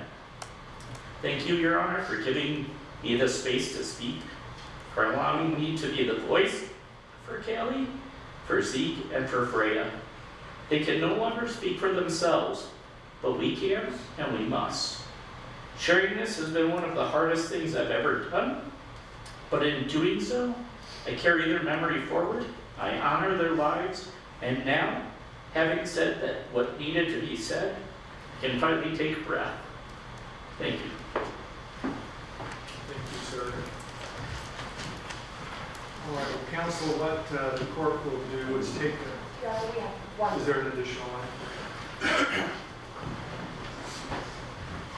And if you'll introduce yourself to me first. My name is Emma Bryce, and I'm Callie's little sister. Your Honor, 5:18 a.m. on December 1st, 2023 was the worst moment of my entire life. I was the first in our family to find out that one of the most beautiful humans on this earth, my sister Kali, had been horrifically murdered. That our sweet baby Freya was gone, and that the sweetest, happiest, most love-filled baby boy Zeke was missing. All at the hands of the very person we trusted to keep her safe. My sister didn't deserve to feel scared. She shouldn't have died trying to protect her children from such a monster. I can still vividly remember the moment I had to call my mother and tell her that her daughter was dead, that her unborn granddaughter was gone, and that our baby Zeke was missing. It's something no daughter should ever have to do, something no human being should ever have to live through. I can still physically feel the air drain from my chest. I can feel my heart shattered all over again every time I talk about that morning. Pacing my home in a panic, calling my brother, calling my husband, choking out the words, our sister is gone. And later, I had to tell my mother that her grandson, our sunshine, had also been maliciously murdered. I can still hear her screams. I hear them in my sleep. I hear them in the quiet. And I hear them when I look at my own child and realize how fragile everything truly is. Callie wasn't just my sister. She was my biggest cheerleader. She was inspiring, bold, motherly, and always told you exactly what you needed to hear. Some of the things I'm so glad to have learned and embodied from her throughout the years. My daughter Lainey was born very shortly after Zeke, and Callie and I were navigating the wild, beautiful chaos of becoming new moms together. We didn't always parent the same way, but we were doing it side by side. We had each other. And now I don't have that anymore. Aside from the almost daily video messages we would share back and forth, oftentimes just sharing the mundane parts of our lives, something I will cherish for a lifetime. I think about my daughter Lainey growing up without Auntie Callie. I think about the day that she learns the truth about what happened, that the aunt who loved her so deeply, who would have been one of the most incredible people in her life, was taken in such a brutal and senseless way. And I hate that she has to grow up in a world where someone like Callie is only a story, only a photo, never a hug, never a laugh, and never a real memory. That is a theft that no child should endure. Zeke was joy incarnate. He had a smile that can melt stone and a laugh that lived in your bones. He was supposed to be running around now. He was supposed to be learning his words, helping his mom make bread, singing and dancing in the kitchen, exploring the mountains and being the best big brother. He and Lainey and Freya should have been growing up together, cousins, friends, partners in mischief. That future was stolen. The man who did this didn't just murder 3 people. He destroyed futures. He murdered our sense of safety, our family's peace. He upended every part of our lives. My mother's grief is bone deep. I've seen such a deep and everlasting change in the soul of her being as she navigates how to hold strong for us when she has nothing left to give. My father's grief is unbearable, and there's a change in him now that I can't quite put into words. Only that watching him grieve is like watching a strong man try to stand in a storm that never ends. And my brother has carried a burden that no one ever should. He has been the backbone of our family through this.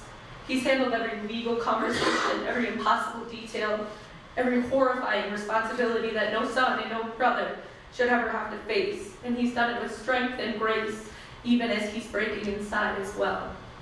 And my husband has had to be my rock in all of this. He stood by me in moments when I couldn't breathe, when I broke down in the middle of the day or couldn't sleep at night, while navigating his own grief for the family he married into and loved so. He has had to carry mine as well.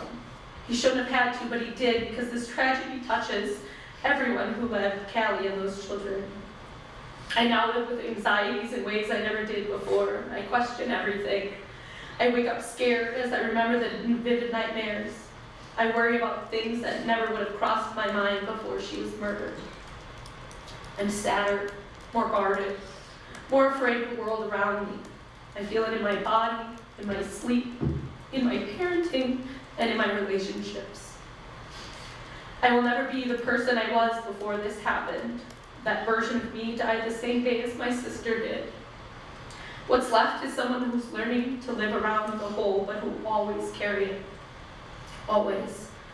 This didn't just happen to Kali, Zeke, and Freya, it happened to all of us who loved them. And while nothing can bring them back, I am here today to ensure that their names are spoken, that their lives are honored, and that the court understands what was taken from this world. There's no sentence long enough to restore what's been lost, but I hope this courtroom, this system, recognizes the depth of this loss, and that justice, as far as it can be served, is served for Kali, for Zeke, for Freya, and for every life forever changed by this horror. Thank you.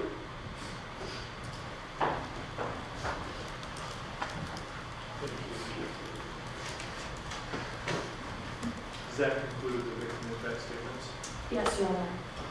All right, what the court would like to do is take a 5-minute recess to allow the court and counsel to begin preparations to deliver your sentencing recommendations. So we will do that and return for closing arguments and then the court's pronouncement. 5-minute recess. All right.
continues to make dangerous, selfish choices.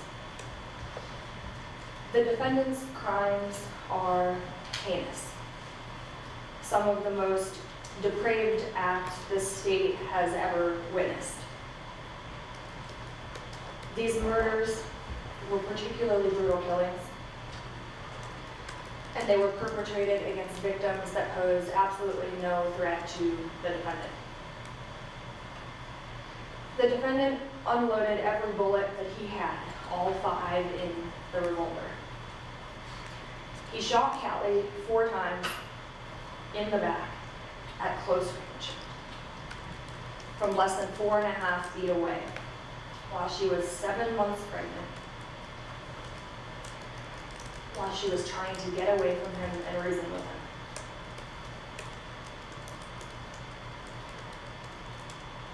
You've seen the evidence, both that presented to you beforehand and through the sentencing proceeding.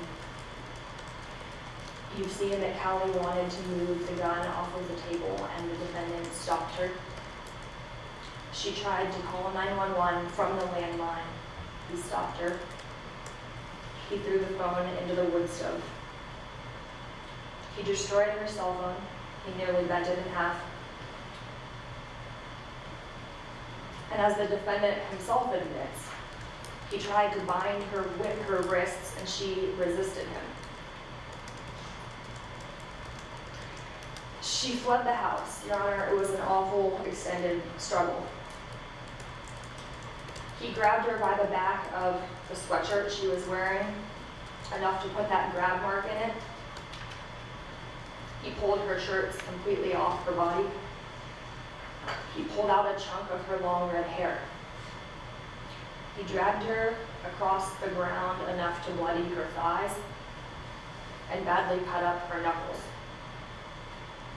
But Kali was tough. She made it from the house into the shop. We know that from the blood evidence. You've seen the lab report. Those spots, the drip trail, was Kali's blood in the garage. Your Honor, she almost escaped, but she wasn't quite fast enough. As she was running out the side garage door, the defendant caught up to her and he shot her. A burst of 3 shots. 2 hit her in the back and dropped her to the concrete. 1 missed. But those 2 shots he didn't think were enough. He shot her again twice in the back while she was face down on the concrete.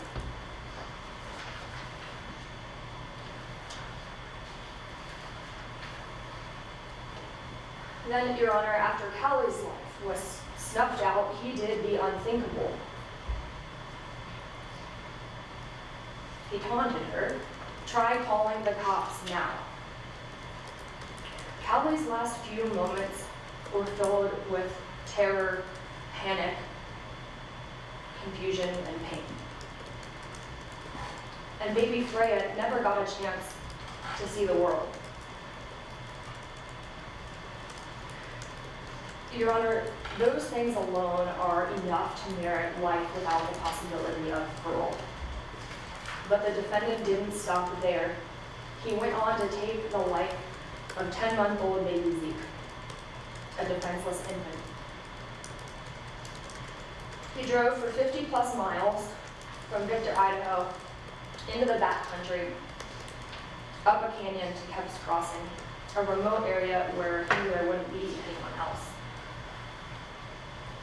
Your Honor, Zeke's murder was particularly depraved. You've seen the evidence.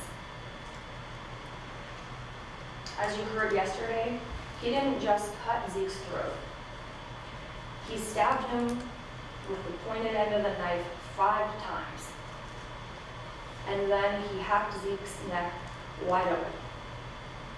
In many strokes, nearly decapitating Zeke. The autopsy describes Zeke's throat as a gaping wound. Those are the medical examiner's words. Zeke's trachea and esophagus were completely severed, His carotid artery and jugular vein on both sides of his neck were completely severed. His spine was even cut to the bone. Your Honor, killing Zeke in this way took time, force, unbelievable force, and frankly determination.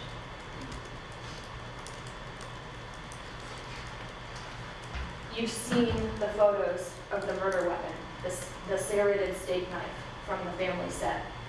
You've seen how it looked after his brutality, that it is bent at the hilt.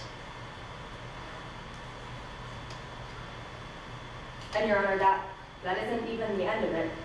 Before the defendant's killing spree ended, you know, he took the life of the family dog's sister as well. And Your Honor, I'm not going to stand here and tell you that we know who he killed first, Zeke or the dog. There was so much blood, it's impossible to tell. But he killed sister the same way that he killed Zeke, by hacking the dog's throat wide open.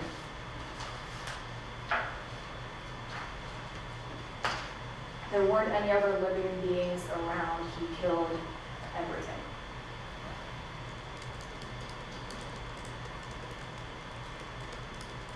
Your Honor, I hope for baby Zeke's sake that he went first. But one thing is certain, one of those beings spent the end of their life in terror as the other was brutally murdered. And then he started on them. That should hit home, Your Honor. The defendant did it twice. He saw what the other went through, and he did it again. Their agony, their terror, their pain, it didn't stop, and he did it again.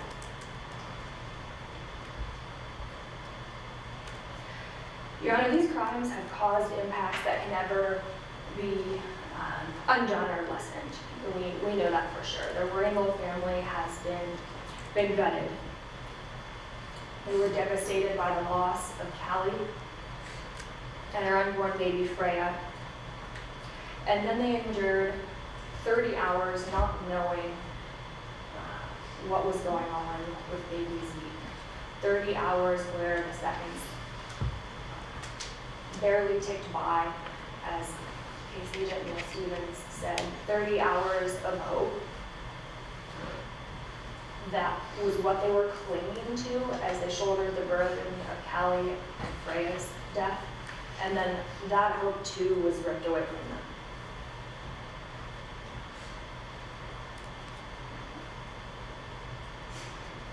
And Your Honor, as Brian Randall articulated in his impact statement to the court and here today, there's a ripple effect. Of course the family is devastated, but it doesn't stop there. You heard Case Agent Neil Stevens talk about how this case has impacted law enforcement and first responders in a way that's more significant than most. You heard him talk about how 50+ law enforcement officers and first responders got together of their own accord with the chaplain, shared, broke down.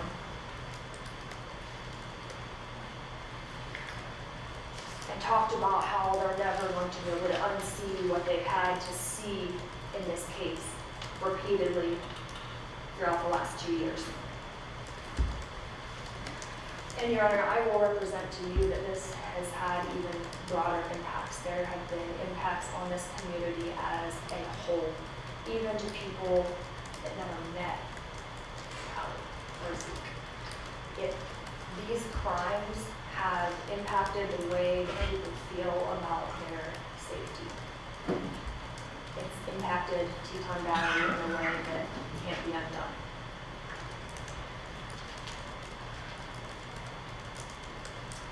Your Honor, justice must be served in this case, and it must be served in proportion to the crimes. For the Randall family and everyone else whose life won't be the same. But Your Honor, even more important than retribution, you must protect society, and only you can do that at this point. When I began yesterday, I told you that you would see throughout our presentation of evidence that the scariest thing about this defendant is that he is totally unpredictable to trained medical personnel and pretty much everyone that interacts with him. No one had warning that this was coming. One moment, the defendant seems fine, and then flip a switch and he's confused and saying bizarre things. Then flip a switch and he's back to normal again. You've seen that in the evidence multiple times. You've seen that even Kali, who spent more time with the defendant than anyone else, she wasn't afraid of him. She wasn't afraid to allow Zeke, who she loved more than anything, to be with him. She didn't know what he was capable of.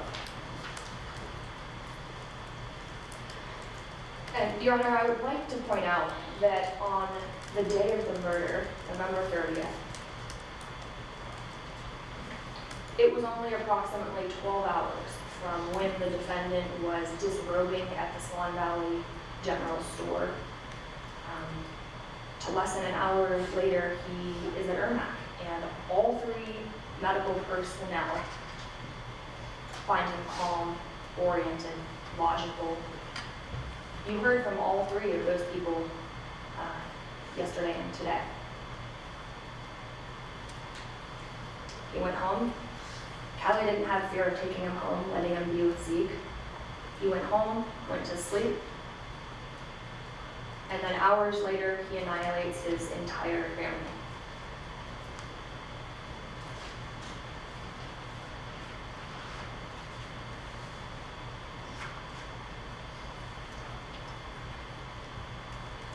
Your Honor, there is no way to manage the risk that this defendant poses.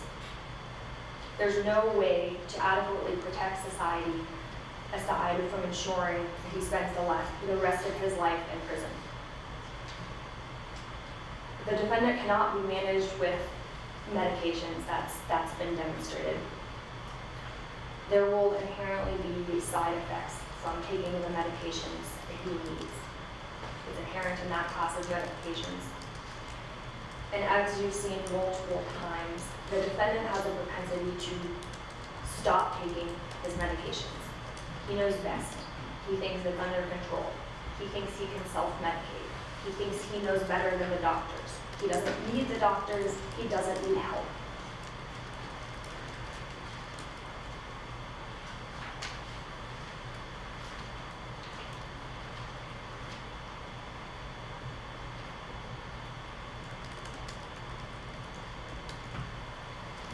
Your Honor, you've seen in the evidence, particularly the documentary evidence submitted to you, that in April of 2025, even within the controlled environment of the jail, with all of the positive influences there, the defendant decided to go off his prescribed psychiatric medication because he didn't like the side effects. And if you noted the report that describes the conversation between the defendant and his mother, Pat Best, she questions whether him going off these medications is wise, and she encourages him to comply with the recommended treatment. But he brushes her off. He knows best. He even remarks, "Who can I hurt? I'm in jail."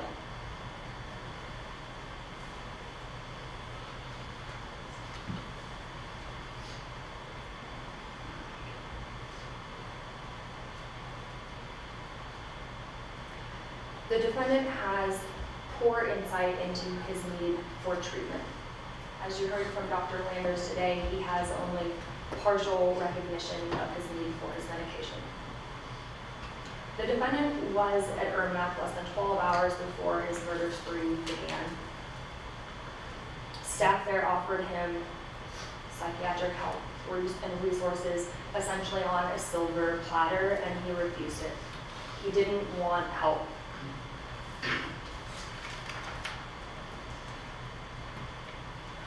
And this is a theme that we've seen repeated. In July before the murder, he swore off all Western medicine in relation to his chronic pain. He thought he could deal with it himself. He thought using illegal drugs was a better solution. The next month, he stormed out of not one, but 2 different ERs, cursing at the doctors.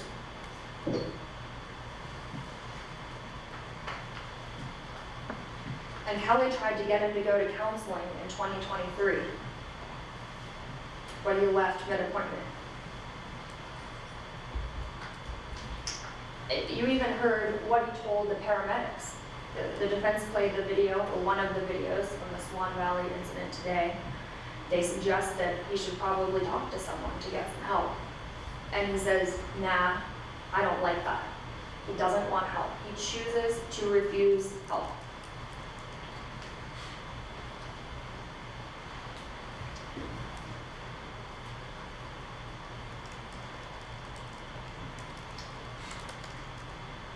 And Your Honor, his refusal of help at Ermac is really crucial because if you recall from the reports, it came after the defendant acknowledged verbally to officers in Swan Valley that he was having thoughts of harming Zeke.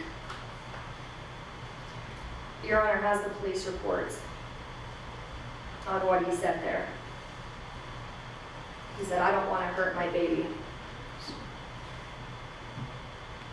He knew what he was capable of, and he still refused to get the help to prevent it from happening.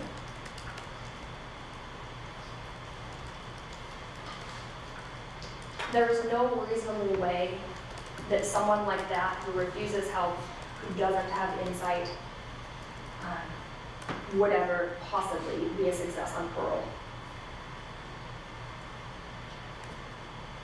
Your Honor also must think about another reality, is that defendant will largely lack a support system in the future. As you've seen in the pre-sentence investigation report, Jeremy primarily associated with Kali. She's now gone. He has very few friends.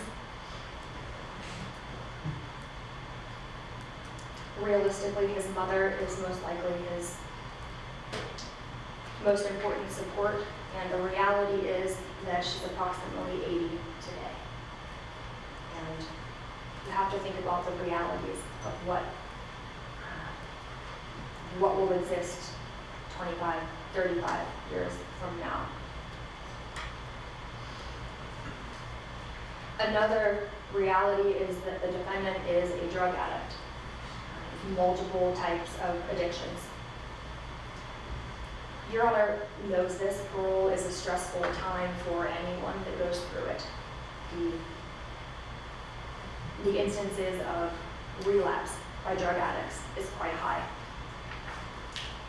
Parole would be a stressful time for a defendant, arguably more stressful even than the time that led up to the murders. The defendant is a mechanic by trade. He has already been expressing that cars are more difficult to fix. He even remarked on one jail call, do you even think there will be cars to fix in 15 years? Maybe not. The defendant has chronic pain. That was another major source of his stress leading up to the murders. Do we think that's going to get better? That doesn't get better with age.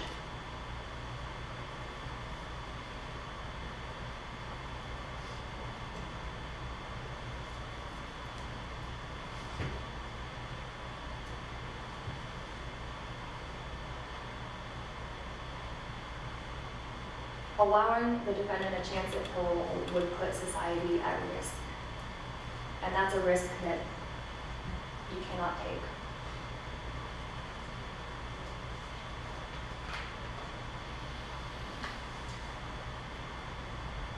You've heard a lot, particularly today, Your Honor, about bipolar. As Your Honor is aware, Many people have bipolar, it's not that uncommon. You heard from Dr. Landers that approximately 20% of the people he sees have bipolar. But Your Honor, they don't annihilate their families.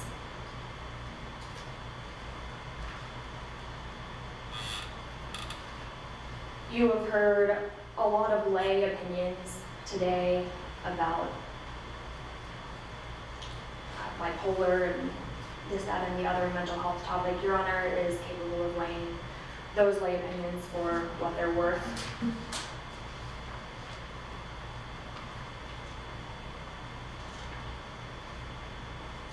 Your Honor should pay attention to one thing that you have not heard, one thing that you did not see anywhere in Dr. Landers' report or his testimony today.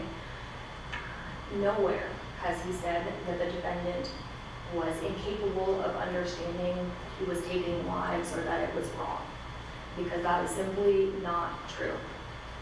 Your Honor has seen that the evidence demonstrates otherwise, that the defendant did know what he was doing and certainly appreciated that it was incredibly wrong.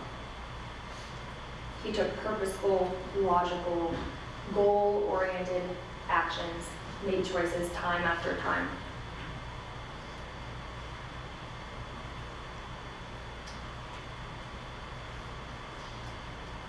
I mentioned it before, but let's start in Swan Valley. He was having thoughts of harming Zeke. He didn't tell the officers that. He didn't tell the folks at Ermac that. He declined help, even though he was having those thoughts. That night, Kali wanted to move the gun somewhere safe, and he stopped her. She called 911 from the landline, and he threw it into the wood stove.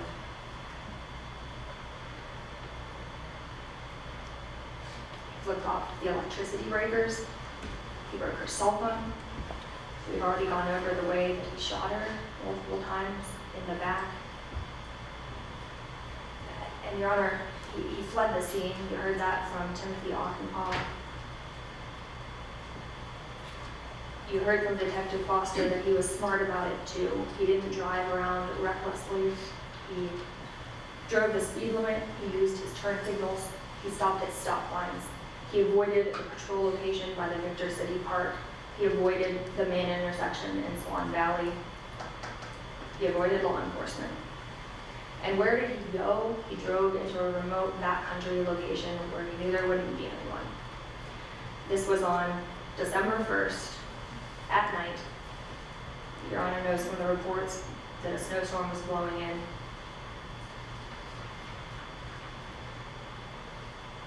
And then, Your Honor, remember that when the defendant was arrested, he even voiced that he knew the FBI was looking for him in Victor. If that's not consciousness, that what he did was wrong, I don't know what is.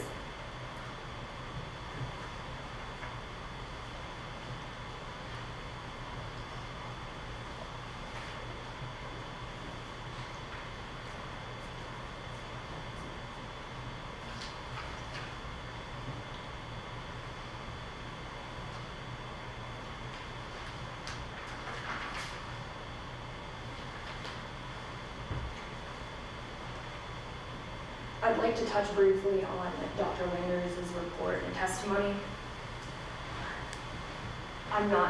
Dr. Landers is a good doctor, he does good work. Generally, I'm not saying that that is not the case. But there is one shortcoming in his analysis in this case that I must point out to Your Honor because it matters.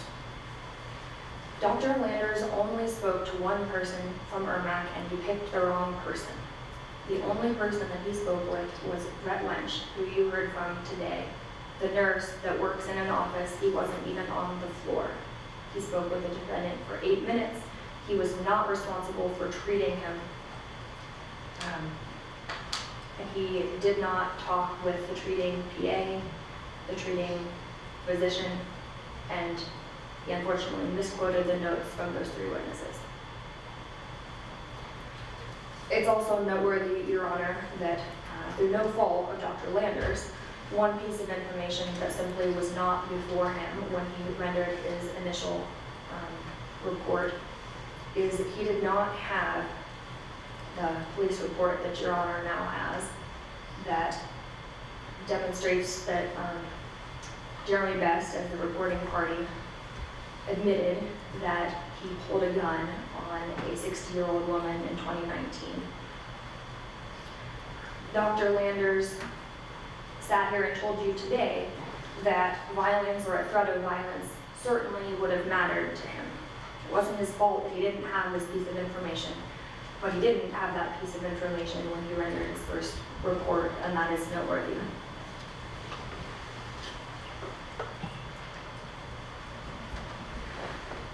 Under Landers' rubric, the likelihood of the defendant succeeding on parole without killing again turns on essentially 4 factors: the early recognition of symptoms, compliance with recommended medications, a stable structure, and a support infrastructure.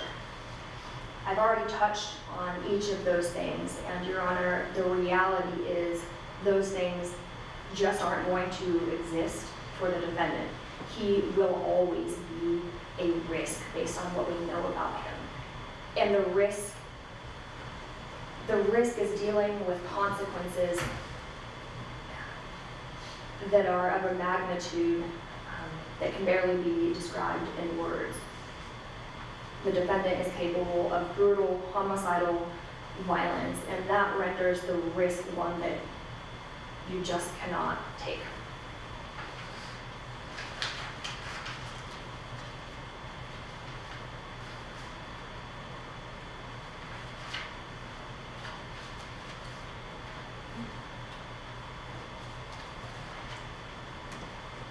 Your Honor is not a stranger to murder cases. You're aware of the other cases in the state and the region. And Your Honor, I submit that this case falls into the category of the most heinous, the most severe murder cases that exist in this state's history.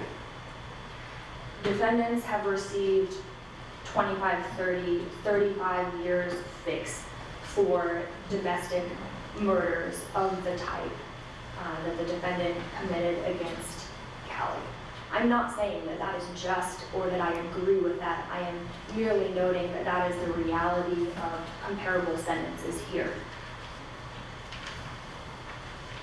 But Your Honor, there is one undeniable factor that puts this case in a different league, and that is Zeke's killing. Zeke was a defenseless being. He was nonverbal. He could barely crawl. He was no threat to the defendant whatsoever, and the defendant nearly decapitated him.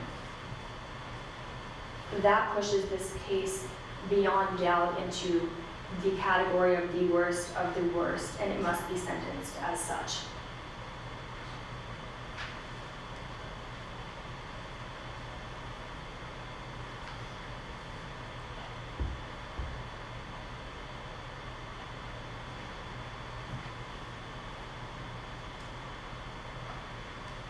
For those reasons, Your Honor, the state will make a sentencing recommendation. First, we seek the violent crime penalty under 1953-07. Then the state seeks life determinant without the possibility of parole for each victim, and asks that the court impose consecutive sentences for count 3 and count 1 and 2. 2 consecutive life sentences without the possibility of parole. Thank you. Mr. Archibald.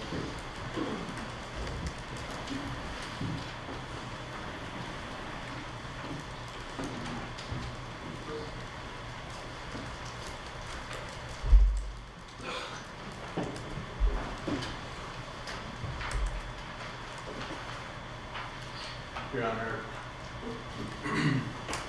it's obvious that mental illness does not make sense. That people experiencing mental breakdowns don't use reason. They don't use common sense. Nothing about Jeremy's actions towards Kali, Freya, and Zeke made any sense. There's no motive for these killings. No girlfriend, no life insurance, no financial benefit, no plan, no premeditation. How do we make sense of this? And the only thing that makes sense is it doesn't make sense. So Jeremy has pleaded guilty to crimes that the elements of the crimes don't require plan, they don't require premeditation. And so we again appreciate the state amending the charges to take that element away because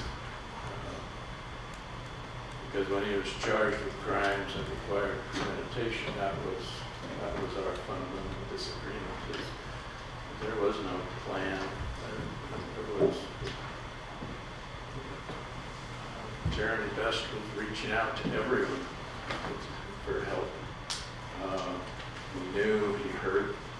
He knew he had good friends. He reached out to them. He knew he had good family. He reached out to them. Even the police officers in the videos show the police officers were good to Jeremy and wanting to help him. The ambulance personnel wanting to help him. And we see an obviously confused manic bipolar who's lost any sense of reality. Reached out to his massage therapist, reached out to his chiropractor, reached out even finally to religion.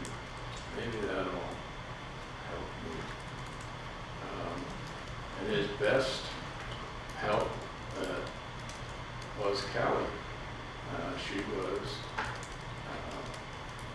was his rock.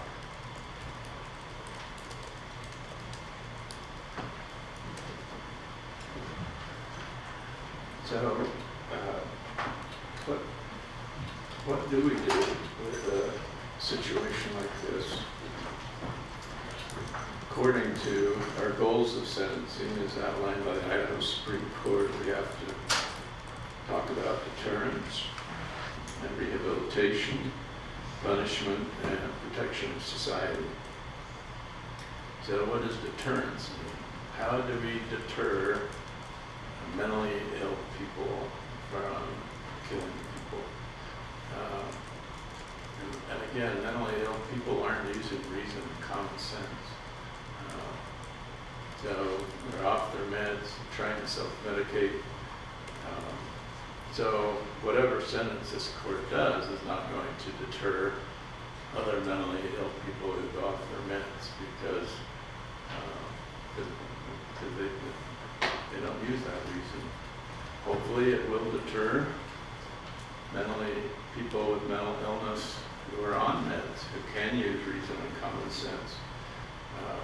Hopefully, as Melanie Rayberg stated in her statement to the court, hopefully Jeremy can use this situation to help others in the future, either in the prison or outside the prison. Can Jeremy Best be rehabilitated? According to Dr. Landers, the only professional opinion we have in this case now, there were others, of course, that we don't hear from, but in this report submitted to the court at the request of the court. So the court trusts him to give the court a valid opinion. And this is what Dr. Landers says. In light of his documented mental health and substance use challenges, the following are recommended to support future risk mitigation through treatment: mental health treatment, substance abuse treatment, emotional regulation and impulse control, future supervision. That is what we call prison and parole. He can get all of that in prison, and he can get all of that on parole. So is it necessary to put him in prison forever with no chance of parole? According to Dr. Landers, the answer is no. We don't need to put him in prison till the day he dies. We can give him some hope. We can give him something to look forward to, something to motivate him to do well in prison. Ultimately, Dr. Landers concludes, this examiner finds that there is the possibility of rehabilitation and risk mitigation in the future, should the court decide to allow for the possibility of a return to the community after a lengthy period of demonstrated psychiatric stability, treatment compliance, and behavioral reformation while incarcerated. With the measures outlined above in place and with consistent compliance by the defendant, this examiner would find that the risk to the community could become manageable, assuming demonstrated sustained adherence to treatment and structured supervision requirements. So that's what we have parole for, is to monitor people, to supervise them, make sure they're going to counseling, make sure they're going to treatment, make sure they're taking their meds. And so any violation of parole can put someone back in prison, as we know. So the only professional opinion that we have on mental illness is saying we can fix this. We can give Jeremy some hope. So why would the court take that away from him? As the prosecutor suggests, take that away from him because this is really bad. And you know, it is really bad. I am not disputing that for a second. However, the law doesn't say focus only on punishment and forget about the other goals of sentencing. The law says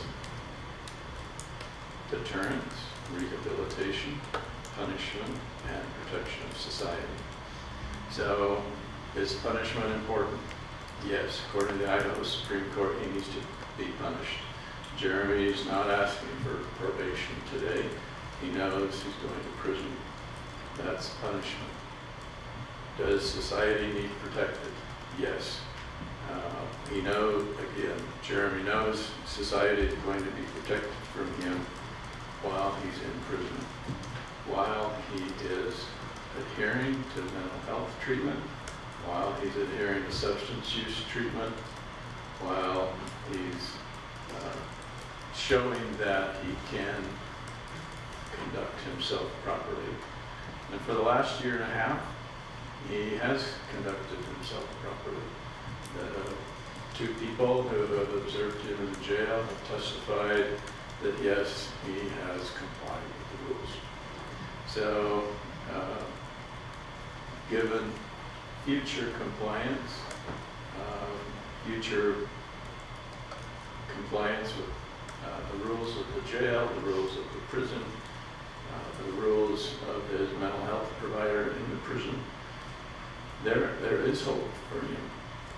And does that take away any value from Kali and Freya and Zeke? According to Melanie Raper, she's already told the court, Kali's a good, God-fearing woman. She will show mercy towards Jeremy, and so should this court. In Kali's own words,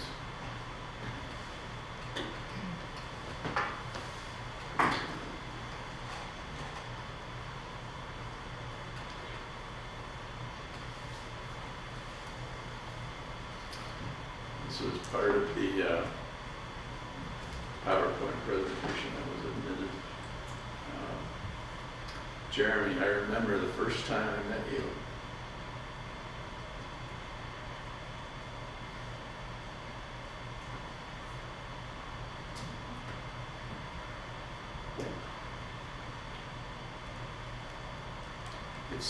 It's so vivid in my mind.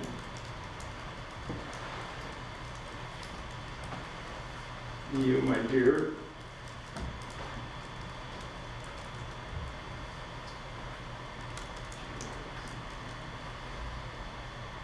are one of, if not the most magnetic and unique individuals God ever did create. I knew instantly how special you were. I dreamed of you when we were apart and secretly prayed our paths would someday intertwine. You are worth fighting for. Your life is worth fighting for. I wish with my whole heart that I could remove your pain. I pray for that. Together, we can fight to make it better. Lean on me. I will carry you. When you cannot walk, I will never stop fighting for you, with you.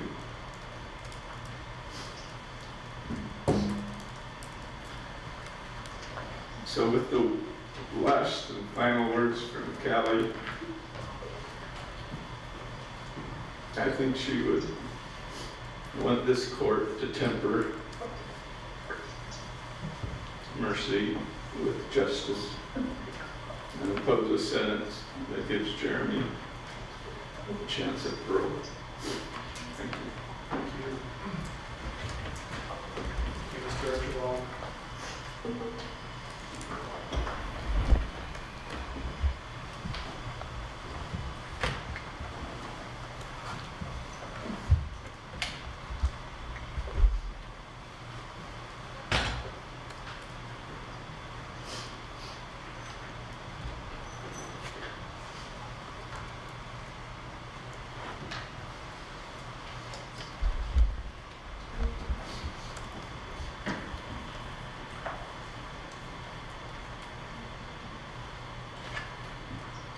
Your Honor, the defense is correct that the defendant didn't plead to killing Zeke with premeditation, but this is sentencing. We're talking about aggravating factors. The evidence demonstrates premeditation towards both Kali, Freya, and Zeke in spades.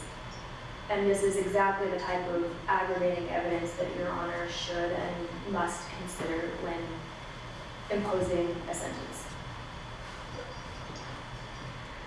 The defense talked about the possibility of rehabilitation in Dr. Landers' report.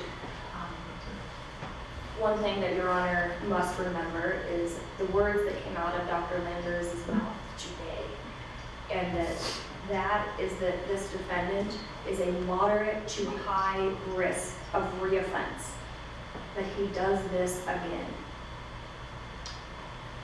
Your Honor, there's no other way to say it than that is a risk that is simply unacceptable. We can't fix what has happened, and there is no punishment to adequately do justice for the evil that has occurred. The only thing that we can do is make sure that this doesn't happen to anyone else.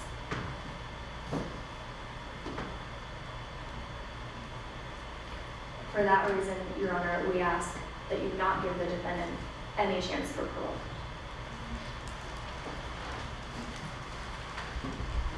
Thank you, counsel. Now arrives the opportunity, Mr. Best, if you wish, to make a statement. Would you like to?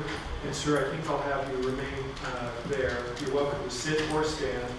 We'll just want to ensure that the microphones capture your message.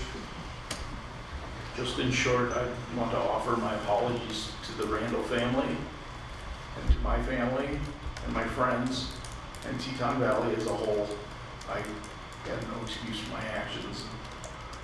I'm sorry. Thank you, sir. Are you satisfied with the representation of your counsel? Very much so, sir. Counsel, is there any legal reason why the court should not pronounce sentence? No. Okay, thank you.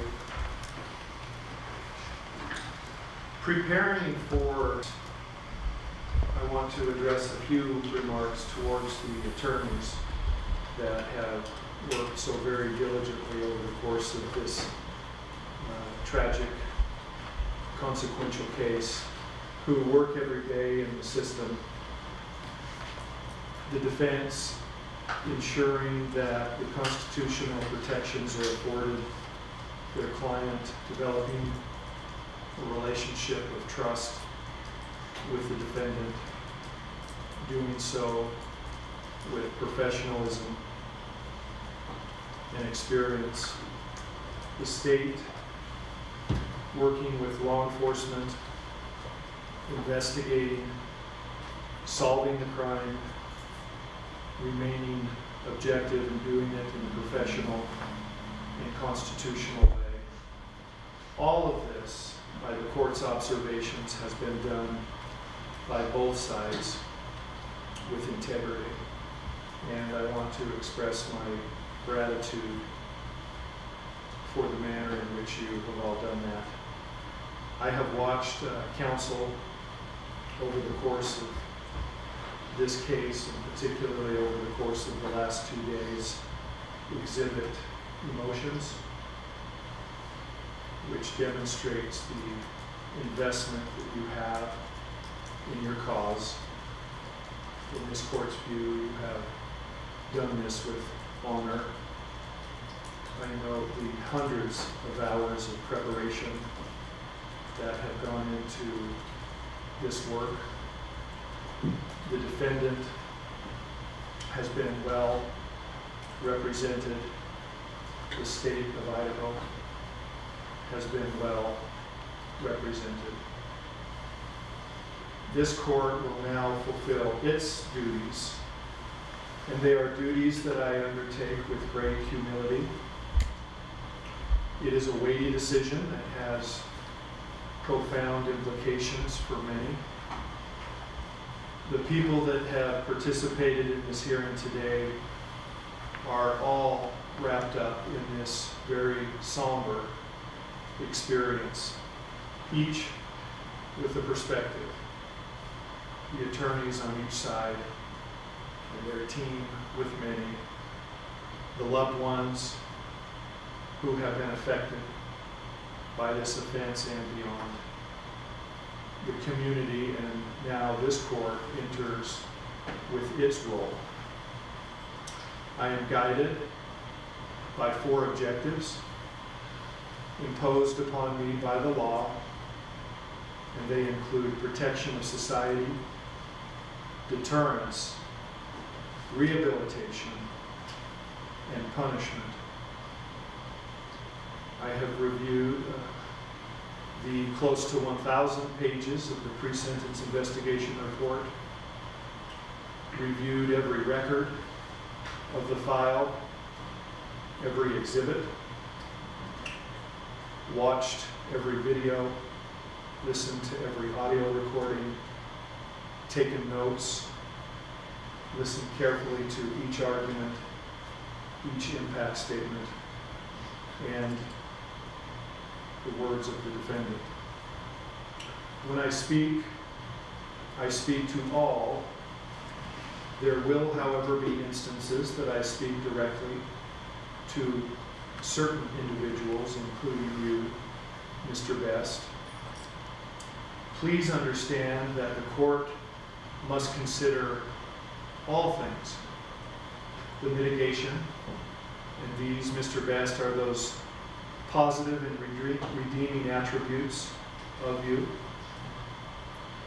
I must also consider those things that are not. We call this aggravation. This court is the neutral. Much has been highlighted and can be placed in these two categories. And I will speak to both and highlight the things that I've heard over the last couple of days and the things that I have found to be noteworthy in my preparation. The defendant very effectively demonstrated in this case mitigation. It exists. And the state very effectively demonstrates aggravation, and it exists. I will begin with mitigation. Mr. Best, you have talents.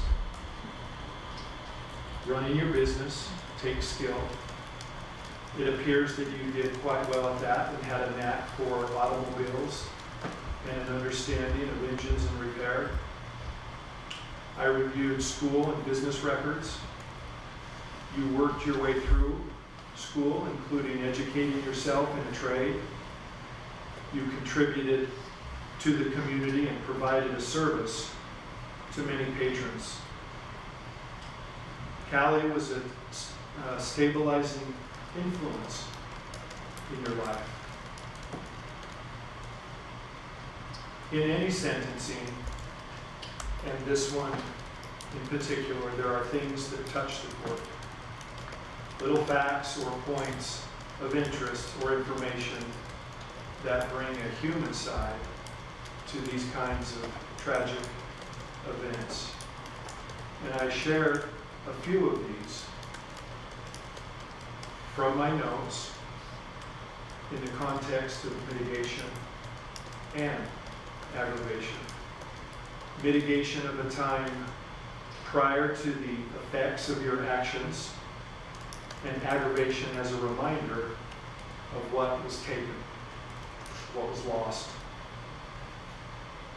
One such that I think affected most in the courtroom today were those handwritten notes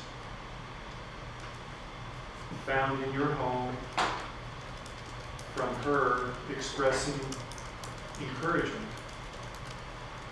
and affection towards you. Physical and mental health clearly began to deteriorate, and work and the stress and the toll it had upon you had an effect. On top of that, it's clear that you suffered back pain. Automotive labor had its toll on your body.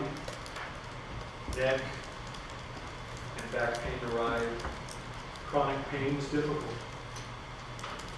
Opiate use for some time. You got off those and turned to cannabis as a substitute. This was difficult and affected other aspects of your life, like sleep. Under the stress, pain, and lack of sleep, and what the court perceived as personal difficulty and crisis, for a period of time you turned to other substances. And psychotic features arrived. This court notes from others and those around you, there began to be concern, and many would say that you were not yourself. As you examine your actions and others examine your actions, I highlight that you were not yourself. And that was manifested by your speech, disorganization, and paranoia. After being released from the hospital, following the crisis in Swan Valley, you were released to the care of Kali. Such another poignant observation. You have been stable in custody, and the jail generally reports of you being polite and responsive. I want to thank you for your cooperation with Dr. Landers. Your cooperation provided the court with professional insight and expertise into you, who you were, who you are, and who you might become. While you did not submit to other experts, however, that was your prerogative. You suffered and continue to a degree the mental health challenges, including ADHD, insomnia, and physical pain. You were introduced into the criminal justice system with DUIs, some convictions years ago, but largely you were free from a pattern of criminal interactions with the law. And this is mitigation, as considered by the court.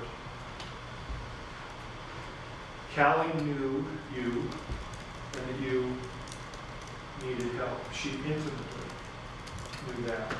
Others around you knew that you needed help. And I am convinced that you knew you needed help. I concluded from the materials that you sought help. It wasn't all lawful, but I believe you sought help. This includes help for the physical ailments, mental and emotional difficulties, substance addiction issues, attending the Walker Center in 2003, and you had a significant period of sobriety. You self-medicated in some respects to manage the disruptions your difficulties were causing. And this is often dangerous but understood by the court. Pain, physical and mental and emotional, make life more difficult. Things began to spiral in a more negative direction, and perhaps the stressors increased, including marital difficulties. You demonstrated poor insight and notably not taking medications. You destabilized psychiatrically and behaviorally. Yet, the court sees an effort from you. And of course, very tenderly and demonstrably from your wife, Kali, to address these issues and assist you in confronting them. I think it was from the video that was watched that one of the most poignant moments in these 2 days was her statement of not leaving you and her commitment to see things through. Once stabilized, you behaved properly in custody, and I've watched with a careful eye your demeanor in court over these many proceedings, and it has always been appropriate, and I appreciate that. I have the impression that you cooperated with your attorneys. I also watched very carefully over the course of these 2 days you and your reaction to the things that were being presented, the things that you were being exposed to. I noted Mr. Meekum's testimony, how being introduced or reintroduced to perhaps meetings with counsel or discovery that was being provided, that would have an impact upon you. That tells the court that you are an emotional person, one who is sensitive in some respects. And I saw over the course of this proceeding, during the state's presentation, photographs when that had an emotional reaction to you, but none so powerfully as today when you saw the photographs that you presented and those notes. Also, for the court's consideration of mitigation is the plea itself. This was a negotiated agreement with the seasoned experience of Judge Schinderling. I presided over the change of plea, and I saw even in Judge Schinderling's demeanor and face my perceptions of what the parties went through to reach an agreement. Each side conceding significant interests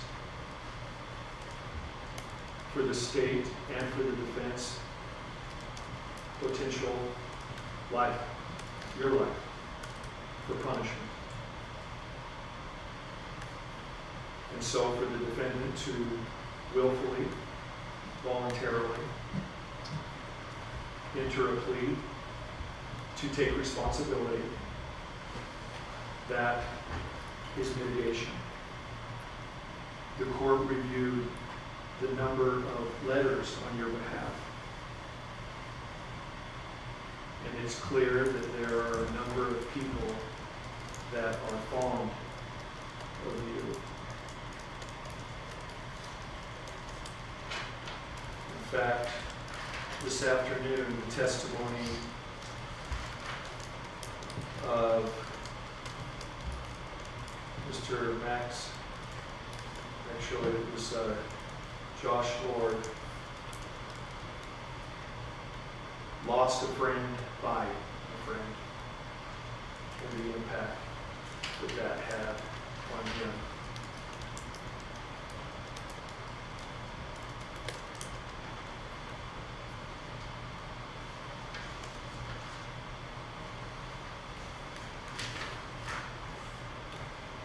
Mr. Best, as the court pronounces sentence in a moment, might I encourage you to be vigilant in attending to those who will have the responsibility to assist you in caring for your mental health. Be medication compliant. Take advantage of the programs that better you. Increase education of all kinds, and be a good inmate. You will be a member of a new community. Even in custody, you have every day internal choices to your response to the things that are expected of you, assignments and requirements.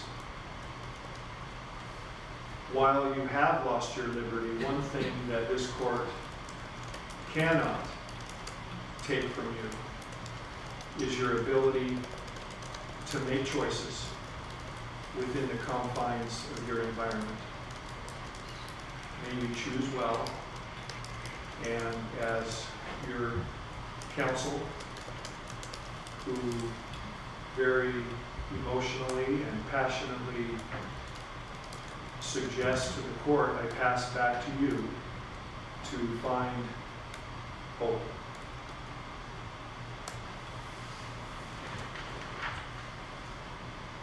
Now the court will discuss the aggravation of your offense, and this can only be viewed from a point of view of evil and horror. Your acts cast a shadow, a darkness over so many. And for some, it might say, as we heard in the impact statements today, more than a shadow, but taken nearly all light from the lives of many. There are those who were close to your victims, and of them, you took everything.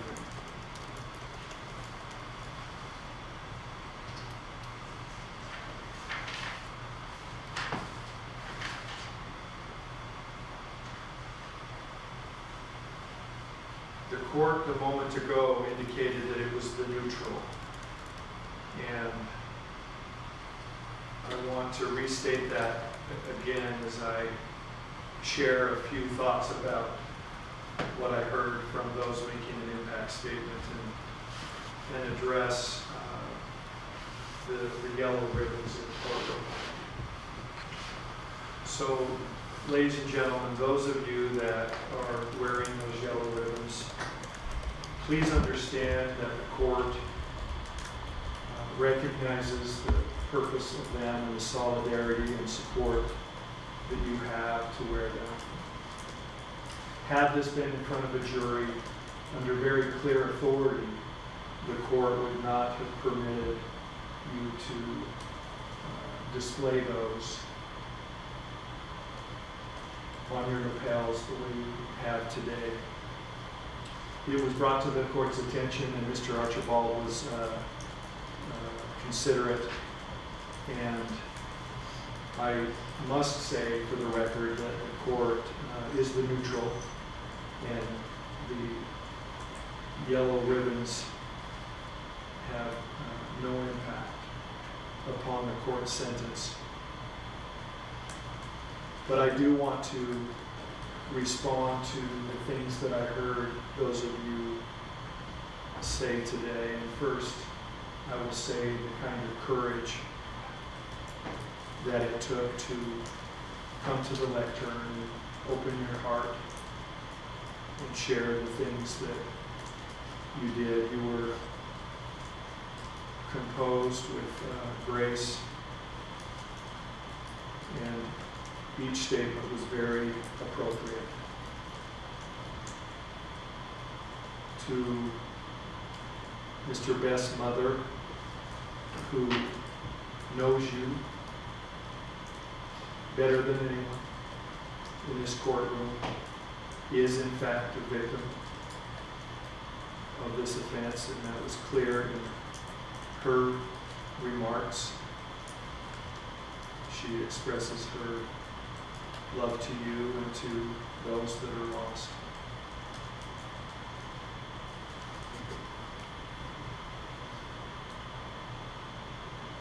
The other victims, to the father, there's a word that was used throughout the statements that I highlight because I think it is so applicable, and it's the use of the word haunt.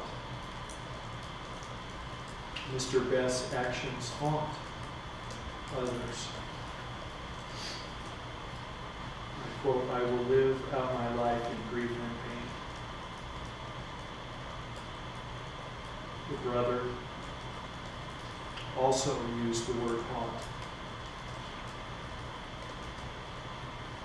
You know, the use of that word conjures a revisiting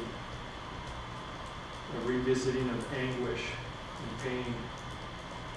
I was struck by his language that I am not the same man, that that person is gone.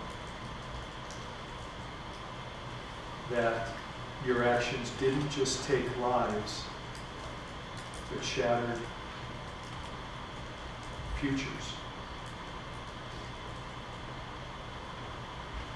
To the mother, indications of suffering every day, and the loss unbearable. And of course, the sister. This court has presided over 2 to 3 dozen homicides, and I do not believe I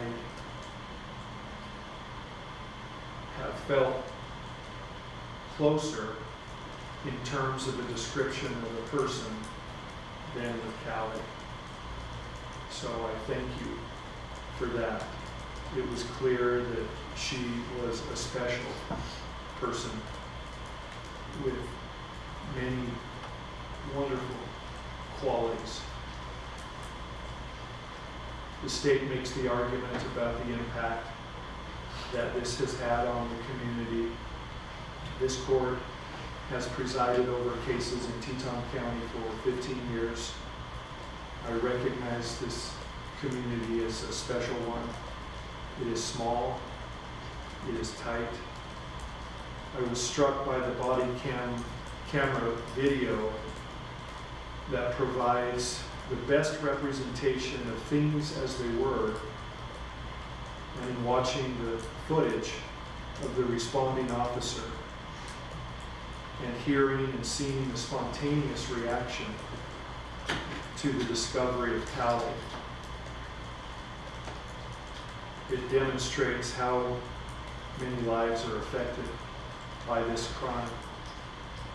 As he sees her, illuminated by the flashlight, darkness everywhere, beyond the light, he reacts in horror, frantically adjusts her, attempts CPR, and then says, "She is gone," over his radio. You can hear the change in his breathing as he discovers her. And she is gone. Gone to those that knew her, gone to those that needed her, gone to those that didn't know her, but are affected, and gone, Mr. Best, by your hand. Your single act creates a chain reaction of consequences.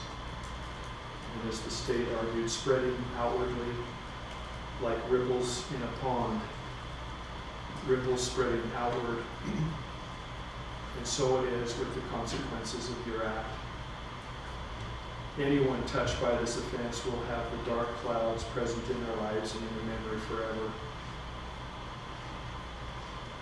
A neighbor who heard the yelling and then the shots, that same neighbor stated that in an earlier instance, you were berating her.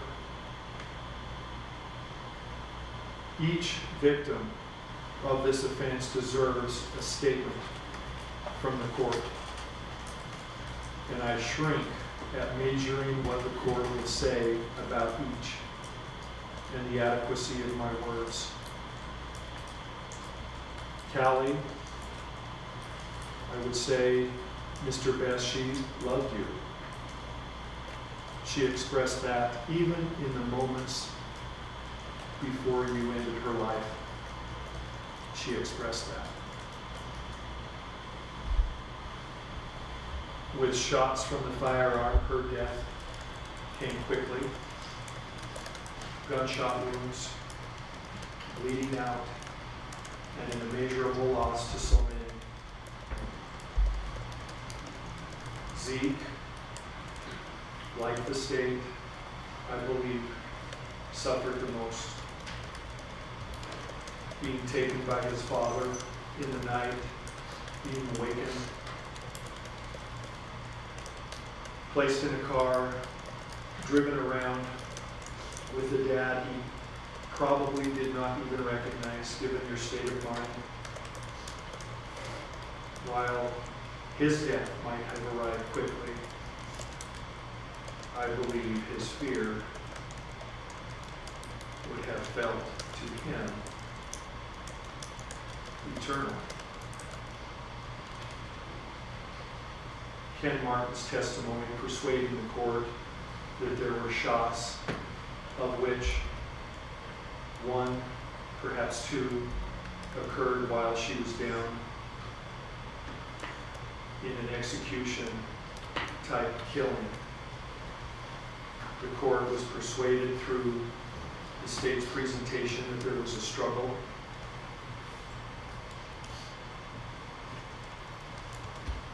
And the unborn child, Freya,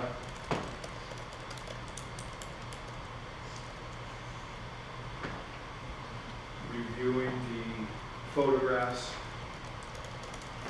an unborn fetus still attached to a placenta and an umbilical cord.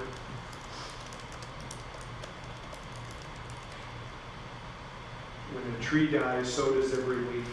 When you took the mother's life, you took hers. Her life was over before it began. And from what I could see, a perfect little body whose heart stopped when her mother stopped.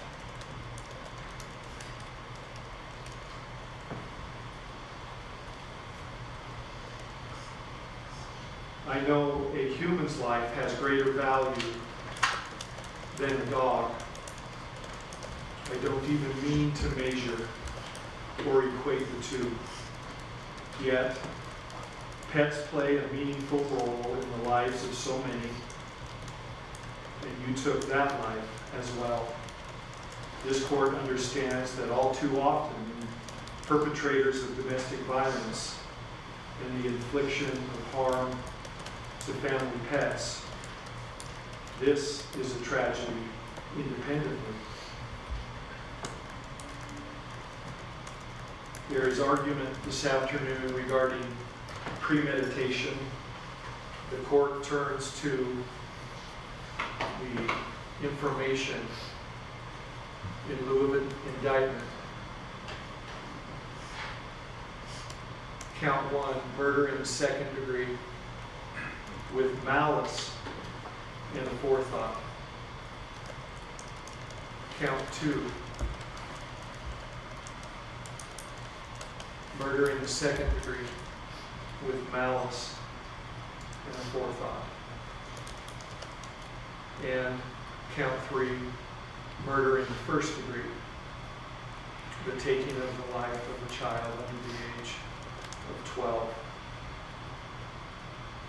So while counsel may argue the state and the defense about the premeditation, the element that this court places its attention on is malice and forethought. As the court reads these counts separately, it's understood that each is a loss of life. And with that, there is compounding wrongdoing, compounding loss, and compounding need for punishment. The court wonders, what if, after killing Kali, you would have ended the tragedy, fled, absconded successfully, turned yourself in? But that's not where it ended. After careful consideration, I am persuaded that there are some offenses that deserve the maximum penalty allowable under the law. For this court, it is fixed life in prison, and these offenses require the maximum penalty, a fixed life sentence without parole. As such, the court sentences the defendant on count 1 of second-degree murder to a fixed life, a $50,000 fine, and a $5,000 compensatory fine. Count 2, murder in the second degree, Zeke Best, fixed life, a $50,000 fine, and a $5,000 compensatory fine. Count 3, the unborn life, murder in the first degree, fixed life, a $50,000 fine, and a $5,000 compensatory fine. These counts will run consecutive to one another. Mr. Best, you have the right to appeal this judgment within 42 days. Post-conviction relief expires a year after that, and a Rule 35 expires in 120 days. Mr. Archibald will visit with you about whether any of those remedies have any applicability. Thank you once again. Judge, Restitution. No, count 2 and count 3, the victims were reversed. I'm sorry? The victims were reversed. So Count- count 2 was Freya. Count 2, Was Freya, and count 3 was... court's looking at substitute in lieu of indictment. Count 1, murder in the second degree. Count 2, murder in the second degree. That was correct. And then count 3, murder in the first degree of the child. Thank you. Okay. The court had just transposed the victims instead. Thank you. I didn't make any comments about restitution, nor did I hear any. Is that something that will just be left open, or does the state have an interest in pursuing any restitution? The state requests 30 days to file. I don't expect that it will take us 30 days. It probably will take a few, but we request 30 to file. Thank you. That will be granted. Mr. Archibald, do you have any questions or anything further? All right. As I was concluding, thank you again to all that participated. This court is in recess. All right.